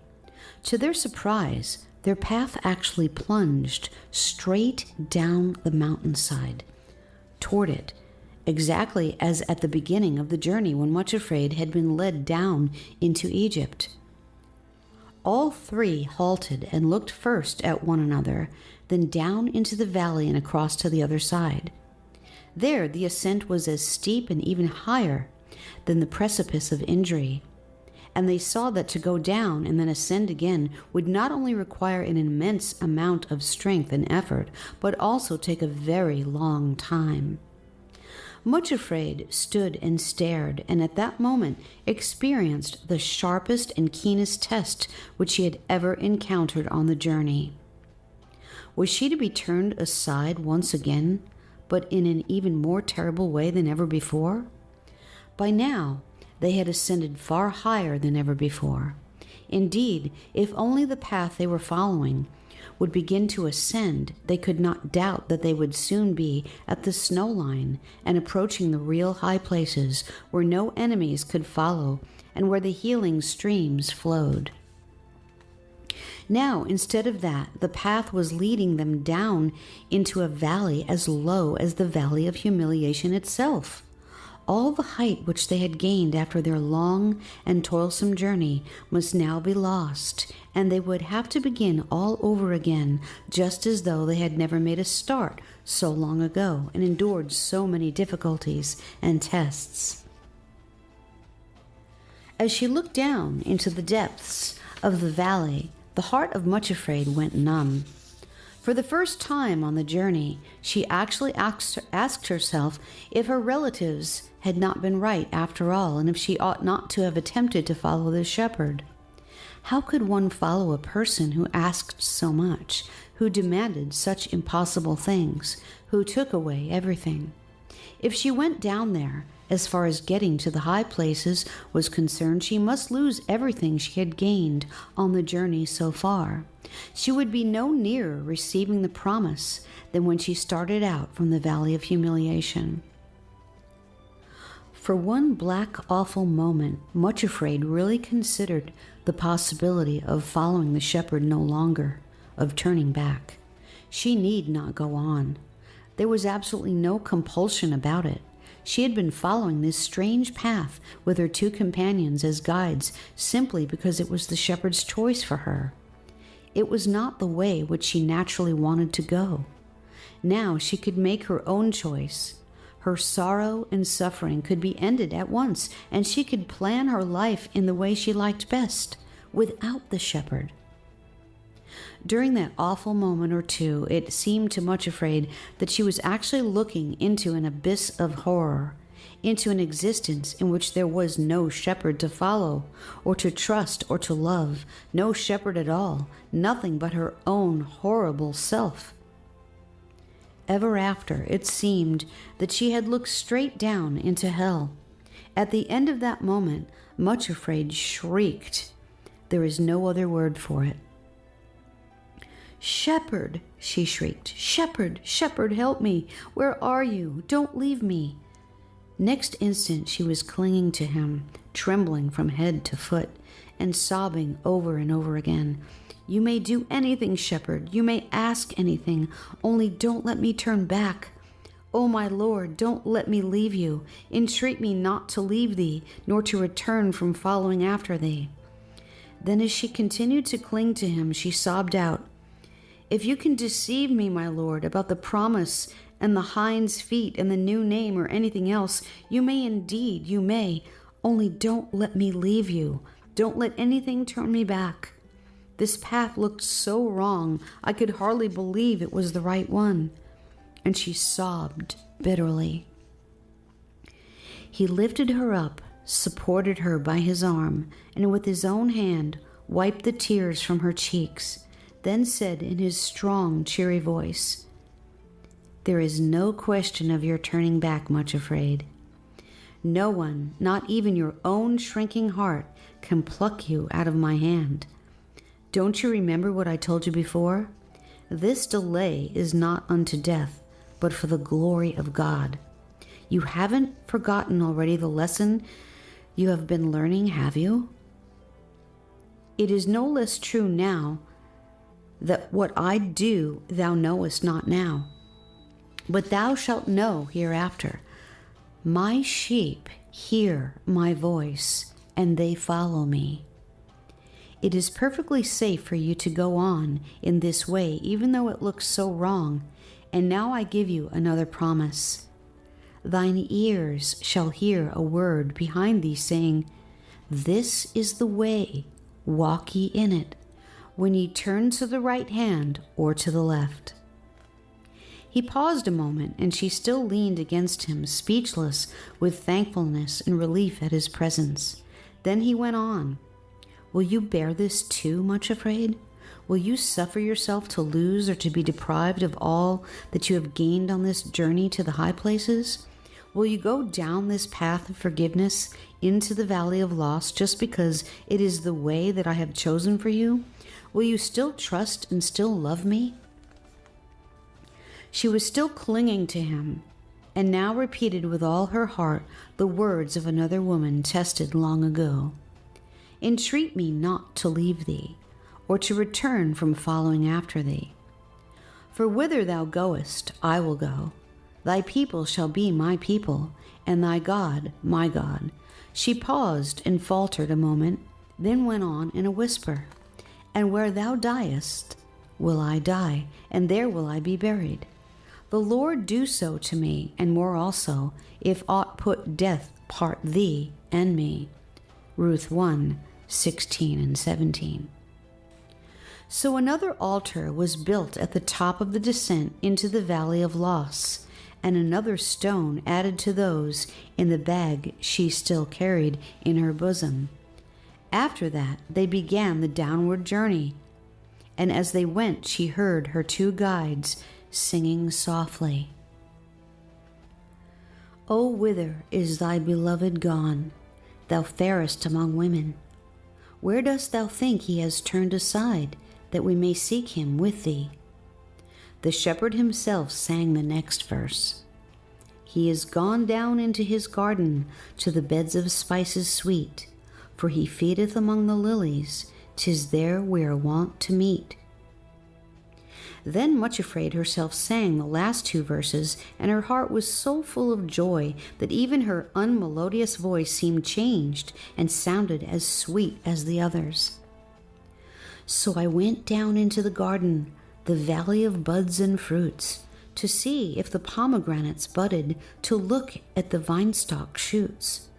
And my soul in a burst of rapture, or ever I was aware, sped swifter than chariot horses, for lo, he was waiting there.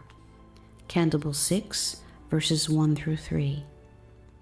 Considering how steep it was, the descent down into the valley seemed surprisingly easy, but perhaps that was because Much Afraid desired with her whole will to make it in a way that would satisfy and please the shepherd.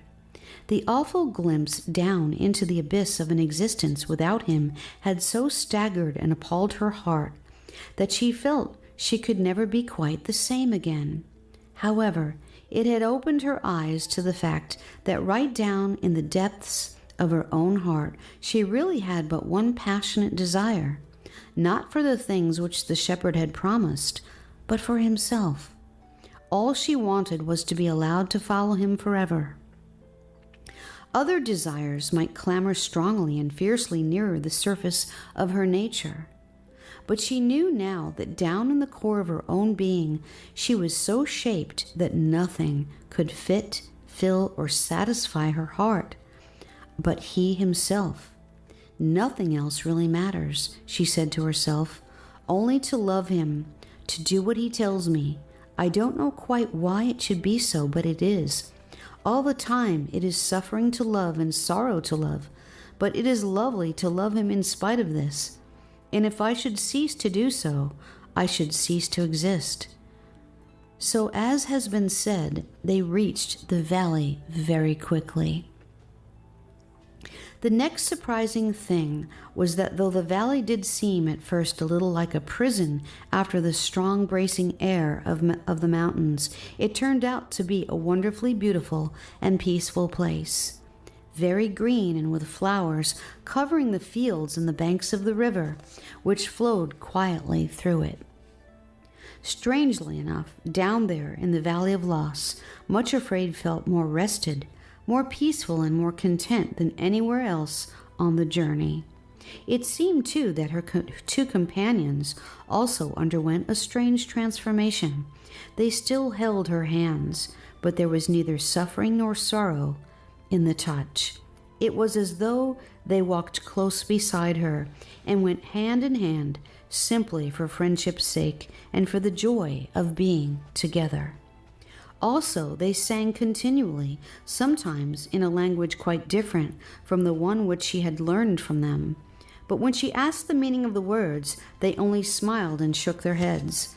This is one of the many songs which all three sang down in the Valley of Loss, and it was another from the collection in the old songbook which Much Afraid so loved. I am my love's, and he is mine, and this is his desire, that with his beauty I may shine in radiant attire. And this will be when all of me is pruned and purged with fire. Come, my beloved, let us go forth to the waiting field, and where thy choicest fruit trees grow, thy pruning knife now wield, that at thy will and through thy skill their richest store may yield. And spices give a sweet perfume, and vines show tender shoots, and all my trees burst forth in bloom. Fair buds from bitter roots, there will not I my love deny, but yield thee pleasant fruits. Canticle 7, 10 through 13. It is true that when Much Afraid looked at the mountains on the other side of the valley, she wondered how they would ever manage to ascend them, but she found herself content to wait restfully and to wander in the valley as long as the shepherd chose. One thing in particular comforted her. After the hardness and slipperiness of the way on the mountains, where she had stumbled and limped so painfully, she found that in those quiet green fields she could actually walk without stumbling and could not feel her wounds and scars in stiffness at all. All this seemed a little strange because, of course, she really was in the Valley of Loss. Also, apparently, she was farther from the high places than ever before. She asked the shepherd about it one day, for the loveliest part of all was that he often walked with them down there, saying with a beautiful smile that it was one of his favorite haunts. In answer to her question, he said, I am glad that you are learning to appreciate the valley too, but I think it was the altar which you built at the top, much afraid, which has made it so easy for you." This also rather puzzled her, for she said, "But I have noticed that after the other altars which you told me to build, the way has generally seemed harder and more testing than before." Again he smiled, but only remarked quietly that the important thing about altars was that they made possibilities of apparent impossibilities, and that it was nice that on this occasion it had brought her peace and not a great struggle. She noticed that he looked at her keenly and rather strangely as he spoke, and though there was a beautiful gentleness in the look, there was also something else which she had seen before, but still did not understand. She thought it held a mixture of two things, not exactly pity, no, that was the wrong word, but a look of wonderful compassion together with unflinching determination. When she realized that, she thought of some words which one of the shepherd's servants had spoken down in the valley of humiliation before ever the shepherd had called her to the high places. She had said, "Love is beautiful, but it is also terrible, terrible in its determination to allow nothing blemished or unworthy to remain in the beloved." When she remembered this, Much Afraid thought with a little shiver in her heart, "He will never be content until he makes me what he is determined that I ought to be." And because she was still much afraid, and not yet ready to change her name, she added with a pang of fear, "I wonder what he plans to do next, and if it will hurt very much indeed." Chapter 14. The Place of Anointing. As it happened, the next thing which the shepherd had planned was very beautiful indeed. Not long after this conversation, the path finished its winding way through the valley and led them to the foot of the mountains, on the other side to a place where they rose up like a wall, far higher and steeper than the precipice of injury.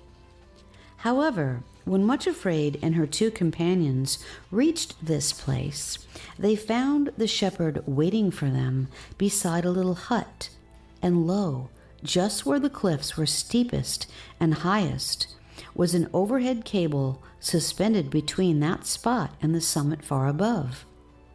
On this cable hung chairs in which two could sit side by side and be swung right up to the top without any effort on their part at all. It is true that at first the very sight of these frail-looking aerial chairs swinging along so high above the ground made Much Afraid feel giddy and panicky. She felt she could never voluntarily place herself in one of them and be swung up that frightful-looking precipice with only a little footrest and nothing to prevent her casting herself out of the chair if the urge should come upon her. However, that passed almost at once, for the shepherd smiled and said, "Come, Much Afraid, we will sit ourselves in the first two chairs, and sorrow and suffering will follow in the next. All you have to do is to trust yourself to the chair and be carried in perfect safety up to the place to which I wish to take you, and without any struggling and striving on your part." Much Afraid stepped into one of the seats, and the shepherd sat beside her, while the two companions occupied the next pair. In a minute they were moving smoothly and steadily toward the high places which had looked so impossibly out of reach, supported entirely from above, and with nothing to do but rest and enjoy the marvelous view. Though the chairs swung a little in places, they felt no giddiness at all, but went upward and still upward until the valley below looked like a green little carpet, and the gleaming white peaks of the kingdom of love towered around and above them. Soon they were far above the place to which they had climbed on the mountains opposite, and still they swung along. When at last they stepped out of the aerial chairs, they were in a place more beautiful than anything Much Afraid had seen before. For though these were not the real high places of the kingdom of love, they had reached the borderland. All around were Alps with grassy meadows almost smothered in flowers. Little streams gurgled and splashed between banks of kingcups, while buttercups and cowslips, violets and pink primulae carpeted the ground. Clumps of delicate purple solandula grew in vivid clusters, and all over the fields, glowing bright as gems, were gentians more blue than the sky at midday, looking like jewels on a royal robe. Above were peaks of pure white snow, which towered up into a cloudless sky like a roof of sapphire and turquoise. The sun shone so brilliantly it almost seemed that one could see the flowers pushing their way up through the earth and unfolding themselves to receive the glory of its rays. Cowbells and goat bells sounded in every direction, and a multitude of bird notes filled the air. But above the rest was one voice, louder and more dominant than them all, and which seemed to fill the whole region. It was the voice of a mighty waterfall, leaping down another great cliff which towered above them, and whose rushing waters sprang from the snows in the high places themselves. It was so unspeakably lovely that neither Much Afraid nor her companions could utter a word, but stood drawing deep breaths and filling their lungs with the spicy, pine-scented mountain air. As they wandered forward, they stooped down at every other step, gently touching the jewel-like flowers or dabbling their fingers in the splashing brooks. Sometimes they just stood still amid the profusion of shining beauty around them and laughed aloud with pure joy. The shepherd led them across meadows where the warm-scented grass grew nearly waist-high toward the mighty waterfall. At the foot of the cliffs, they found themselves standing in cool shadows with a light spray sometimes splashing their faces, and there the shepherd bade them stand and look up. There stood Much Afraid, a tiny figure at the foot of the mighty cliffs, looking up at the great, never-ending rush of waters as they cast themselves down from the high places. She thought that never before had she seen anything so majestic or so terrifyingly lovely. The height of the rocky lip over which the waters cast themselves to be dashed in pieces on the rocks below almost terrified her. At the foot of the fall, the thunderous voice of the waters seemed almost deafening, but it seemed also to be filled with meaning, grand and awesome, beautiful beyond expression. As she listened, Much Afraid realized that she was hearing the full majestic harmonies, the whole orchestra, as it were, playing the original of the theme song which all the little streamlets had sung far below in the Valley of Humiliation.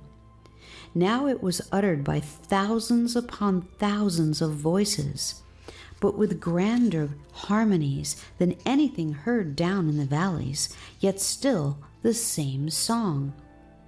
From the heights we leap and go to the valleys down below, always answering to the call, to the lowest place of all. Much Afraid, said the shepherd's voice in her ear, what do you think of this fall of great waters in their abandonment of self-giving? She trembled a little as she answered, I think they are beautiful and terrible beyond anything which I have ever saw before. Why terrible? He asked. It is the leap which they have to make, the awful height from which they must cast themselves down to the depths beneath, there to be broken on the rocks. I can hardly bear to watch it. Look closer, he said again. Let your eye follow just one part of the water from the moment when it leaps over the edge until it reaches the bottom. Much Afraid did so, and then almost gasped with wonder. Once over the edge, the waters were like winged things, alive with joy, so utterly abandoned to the ecstasy of giving themselves that she could almost have supposed that she was looking at a host of angels floating down on rainbow wings, singing with rapture as they went. She gazed and gazed, then said, "It looks as though they think it is the loveliest movement in all the world, as though to cast oneself down is to abandon oneself to ecstasy and joy indescribable." "Yes," answered the shepherd in a voice vibrant with joy and thanksgiving. "I am glad that you have noticed that, much afraid. These are the falls of love flowing from the high places in the kingdom above. You will meet with them again. Tell me, does the joy of the waters seem to end when they break on the rock below?" Again, Much Afraid looked where he pointed and noticed that the lower the water fell, the lighter it seemed to grow, as though it really were lighting down on wings.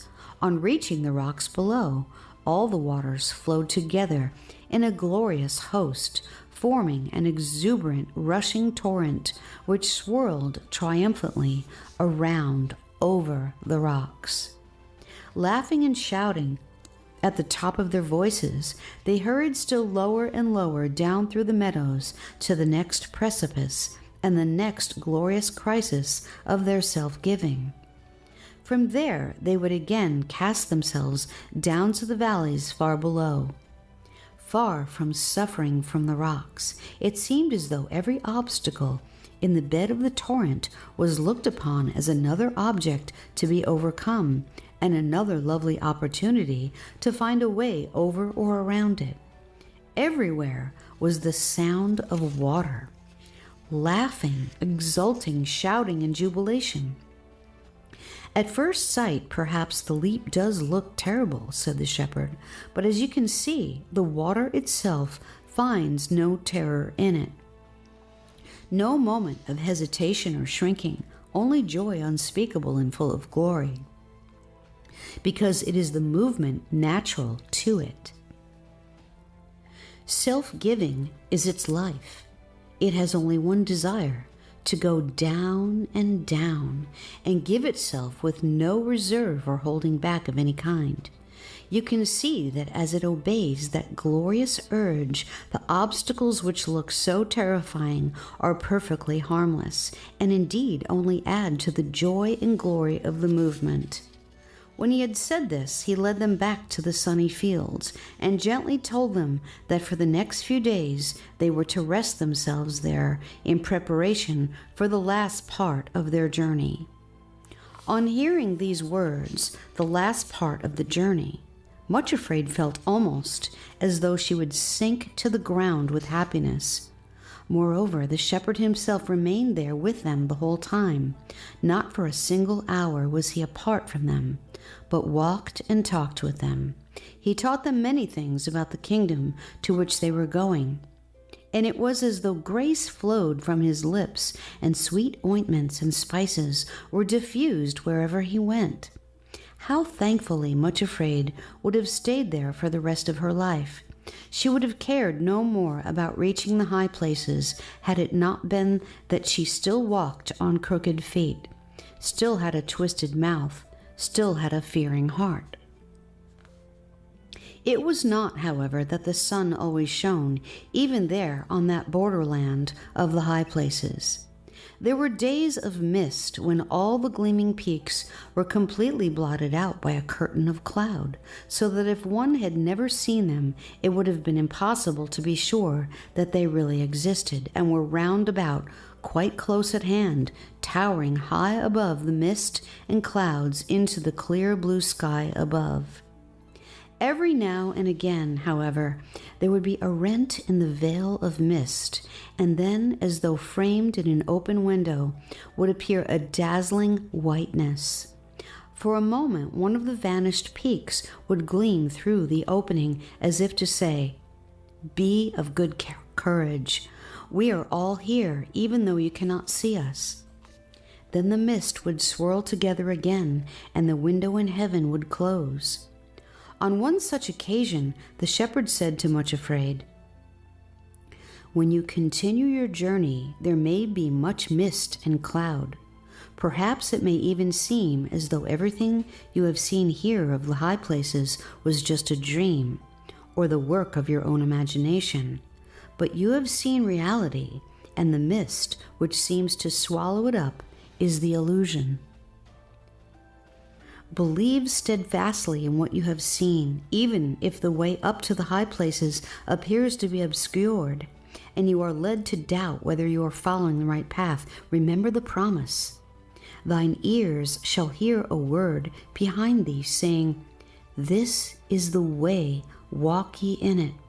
When ye turn to the right hand, and when ye turn to the left, always go forward along the path of obedience as far as you know it until I intervene, even if it seems to be leading you where you fear I could never mean you to go.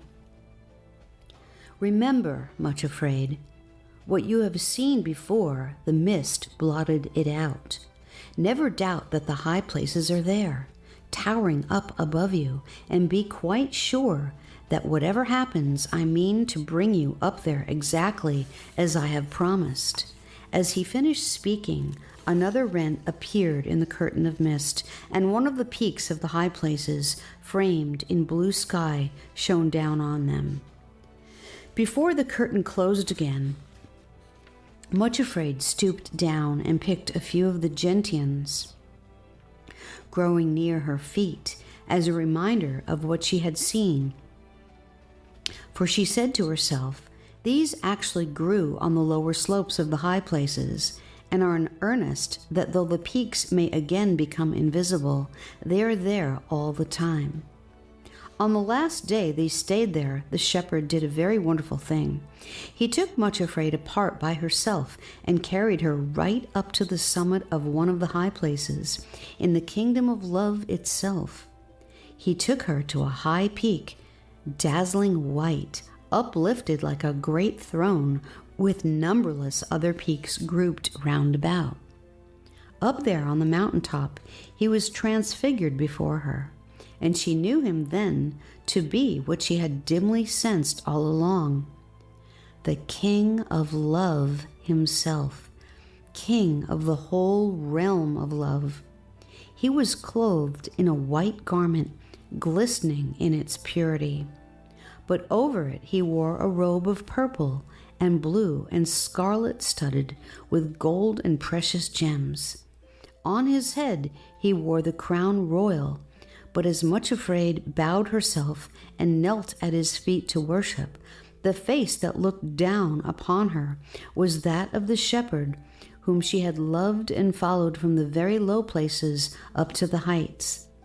His eyes were still full of gentleness and tenderness, but also of strength and power and authority.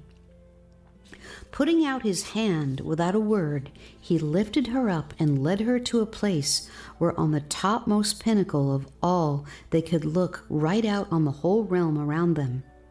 Standing there beside him and so happy as to be scarcely conscious of herself at all, Much Afraid looked out over the kingdom of love. Far, far below were the valleys and the plains and the great sea and the desert. She even thought she could recognize the Valley of Humiliation itself, where she had lived so long and had first learned to know the shepherd. But that seemed so long ago, it was like remembering another existence altogether. All around her in every direction were the snowy peaks of the high places. She could see that the bases of all these mountains were extremely precipitous, and that higher up they were all clothed with forests, then the green slopes of the higher Alps, and then the snow. Wherever she looked, the slopes at that season of the year were covered with pure white flowers, through whose half-transparent petals the sun shone, turning them to burning whiteness. In the heart of each flower was a crown of pure gold. These white-robed hosts scented the slopes of the high places with a perfume sweeter than any she had ever breathed before. All had their faces in golden crowns turned down the mountains, as if looking at the valleys, multitudes upon multitudes of them, which no man could number, like a great cloud of witnesses, all stooping forward to watch what was going on in the world below. Wherever the king and his companion walked, these white-robed flowers bowed beneath their feet and rose again, buoyant and unsullied, but exuding a perfume richer and sweeter than before. On the utmost pinnacle to which he led her was an altar of pure gold, flashing in the sun with such splendor that she could not look at it, but had to turn her eyes away at once, though she did perceive that a fire burned on it and a cloud of smoke, perfumed with incense, rose from it. Then the king told her to kneel, and with a pair of golden tongs brought a piece of burning coal from off the altar. Touching her with it, he said, "Lo, this hath touched thy lips, and thine iniquity is taken away, and thy sin purged." Isaiah 6, verse 7. It seemed to her that a burning flame of fire too beautiful and too terrible to bear went through her whole being, and much afraid lost consciousness and remembered no more. When she recovered, she found that the shepherd was carrying her in his arms, and they were back on the lower slopes of the borderland. The royal robes and the crown were gone, but something of the expression on his face remained, the look of utmost authority and power. Above them towered the peaks, while everything below was shrouded in cloud and mist. When he found that she was sufficiently recovered, the shepherd took her by the hand, and they walked together down into the white mist and through a little wood where the trees were scarcely visible, and there was no sound but drops of water splashing onto the ground. When in the middle of the wood a bird burst into song, they could not see it for the mist, but high and clear and indescribably sweet, the bird sang and called the same series of little notes over and over again. They seemed to form a phrase constantly repeated, always with a higher chirrup at the end, which sounded just like a little chuckling laugh. It seemed to Much Afraid that this was the song the bird was singing. "He's gotten the victory, hurrah! He's gotten the victory, hurrah!" The wood rang with the jubilant notes, and they both stood still among the dripping trees to listen. "Much Afraid," the shepherd said, "you have had a glimpse of the kingdom into which I am going to bring you. Tomorrow you and your companions start on the last part of your journey, which will bring you thither." Then with wonderful tenderness he spoke words which seemed too glorious to be true. "Thou hast a little strength, and hast kept my word, and hast not denied my name. Behold, I will make thine enemies to come and worship before thy feet, and to know that I have loved thee. Behold, I come quickly. Hold fast that which thou hast, that no man take thy crown. And she that overcometh will I make a pillar in the temple of my God, and she shall go no more out, and I will write upon her the name of my God. I will write upon her my new name." Revelation 3, 8 through 12. It was then that Much Afraid took courage to ask him something which he had never dared ask before. With her hand held in his, she said, "My Lord, may I ask one thing? Is the time at last soon coming when you will fulfill the promise that you gave me?" He said very gently, yet with great joy, "Yes, the time is not long now. Dare to begin to be happy. If you will go forward in the way before you, you will soon receive the promise, and I will give you your heart's desire. It is not long now, Much Afraid." So they stood in the mist-filled wood, she trembling with hope and unable to say a word, worshiping and wondering if she had seen a vision. or if this thing had really happened. Upon his face was a look which she would not have understood even if she had seen it, but she was too dazed with happiness even to look at him. High over the dripping trees, the little bird still sang his jubilant song. "He's gotten the victory." And then in a burst of trills and chuckles, "Hurrah, hurrah, hurrah!"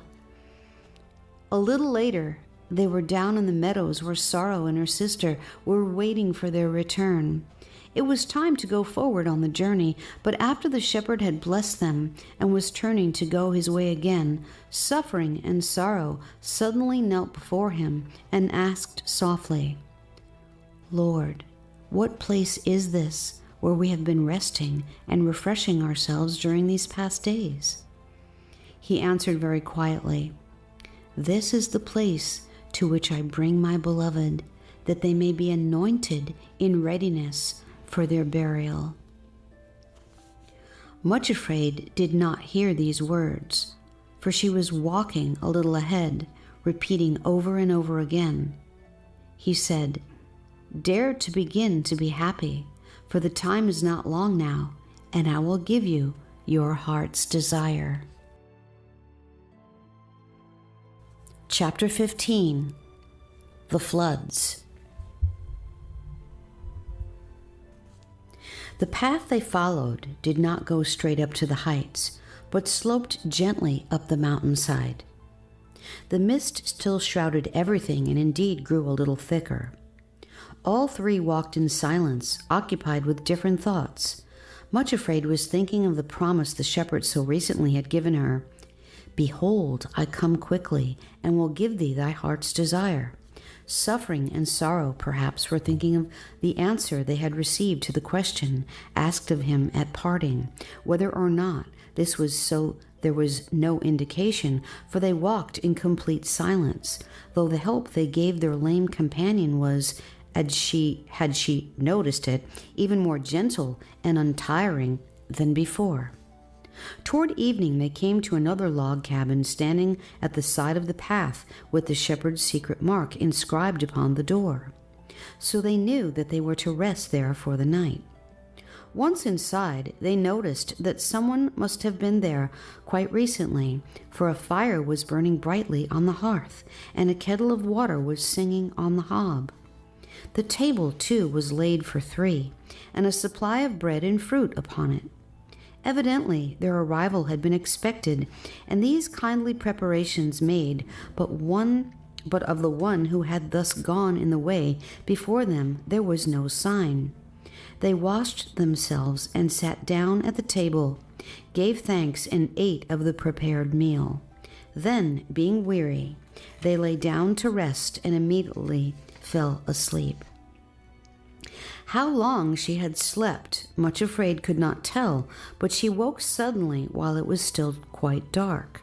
Her companions slumbered peacefully beside her, but she knew that someone had called her. She waited in silence. Then a voice said, "Much Afraid." "Behold me, here I am, my lord," she answered. "Much Afraid," said the voice, "take now the promise you received when I called you to follow me to the high places, and take the natural longing for human love, which you found already growing in your heart when I planted my own love there, and go up into the mountains to the place that I shall show you. Offer them there as a burnt offering unto me." There was a long silence before Much Afraid's trembling voice spoke through the darkness. "My lord, am I understanding you right?" "Yes," answered the voice. "Come now to the entrance of the hut, and I will show you where you are to go." Without waking the two beside her, she rose silently, opened the door of the hut, and stepped outside. Everything was still shrouded in mist, and the mountains were completely invisible, swallowed up in darkness and cloud. And she looked. The mist parted in one place, and a little window appeared through which the moon and one star shone brightly. Just below them was a white peak, glimmering palely, and at its foot was the rocky ledge over which the great waterfall leaped and rushed down to the slopes below. Only the lip of rock over which it poured itself was visible, all below being shrouded in the mist. Then came the voice, "That is the appointed place." Much afraid looked and replied, "Yes, Lord, behold me. I am thy handmaiden. I will do according to thy word." She did not lie down again, but stood at the door of the hut, waiting for daybreak. It seemed to her that the voice of the fall now filled the whole night, and was thundering through her trembling heart, reverberating and shouting through every part, and repeating again and again, "Take now the promise that I gave you, and the natural human love in your heart, and offer them for a burnt offering."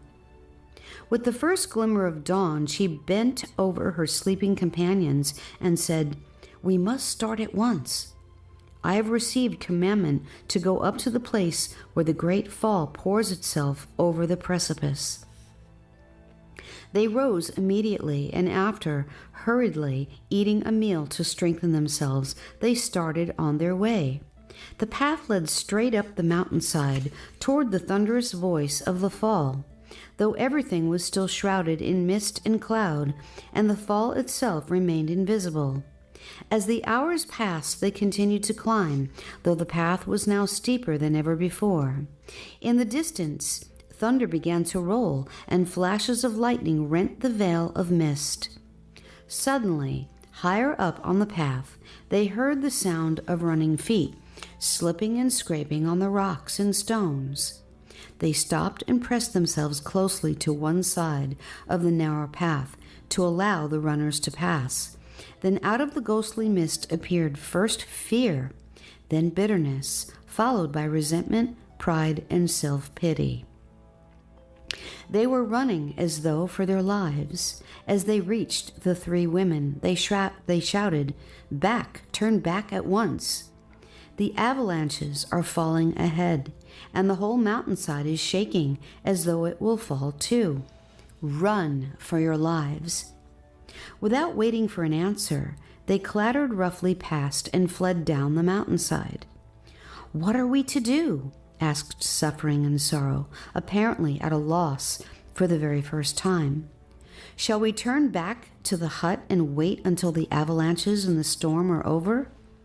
"No," said Much Afraid in a low, steady voice, speaking for the first time since she had called them to rise and follow her. "No, we must not turn back. I have received a commandment to go up to the place where the great fall pours over the rock." Then the voice spoke close at hand. "There is a place prepared for you here beside the path. Wait there until the storm is over." In the rocky wall beside them was a little cave so low that it could be entered only if they stooped right down, and with just enough room for them to crouch inside. Side by side they sat huddled together. Then all of a sudden the storm burst over them in frightful fury. The mountains reverberated with thunder and with the sound of falling rocks and great avalanches. The lightning flashed incessantly and ran along the ground in sizzling flames. Then the rains descended and the floods came, and the winds blew and beat upon the mountains until everything around them seemed to be shivering and quaking and falling. Flood waters rushed down the steep cliffs, and a torrent poured over the rocks, which projected over the cave, so that the whole entrance was closed with a waterfall, but not a single drop fell inside the cave, where the three sat together on the ground. After they had been there for some time, and the storm, far from abating, seemed to be increasing in strength, Much Afraid silently put her hand in her bosom and drew out the leather bag which she had always carried. Emptying the little heap of stones and pebbles into her lap, she looked at them. They were the memorial stones from all the altars which she had built along the way, from the time that she stood beside the shepherd at the pool and allowed him to plant the thorn in her heart, and all along the journey until that moment of crouching in a narrow cave upon which the whole mountain seemed to be ready to topple. Nothing was left to her but a command to offer up the promise on which she had staked her all, on the strength of which she had started on the journey. She looked at the little pile in her lap and asked herself dully, "Shall I throw them away? Were they not all worthless promises which he gave me on the way here?" Then with icy fingers, she picked up the first stone and repeated the first words that he had spoken to her beside the pool. "I will make thy feet like hinds' feet, and set thee upon thine high places." Habakkuk 3:19. She held the stone in her hand for a long time, then said slowly, "I have not received hinds' feet, but I am on higher places than I ever imagined possible, and if I die up here, what does it matter? I will not throw it away." She put the stone back in the bag, picked up the next, and repeated, "What I do thou knowest not now, but thou shalt know hereafter." John 13:7. And she gave a little sob and said, "Half at least of that is true, and who knows whether the other half is true or not, but I will not throw it away." Picking up the third stone, she quoted, "This is not unto death, but for the glory of God." John 11:4. "Not unto death," she repeated, even though he says, "Offer the promise as a burnt offering." But she dropped the stone back into the bag and took the fourth. "Bread corn is bruised, but no one crushes it forever." Isaiah 28:28. "I cannot part with that," she said, replaced it in the bag, and took the fifth. "Cannot I do with you as the potter, saith the Lord?" Jeremiah 18:6. "Yes," she said, and put it back into the bag. Taking the sixth, she repeated, "O thou afflicted, tossed with tempest, and not comforted, behold, I will lay thy stones with fair colors." Isaiah 54:11. Then go no farther, but wept bitterly. How could I part with that? She asked herself, and she put it in the bag with the others and took the seventh. "My sheep hear my voice, and they follow me." John 10:27. "Shall I not throw this one away?" she asked herself. "Have I really heard his voice, or have I been deceiving myself all the time?" Then, as she thought of his face when he gave her that promise, she replaced it in the bag, saying, "I will keep it. How can I let it go?" and took the eighth. "Now shalt thou see what I will do." Exodus 6:1. Remembering the precipice which had seemed so terribly impossible, and now he had brought her to the top, she put the stone with the others and took the ninth. "God is not a man that he should lie. Hath he said, and shall he not do it? And hath he spoken, and shall he not make it good?" Numbers 23:19. For a very long time she sat trembling with the stone in her hand, but in the end she said, "I have already given the only answer possible when I told him, 'If thou canst, thou mayest deceive me.'" Then she dropped the icy cold little pebble into the bag and took the 10th. "Thine ears shall hear a word behind thee, saying, This is the way, walk ye in it, when ye turn to the right hand and when ye turn to the left." Isaiah 30:21. At that she shuddered, but after a while added, "Thou hast a little strength, and hast not denied my name. Hold that fast which thou hast, that no man take thy crown." Revelation 3:8 and 11. Returning the 10th stone to the bag, after a long pause, she picked up an ugly little stone lying on the floor of the cave and dropped it in beside the other 10, saying, "Though he slay me, yet will I trust him." Job 13:15. Tying up the bag again, she said, "Though everything in the world should tell me that they are worthless, yet I cannot part with them," and put the bag once again in her bosom. Sorrow and her sister had been sitting silently beside her, watching intently as she went over the little heap of stones in her lap. Both gave a strange laugh, as though of relief and thankfulness, and said together, "The rain descended, and the floods came, and the winds blew, and beat upon the house, and it fell not, for it was founded upon a rock." Matthew 7, verse 25. By this time, the rain had ceased. The cataract was no longer pouring over the rocks, and only a light mist remained. The rolling of the thunder and the roar of the avalanches were fading away into the distance, and as they looked out of the cave, up from the depths beneath came through the wreaths of the mist of the clear, jubilant notes of a bird. It might have been brother to that which sang in the dripping woods at the foot of the high places. "He's gotten the victory, hurrah! He's gotten the victory, hurrah!" As the pure, clear notes came floating up to them, the icy coldness in the heart of Much Afraid broke, then melted away. She pressed her hands convulsively against the little bag of stones, as though it contained priceless treasure, which she had thought lost, and said to her companions, "The storm is over. Now we can go on our way." From that place on, it was very steep going, for the path now went straight up the mountainside, so straight and steep that often Much Afraid could hardly do more than crawl forward on hands and knees. All along she had hoped that the higher she went and the nearer she got to the high places, the stronger she would become, and the less she would stumble, but it was quite otherwise. The higher they went, the more conscious she was that her strength was leaving her, and the weaker she grew, the more she stumbled.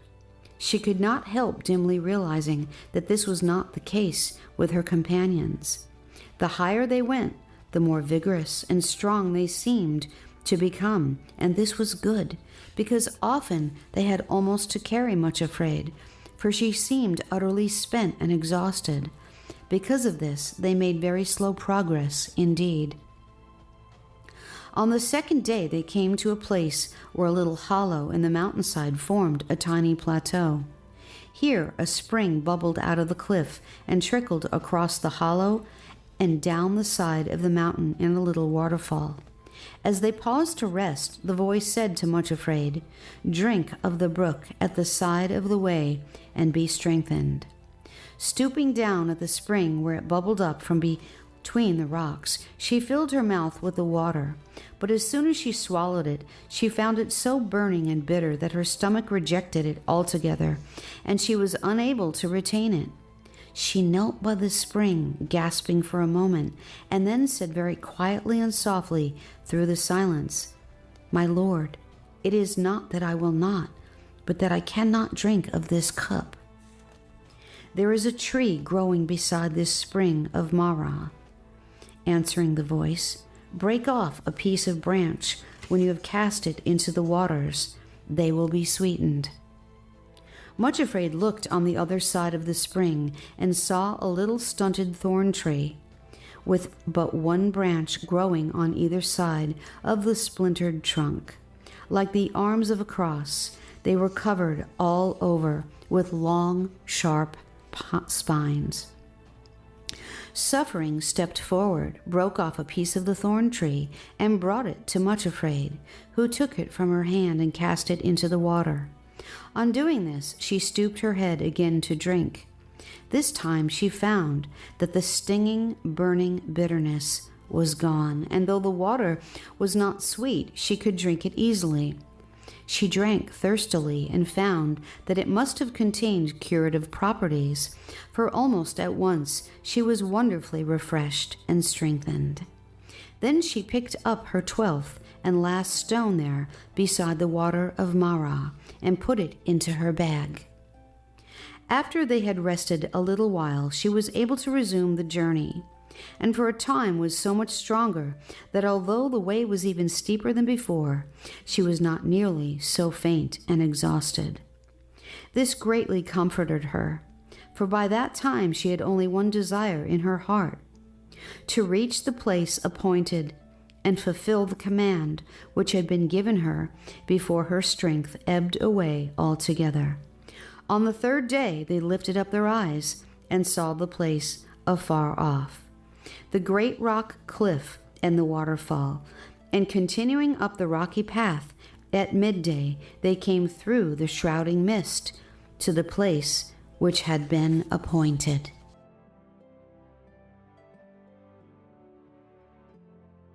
Chapter 16. Grave on the Mountains. The path led forward to the edge of a yawning chasm, then stopped dead. This grave-like gorge yawned before them in each direction as far as they could see, completely cutting off all further progress. It was so filled with cloud and mist that they could not see how deep it was, nor could they see across to the other side, but spread before them like a great gaping grave, waiting to swallow them up. For a moment, Much Afraid wondered whether this could be the place after all, but as they halted on the edge of the canyon, they could plainly hear the sound of mighty, swirling waters, and she realized that they must be standing somewhere near the lip of the great fall, and that this was indeed the place appointed. Looking at her companions, she asked quietly, "What must we do now? Can we jump across to the other side?" "No," they said, "it would be impossible." "What then are we to do?" she asked. "We must leap down into the canyon," was the answer. "Of course," said Much Afraid at once. "I did not realize at first, but that this is the thing to do." Then for the last time on that journey, though she did not know it at the time, she held out her hand to her two companions that they might help her. By this time she was so weak and exhausted that instead of taking her hands, they came close up to her and put their hands beneath her arms so that she leaned with her full weight against them. Thus, with suffering and sorrow supporting her, Much Afraid cast herself down into the yawning grave. The place into which they had thrown themselves was deep, and had she been alone, she must have been badly hurt by the fall. However, her companions were so strong that the jump did not seem to harm them at all, and they bore her so easily between them and broke the fall so gently that she was no more than bruised and shaken. Then, because the canyon was so filled with mist and cloud that nothing was visible, they began to feel their way slowly forward and saw looming up before them a flat, oblong rock. On reaching it, they found it to be some kind of stone altar with the indistinct figure of someone standing behind it. "This is the place," said Much Afraid quietly. "This is where I am to make my offering." She went up to the altar and knelt down. "My lord," she said softly through the mist, "will you come to me now and help me to make my burnt offering as you have commanded me?" But for the first time on all that journey, there seemed to be no answer at all, and the shepherd did not come. She knelt there quite alone in the cold, clammy mist, beside the desolate altar in this valley of shadow, and into her mind came the words which bitterness had flung at her long before, when she walked the shores of loneliness. "Sooner or later, when he gets you up on the wild places of the mountains, he will put you on some sort of a cross and abandon you to it." It seemed that, in a way, bitterness had been right, thought Much Afraid to herself, only he had been too ignorant to know, and she too foolish at that time to understand that in all the world only one thing really mattered: to do the will of the one she followed and loved, no matter what it involved or cost. Strangely enough, as she knelt there by the altar, seemingly abandoned at that last tremendous crisis, there was no sign or sound of the presence of her enemies. The grave up on the mountains is at the very edge of the high places, and beyond the reach of pride and bitterness and resentment and self-pity, yes, and of fear too, as though she were in another world altogether, for they had never cast themselves down into that grave. She knelt there, feeling neither despair nor hope. She knew now, without a shadow of a doubt, that there would be no angel to call from heaven to say that the sacrifice need not be made, and this knowledge caused her neither dread nor shrinking. She felt nothing but a great stillness in which only one desire remained, to do that which he had told her, simply because he had asked it of her.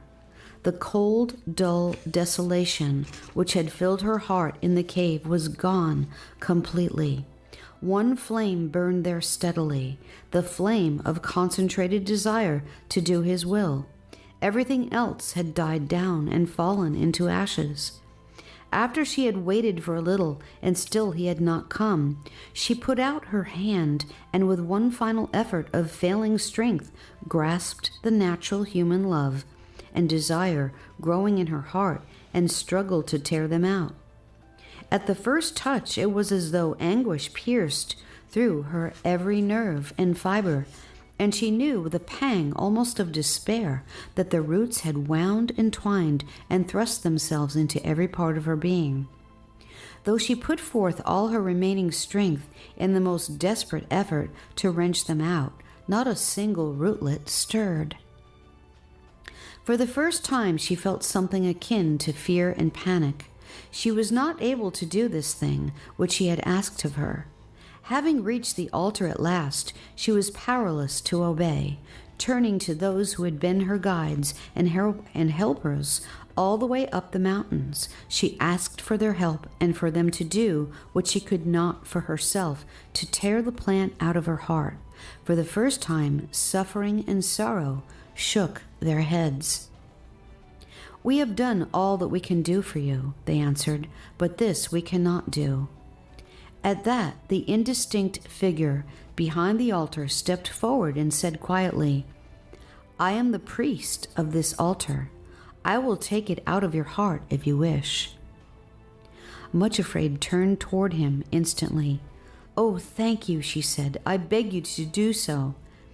He came and stood beside her, his form indistinct and blurred by the mist, and then she continued entreatingly, "I am a very great coward.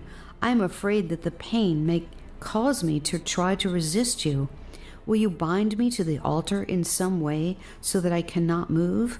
I would not like to be found struggling while the will of my Lord is done." There was complete silence in the cloud-filled canyon for a moment or two. Then the priest answered, "It is well said. I will bind you to the altar." Then he bound her hand and foot. When he had finished, Much Afraid lifted her face toward the high places, which were quite invisible, and spoke quietly through the mist. "My Lord, behold me, here I am, in the place thou didst send me to, doing the thing thou didst tell me to do. For where thou diest will I die, and there will I be buried. The Lord do so to me, and more also, if aught but death part thee and me." Ruth 1:17. Still there was a silence as of the grave, for indeed she was in the grave of her own hopes, and still without the promised Hinds' feet, still outside the high places with even the promise to be laid down on the altar. This was the place to which the long, heartbreaking journey had led her. Yet just once more before she laid it down on the altar, Much Afraid repeated the glorious promise which had been the cause of her starting for the high places. "The Lord God is my strength, and he will make my feet like hinds' feet, and he will make me to walk upon mine high places. To the chief singer on my stringed instruments." Habakkuk 3, verse 19. The priest put forth a hand of steel right into her heart.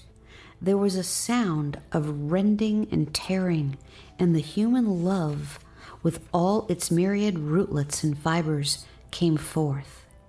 He held it for a moment and then said, "Yes, it was ripe for removal. The time had come. There is not a rootlet torn or missing." When he had said this, he cast it down on the altar and spread his hands above it. There came a flash of fire which seemed to rend the altar. After that, nothing but ashes remained, either of the love itself, which had been so deeply planted in her heart, or of the suffering and sorrow which had been her companions on that long, strange journey. A sense of utter, overwhelming rest and peace engulfed Much Afraid. At last, the offering had been made, and there was nothing left to be done. When the priest had unbound her, she leaned forward over the ashes on the altar and said with complete thanksgiving, "It is finished." Then, utterly exhausted, she fell asleep.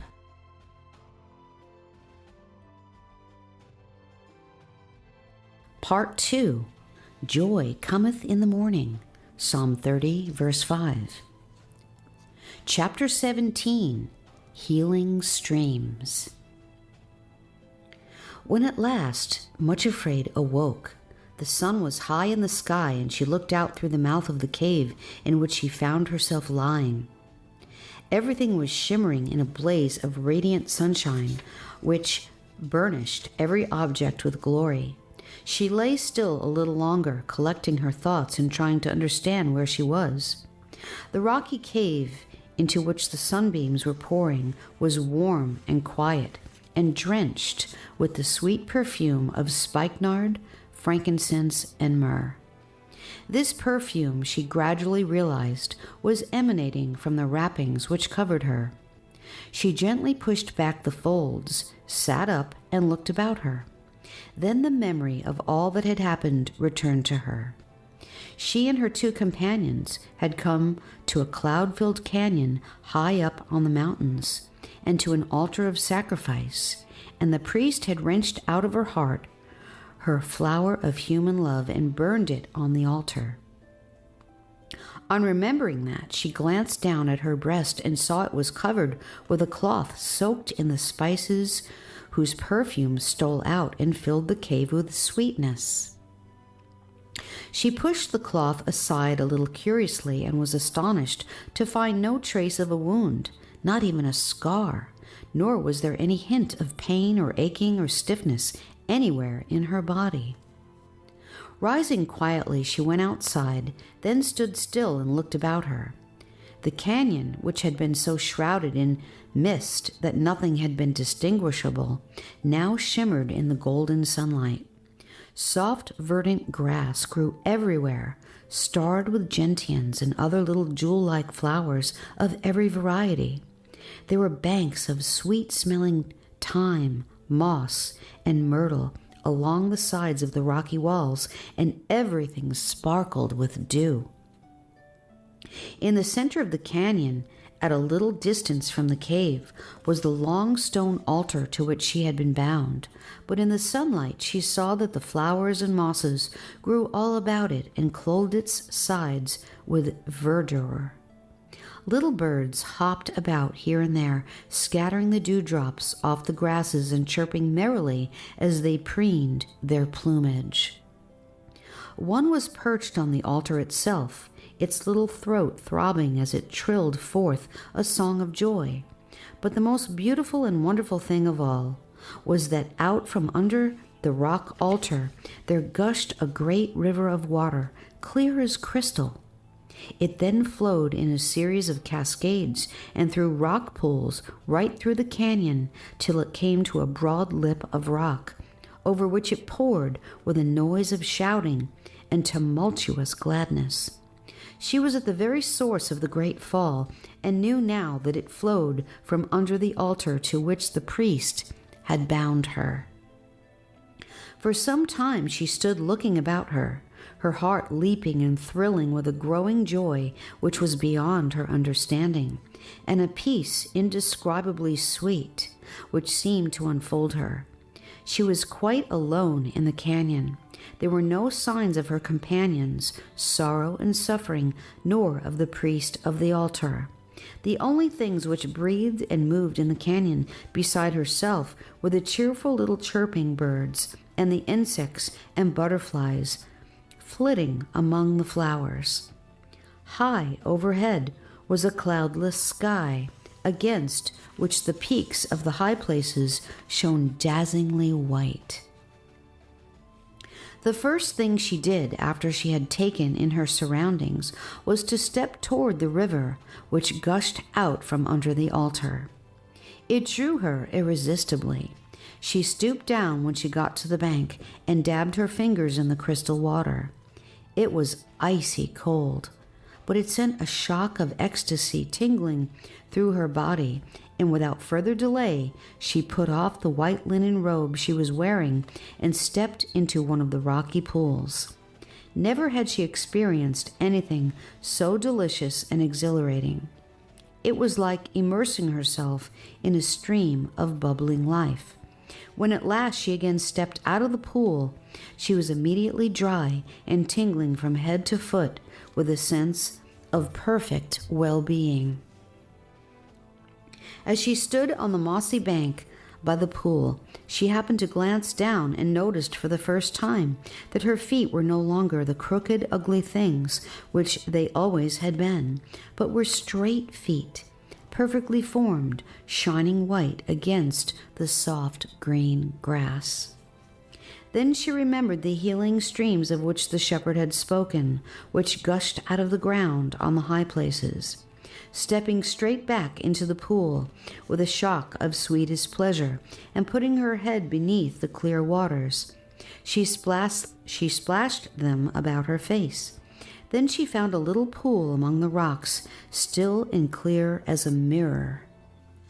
Kneeling down, she looked into its unruffled surface and saw her face quite clearly. It was true, the ugly twisted mouth had vanished, and the face she saw, reflected back by the water, was as relaxed and perfect as the face of a little child. After that, she began to wander about the canyon and noticed wild strawberries and blueberries and other small berries growing on the banks. She found a handful of these as refreshing and sustaining a meal as ever she had eaten. Then she came to the lip of the rock cliff over which the river cast itself, and stood a long time watching the water as it leaped over the edge with the noise of its tumultuous joy, drowning every other sound. She saw how the sun glorified the crystal waters as they went swirling downward, and far below she saw the green Alps, where the shepherd had led her, and where they had stood at the foot of this same fall. She felt completely encompassed by peace, and a great inner quietness and contentment drowned every feeling of curiosity, loneliness, and anticipation. She did not think about the future at all. It was enough to be there in that quiet canyon, hidden away high up in the mountains with the river of life flowing beside her, and to rest and recover herself after the long journey. After a little, she lay down on a mossy bank and slept, and when she woke again, bathed herself in the river. So the long, quiet day passed like a sweet dream, while she rested and bathed and refreshed herself at intervals with the berries, and then slept again. When at last the shadows lengthened, and the sun sank in the west, and the snow peaks glowed glorious in rose and flame color, she went back into the cave, laid herself down among the spice-perfumed coverings, and slept as deeply and dreamlessly as she had the first night when the priest laid her there to rest. Chapter 18. Hinds' Feet. On the third day, while it was still almost dark, she woke suddenly and sprang to her feet with a shock of joy tingling through her. She had not heard her name called, had not even been conscious of a voice, yet she knew that she had been called. Some mysterious, poignantly sweet summons had reached her, a summons which she knew instinctively she had been awaiting ever since she woke up for the first time in the cave. She stepped outside into the fragrant summer night. The morning star hung low in the sky, and in the east the first glimmer of dawn appeared. From somewhere close at hand, a solitary bird uttered one clear, sweet note, and a light breeze stirred over the grasses. Otherwise, there was no sound save the voice of the great waterfall. Then it came again, tingling through her, a call ringing down from some high place above. Standing there in the pale dawn, she looked eagerly around. Every nerve in her body surged with desire to respond to the call, and she felt her feet and legs tingling with an almost irresistible urge to go bounding up the mountains. But where was the way out of the canyon? The walls seemed to rise smooth and almost perpendicular on all sides, except at the end, which was blocked by the waterfall. Then, as she stood straining every nerve to find a possible means of exit, up from a nearby mossy bank sprang a mountain hart, with the hind close behind him, just as she had seen them at the foot of the great precipice of injury. As she watched, the hart sprang onto the altar of rock, and from there, with a great leap, he reached a projecting ledge on the wall on the farther side of the ravine. Then, closely followed by the hind, he began springing up the great wall of the canyon. Much Afraid did not hesitate one instant. In a moment, she was on the rock altar herself. The next, with a flying leap, she too reached the ledge on the wall. Then, using the same footholds as the hart and the hind, leaping and springing in a perfect ecstasy of delight, she followed them up the cliff, the hooves of the deer ringing on the rocks before her like little silver hammers.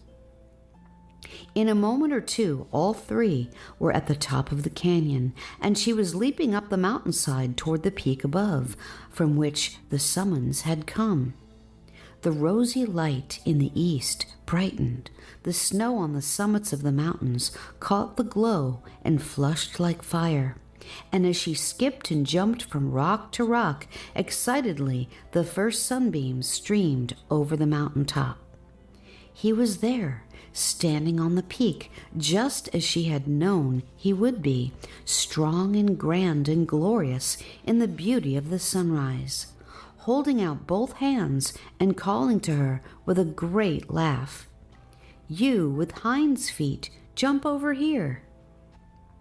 She gave one last flying spring, caught his hands, and landed beside him on the topmost peak of the mountain. Around them in every direction towered other and greater ranges of snow mountains, whose summits soared into the sky higher than her sight could follow them.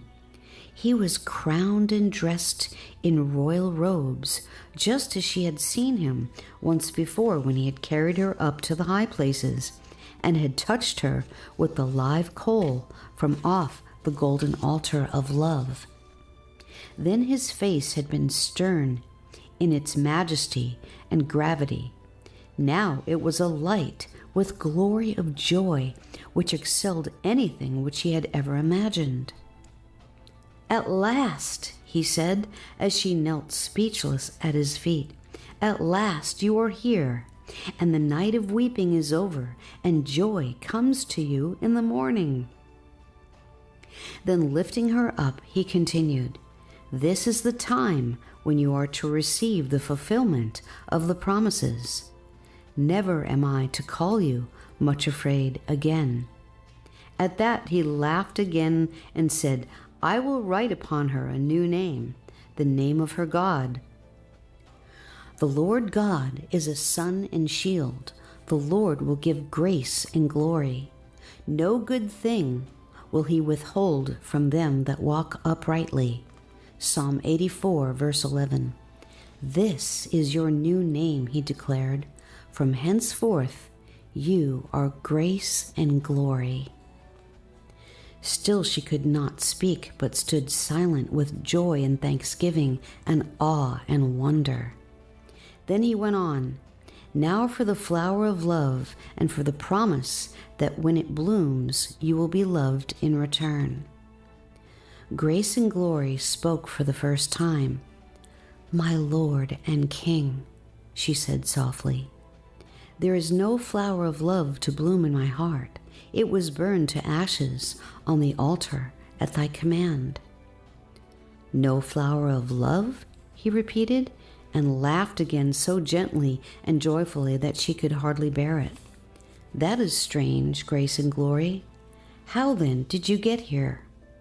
You are right on the high places, in the kingdom of love itself. Open your heart and let us see what is there." At his word, she laid bare her heart, and out came the sweetest perfume she had ever breathed, and filled all the air around them with its fragrance. There in her heart was a plant whose shape and form could not be seen because it was covered all over with the pure white, almost transparent blooms from which the fragrance poured forth. Grace and Glory gave a little gasp of wonder and thankfulness. "How did it get there, my Lord and King?" she exclaimed. "Why, I planted it there myself," was his laughing answer. "Surely you remember, down there by the sheep pool in the Valley of Humiliation, on the day that you promised to go with me to the high places. It is the flower from the thorn-shaped seed." "Then, my Lord, what was the plant which the priest tore out of my heart when I was bound to the altar?" "Do you remember, Grace and Glory, when you looked into your heart beside the pool and found that my kind of love was not there at all, only the plant of longing to be loved?" She nodded wonderingly. "That was the natural human love which I tore out from your heart when the time was ripe and it was loose enough to be uprooted altogether, so that the real love could grow there alone and fill your whole heart." "You tore it out," she repeated slowly and wonderingly, and then, "Oh, my Lord and King, were you the priest? Were you there all the time when I thought you had forsaken me?" He bowed his head, and she took his hands in hers, the scarred hands which had sown the thorn-shaped seed in her heart, and the hands with the grasp of steel which had torn out that love which had been the cause of all her pain, and kissed them, while tears of joy fell on them. "And now for the promise," said he, "that when love flowers in your heart, you shall be loved again." Taking her hand in his, he said, "Behold, I have set my love upon thee, and thou art mine. Yea, I have loved thee with an everlasting love. Therefore, with loving kindness have I drawn thee." Jeremiah 31:3. After that he said, "Give me the bag of stones of remembrance that you have gathered on your journey, Grace and Glory." She took it out and passed it to him, and then he bade her hold out her hands. On doing so, he opened the little purse and emptied the contents into her hands. Then she gasped again with bewilderment and delight, for instead of the common ugly stones she had gathered from the altars along the way, there fell into her hands a heap of glorious, sparkling jewels, very precious and very beautiful. As she stood there, half dazzling by the glory of the flashing gems, she saw in his hand a circlet of pure gold. "O thou who was afflicted, tossed with tempest, and not comforted," he said, "behold, I lay thy stones with fair colors." First he picked out of her hand one of the biggest and most beautiful of the stones, a sapphire, shining like the pavement of heaven, and set it in the center of the golden circlet. Then, taking a fiery blood-red ruby, he set it on one side of the sapphire and an emerald on the other. After that he took the other stones, 12 in all, and arranged them on the circlet, then set it upon her head. At that moment, Grace and Glory remembered the cave in which she had sheltered from the floods, and how nearly she had succumbed to the temptation to discard as worthless those stones which now shone with glory and splendor on the crown upon her head. She remembered, too, the words which had sounded in her ears and had restrained her. "Hold fast that thou hast, that no man take thy crown." Supposing she had thrown them away, had discarded her trust in his promises, had gone back on her surrenders to his will, there could have been no jewels now to his praise and glory, and no crown for her to wear.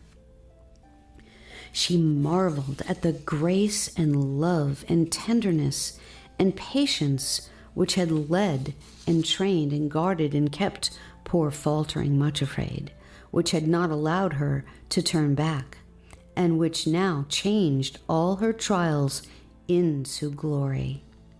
Then she heard him speaking again, and this time the smile on his face was almost more joyful than before. "Hearken, O daughter, and consider, and incline thine ear. Forget also thine own people and thy father's house. So shall the king greatly desire thy beauty. For he is thy Lord, and worship thou him. The king's daughter is all glorious within. She shall be brought unto the king in clothing of wrought gold, in raiment of needlework. The virgins, her companions that follow her, shall be brought unto thee. With gladness and rejoicing shall they be brought, and they shall enter into the king's palace." Psalm 45, 10 through 15. Then he added, "Now that you are to live with me here on the high places, to go where I go, to share my work in the valley below, it is fitting, Grace and Glory, that you should have companions and handmaidens, and I will bring them to you now." At that, Grace and Glory regarded him earnestly, and there were almost tears in her eyes, for she remembered suffering and sorrow, the faithful companions whom he had given her before. It had been through their help and gentleness and patience she had been able to ascend the mountains to the high places. All the time she had been with her Lord and King, receiving her new name and being crowned with joy and glory, she had been thinking of them and wishing, yes, actually wishing and longing that they were there too. For why should she receive everything? They had endured the same journey, had supported and helped her, had been through the same trials and attacks of the enemy. Now she was here and they were not. She opened her mouth to make her first request, to beg her Lord to let her keep the companions he had chosen in the beginning and who had brought her to the glory of the high places.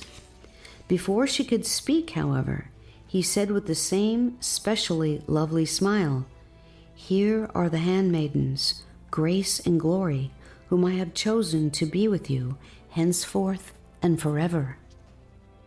Two radiant, shining figures stepped forward, the morning sunshine glittering on their snowy garments, making them dazzling to look at. They were taller and stronger than Grace and Glory, but it was the beauty of their faces and the love shining in their eyes which caught at her heart and made her almost tremble with joy and admiration. They came toward her, their faces shining with mirth and gladness, but they said not a word. "Who are you?" asked Grace and Glory softly. "Will you tell me your names?" Instead of answering, they looked at one another and smiled, then held out their hands as though to take hers in their own. At that familiar gesture, Grace and Glory knew them and cried out with a joy which was almost more than she could bear. "Why, You are suffering and sorrow. Oh, welcome, welcome. I was longing to find you again." They shook their heads. "Oh no," they laughed. "We are no more suffering and sorrow. Then you are much afraid. Don't you know that everything that comes to the high places is transformed? Since you brought us here with you, we are turned into joy and peace." "Brought you here," gasped Grace and Glory. "What an extraordinary way to express it. Why, from the first to last, you dragged me here." Again they shook their heads and smiled as they answered, "No, we could never have come here alone, Grace and Glory. Suffering and sorrow may not enter the kingdom of love, but each time you accepted us and put your hands in ours, we began to change.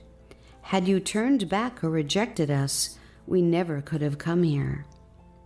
Looking at one another again, they laughed softly and said, "When first we saw you at the foot of the mountains, we felt a little depressed and despairing. You seemed so much afraid of us and shrank away and would not accept our help, and it looked so unlikely that any of us would ever get to the high places. We told ourselves that we would have to remain sorrow and suffering always, but you see how graciously our Lord the King arranged for all of us, and you did bring us here. Now we are to be your companions and friends forever."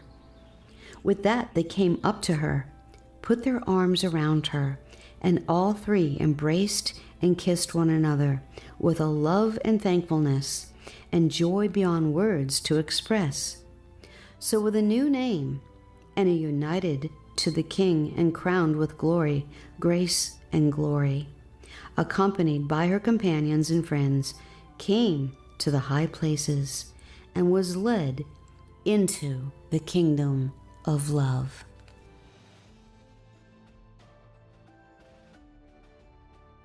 Chapter 19, High Places. Grace and Glory, with her handmaidens Joy and Peace, stayed up on the high places for several weeks, while all three explored the heights and learned many new lessons from the king. He led them himself to many places and explained to them as much as they were able to understand at that time. He also encouraged them to explore on their own, for there are always new and lovely discoveries to make up there on the high places. Even these high places were not the highest of all. Others towered above them into the sky, where mortal eye could no longer follow them, and where only those who have finished their pilgrim life on earth are able to go. Grace and Glory and her friends were on the lowest, the beginner's slopes in the kingdom of love, and these were the parts which they were to explore and enjoy at this time. From these slopes, too, they were able to look down on the valleys below, and from the new viewpoint gain an understanding of many things which had been puzzling and mysterious to them before.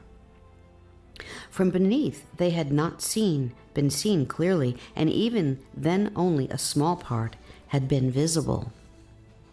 The first thing, however, which they realized up there on the slopes of the kingdom of love was how much more there could be to see and learn and understand when the king took them higher on future occasions. The glorious view which they now enjoyed was but small in comparison with all that lay beyond, and would be visible only from yet higher places above.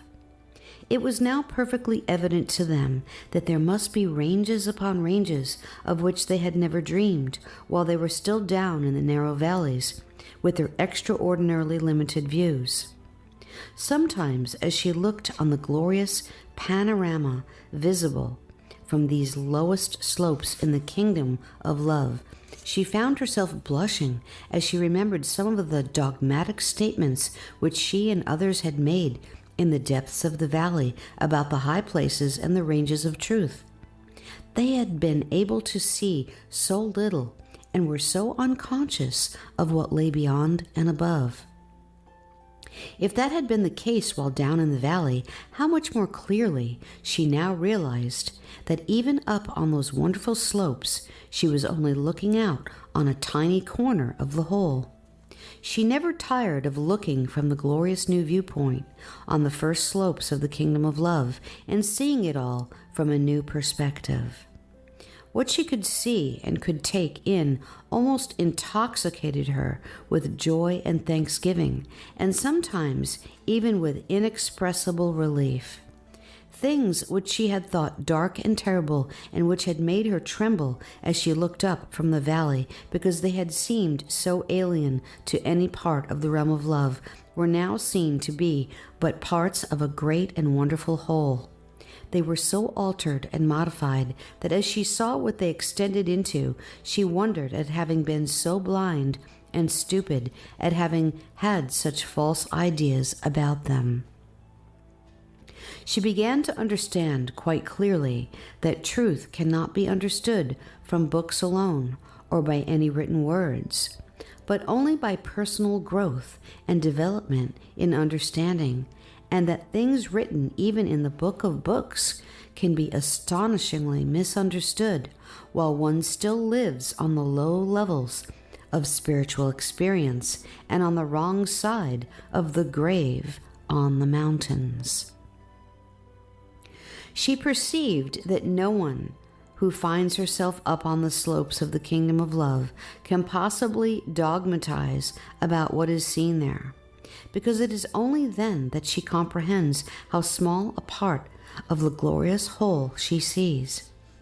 All she can do is to gasp with wonder, awe, and thanksgiving, and to long with all her heart to go higher and to see and understand more.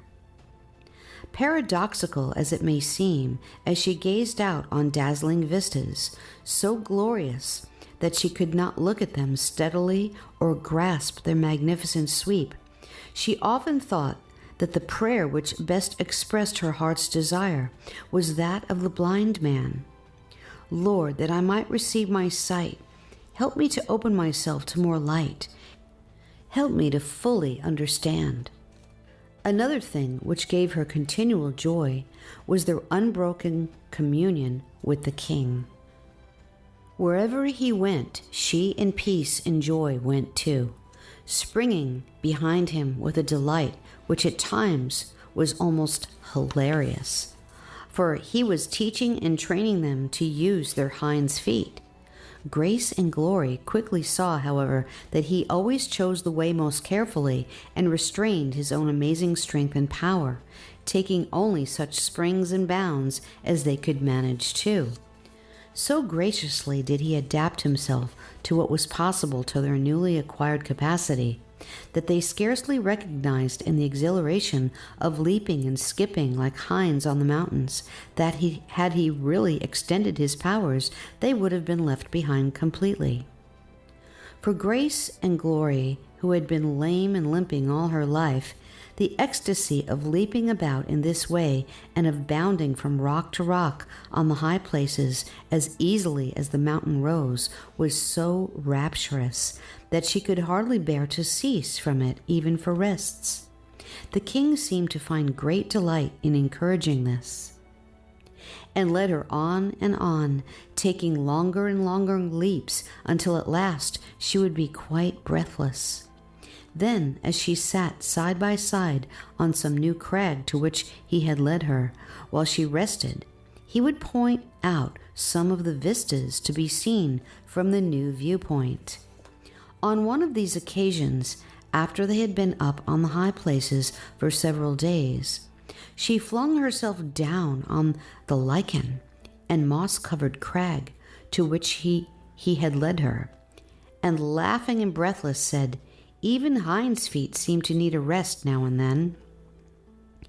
"Grace and Glory," he answered, "do you think you understand now how I was able to make your feet like hinds' feet and to set you on these high places?" She drew closer to him and looked earnestly in his face and asked, "How were you able to do this, my lord and king?" "Think back over the journey you made," he replied, "and tell me what lessons you learned on the way." She was silent for a while, and she reviewed the whole journey, which had seemed so terribly long and in some places so cruelly difficult and even impossible. She thought of the altars which she had built along the way, of the time when she had stood with him at the trysting place in the valley, when he had called her to follow him to the heights. She remembered the walk to the foot of the mountains, the first meeting with suffering and sorrow, and of learning to accept their help. She recalled the shock of what had seemed such a heartbreaking detour down into the desert, and of the things which she had seen there. Then their journey along the shores of loneliness, the empty cove which the sea had filled to the brim, and then the agony of disappointment and frustration experienced in the wilderness when the path once again had turned away from the high places. She remembered crossing the great seawall, walking through the woods and valleys until the rapturous moment when the path had turned back toward the mountains. Her thoughts turned to the precipice of injury, the forest of danger and tribulation, the great storm during which they had sheltered in the hut.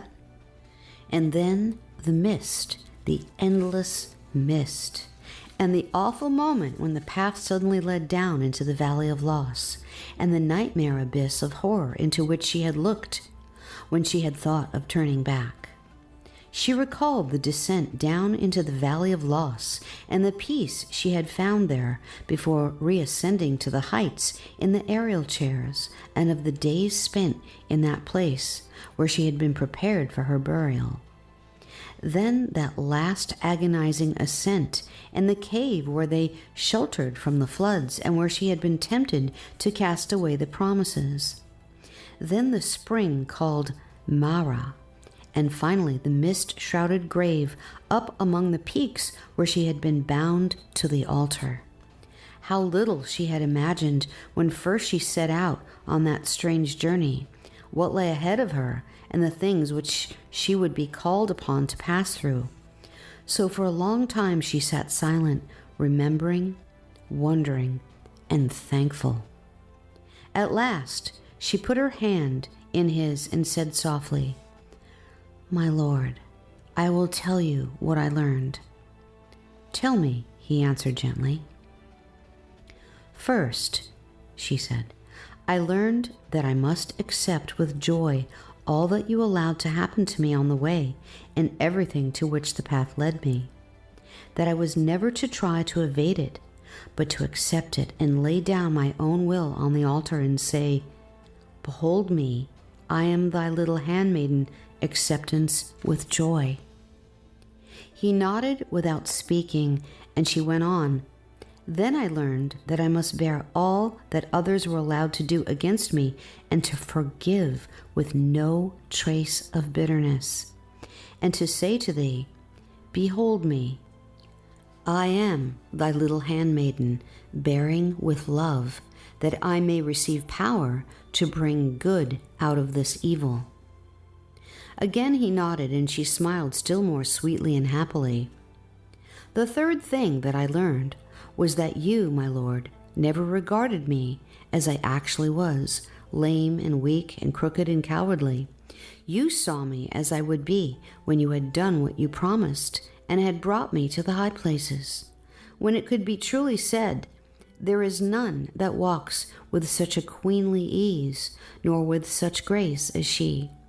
You always treated me with the same love and graciousness, as though I were a queen already, and not wretched little much afraid."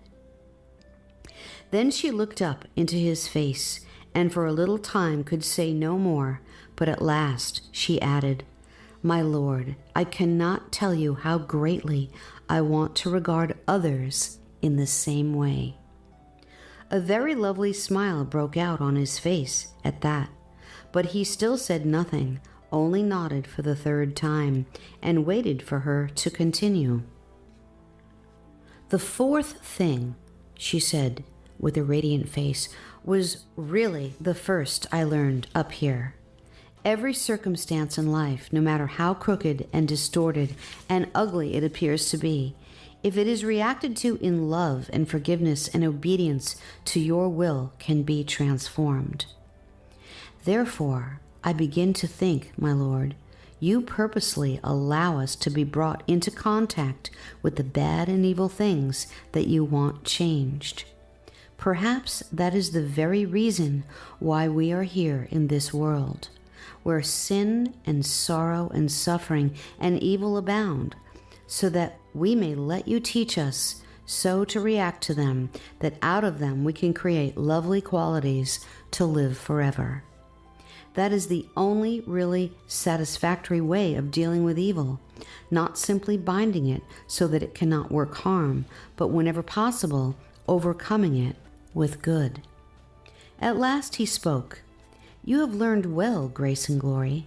Now I will add one thing more. It was these lessons which you have learned which enabled me to change you from limping, crippled, much afraid, into grace and glory with Hinds' feet. Now you are able to run, leaping on the mountains, and able to follow me wherever I go, so that we need never be parted again. So remember this, as long as you are willing to be acceptance with joy and bearing in love, you can never again become crippled, and you will be able to go wherever I lead you. You will be able to go down into the valley of the world to work with me there, for that is where the evil and sorrowful and ugly things are which need to be overcome. Accept and bear and obey the law of love, and nothing will be able to cripple your hinds feet or to separate you from me. This is the secret of the high places, grace and glory. It is the lovely and perfect law of the whole universe. It is this that makes the radiant joy of the heavenly places. Then he rose to his feet, drew her up beside him, and said, Now use your hinds feet again, for I am going to lead you to another part of the mountain. Off he went, leaping on the mountains and skipping on the hills, with grace and glory following close behind, and the beautiful figures of peace and joy springing at her side. As they went, she sang this song. Set me as a seal upon thine heart, thou love more strong than death, that I may feel through every part thy burning fiery breath, and then like wax held in the flame may take the imprint of thy name. Set me a seal upon thine arm, thou love that bursts the grave, thy coals of fire can never harm, but only purge and save. Thou jealous love, thou burning flame, oh, burn out all unlike thy name. The floods can never drown thy love, nor weaken thy desire. The rains may deluge from above, but never quench thy fire. Make soft my heart in thy strong flame, to take the imprint of thy name. Canticle 8, verse 6.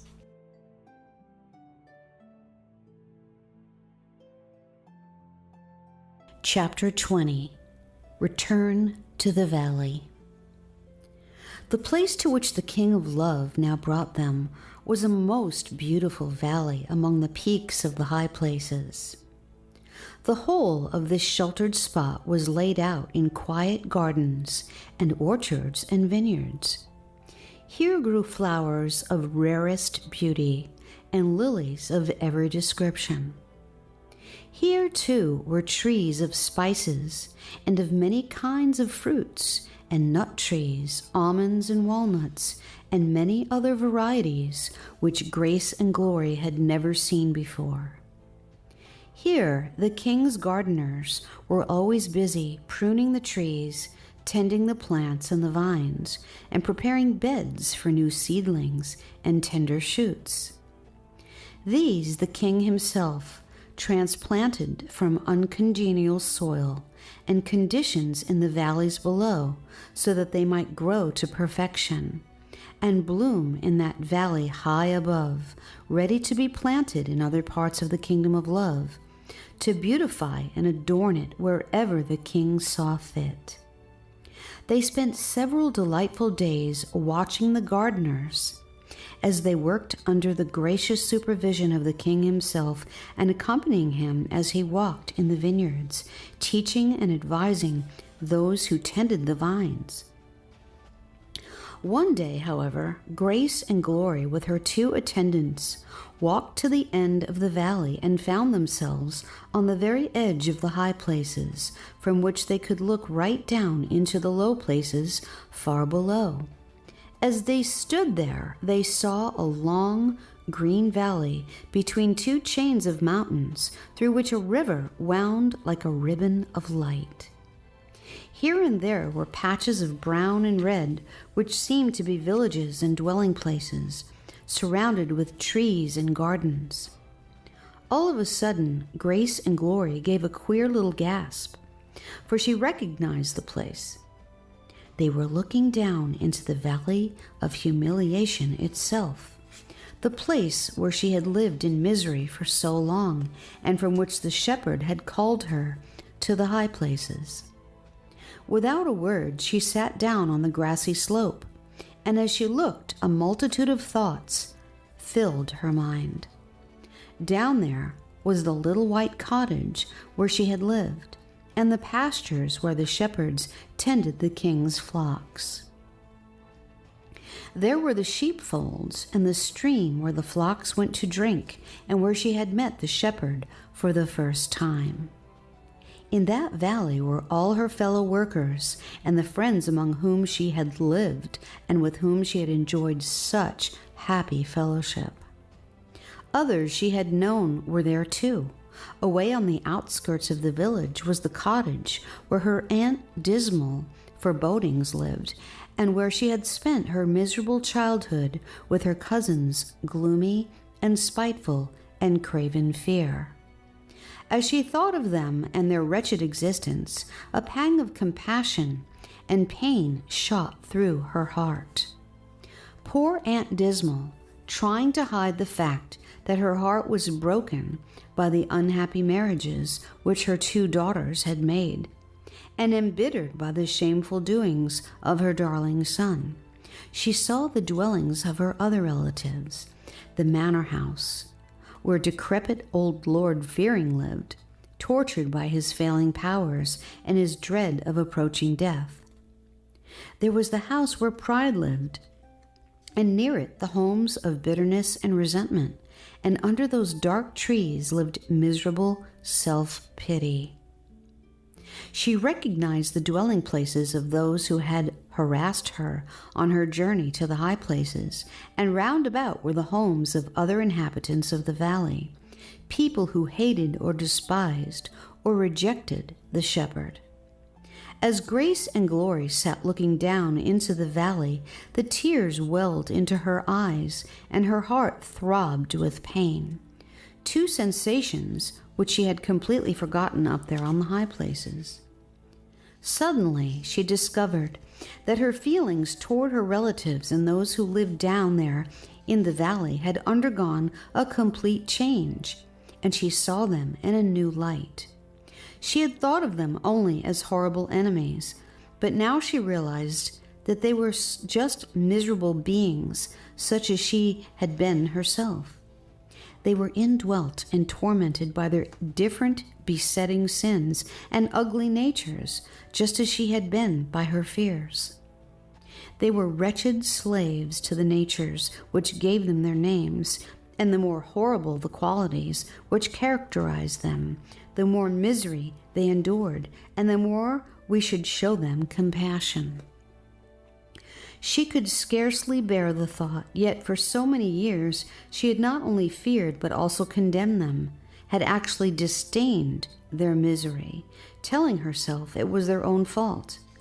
Yes, she, detestable, fear-enslaved, much afraid, had actually dared to disdain them for the things which made them so wretched and ugly, when she herself was equally wretched and enslaved.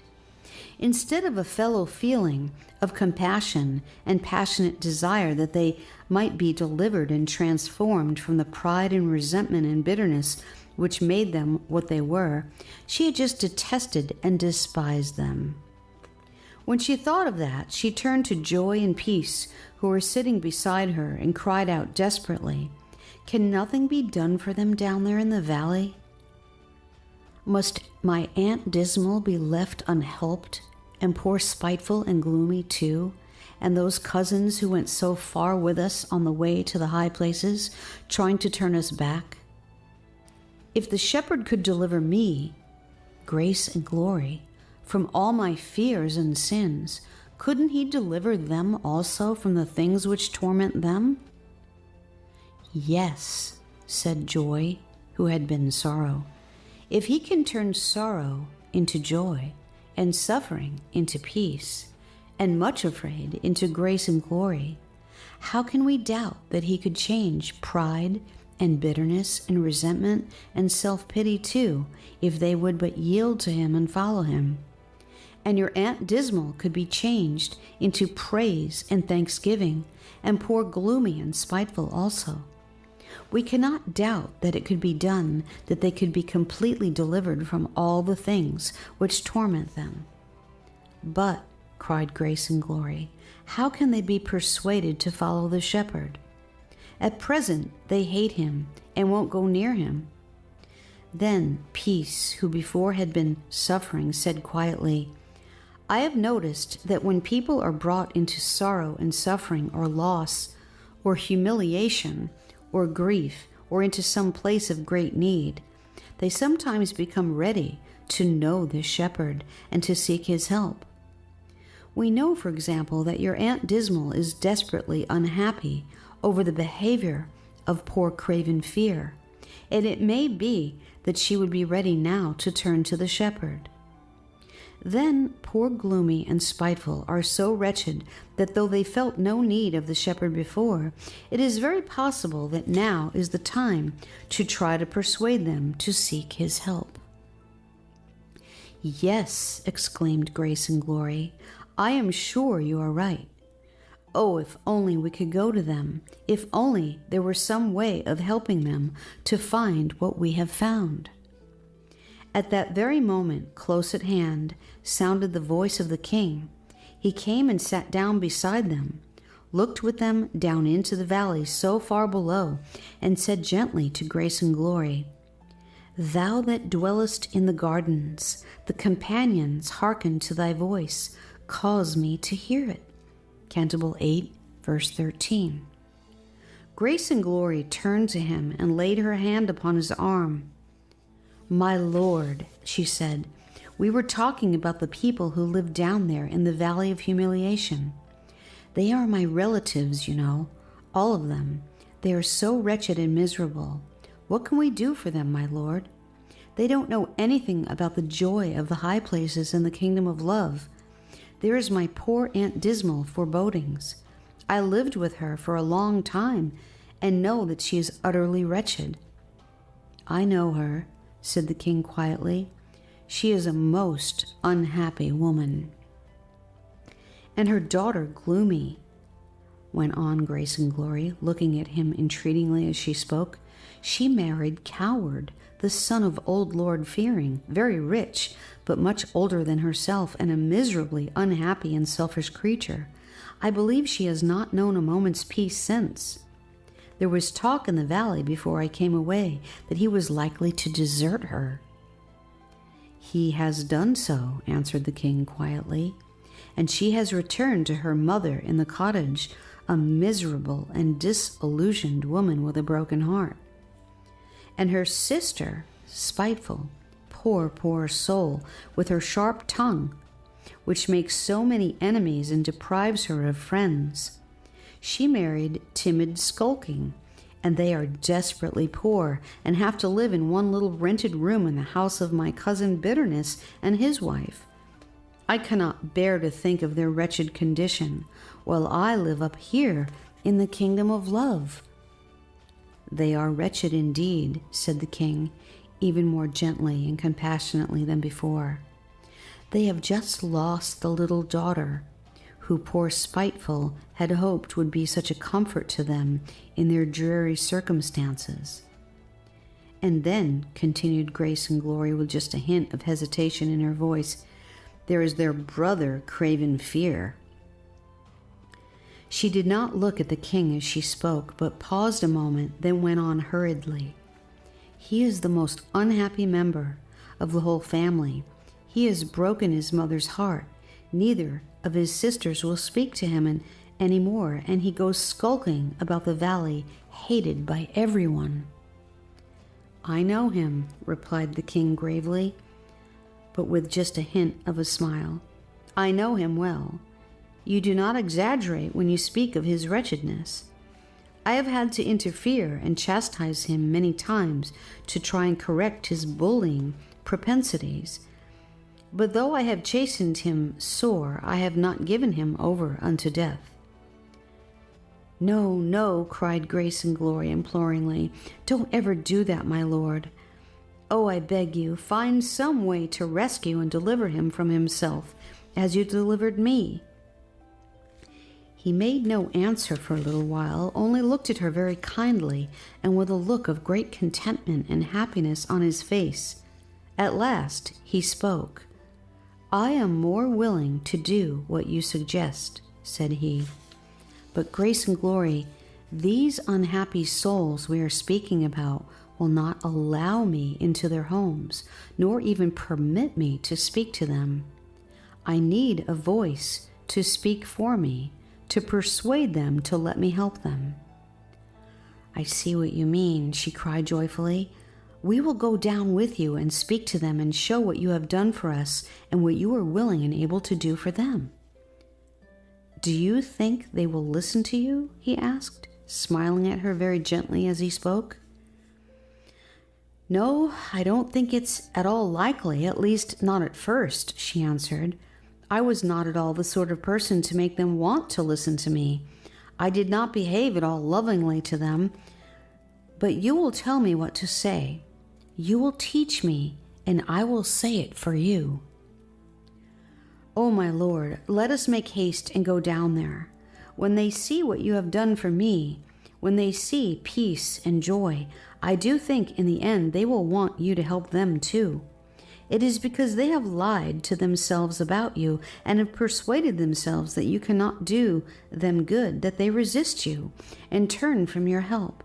But we will plead with them, especially now, my lord, when they are so unhappy and so despised by others. Their very misery and loneliness and sorrow will make them more willing to listen to news of your grace and of your desire to help them. True, he agreed. That is just what I think. This is indeed a specially favorable time for us to go down and try to help them. He rose to his feet as he spoke. She sprang up too, and all four stood joyful and radiant on the edge of the high places, ready to go leaping down to the valley again. Then Grace and Glory saw that the great waterfall quite close at hand was leaping down to the valley too, with the tumultuous, joyful noise of many waters, singing as they poured themselves down over the rock lip. From the heights we leap and flow to the valleys down below, sweetest urge and sweetest will, to go lower, lower still. Suddenly she understood. She was beholding a wondrous and glorious truth.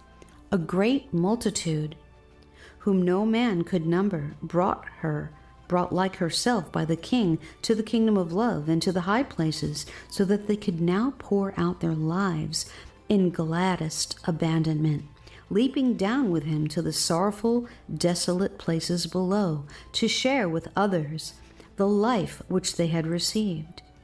She herself was only one drop among that glad, exultant throng of self-givers, the followers of the King of Love, united with him and with one another, each one equally blessed and beloved as herself.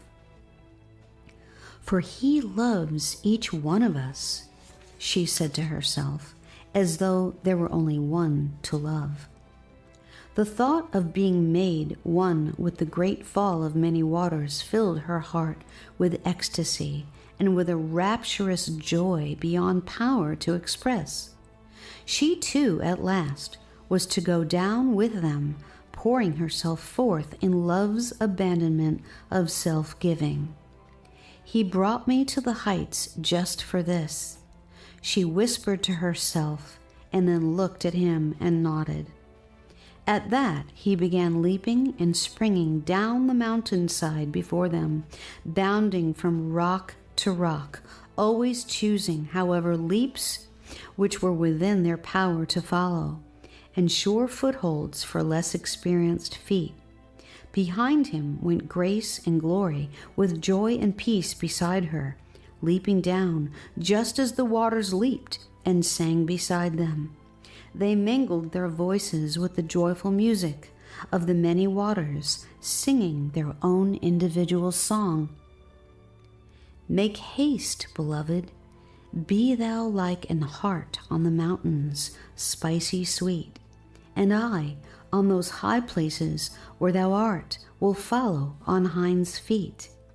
As close behind the heart there leaps the roe, so where thou goest, I will surely go. That, as perhaps you know, is the last verse of the Song of Songs, which is Solomon's. But for Grace and Glory, it was the beginning of a new song altogether.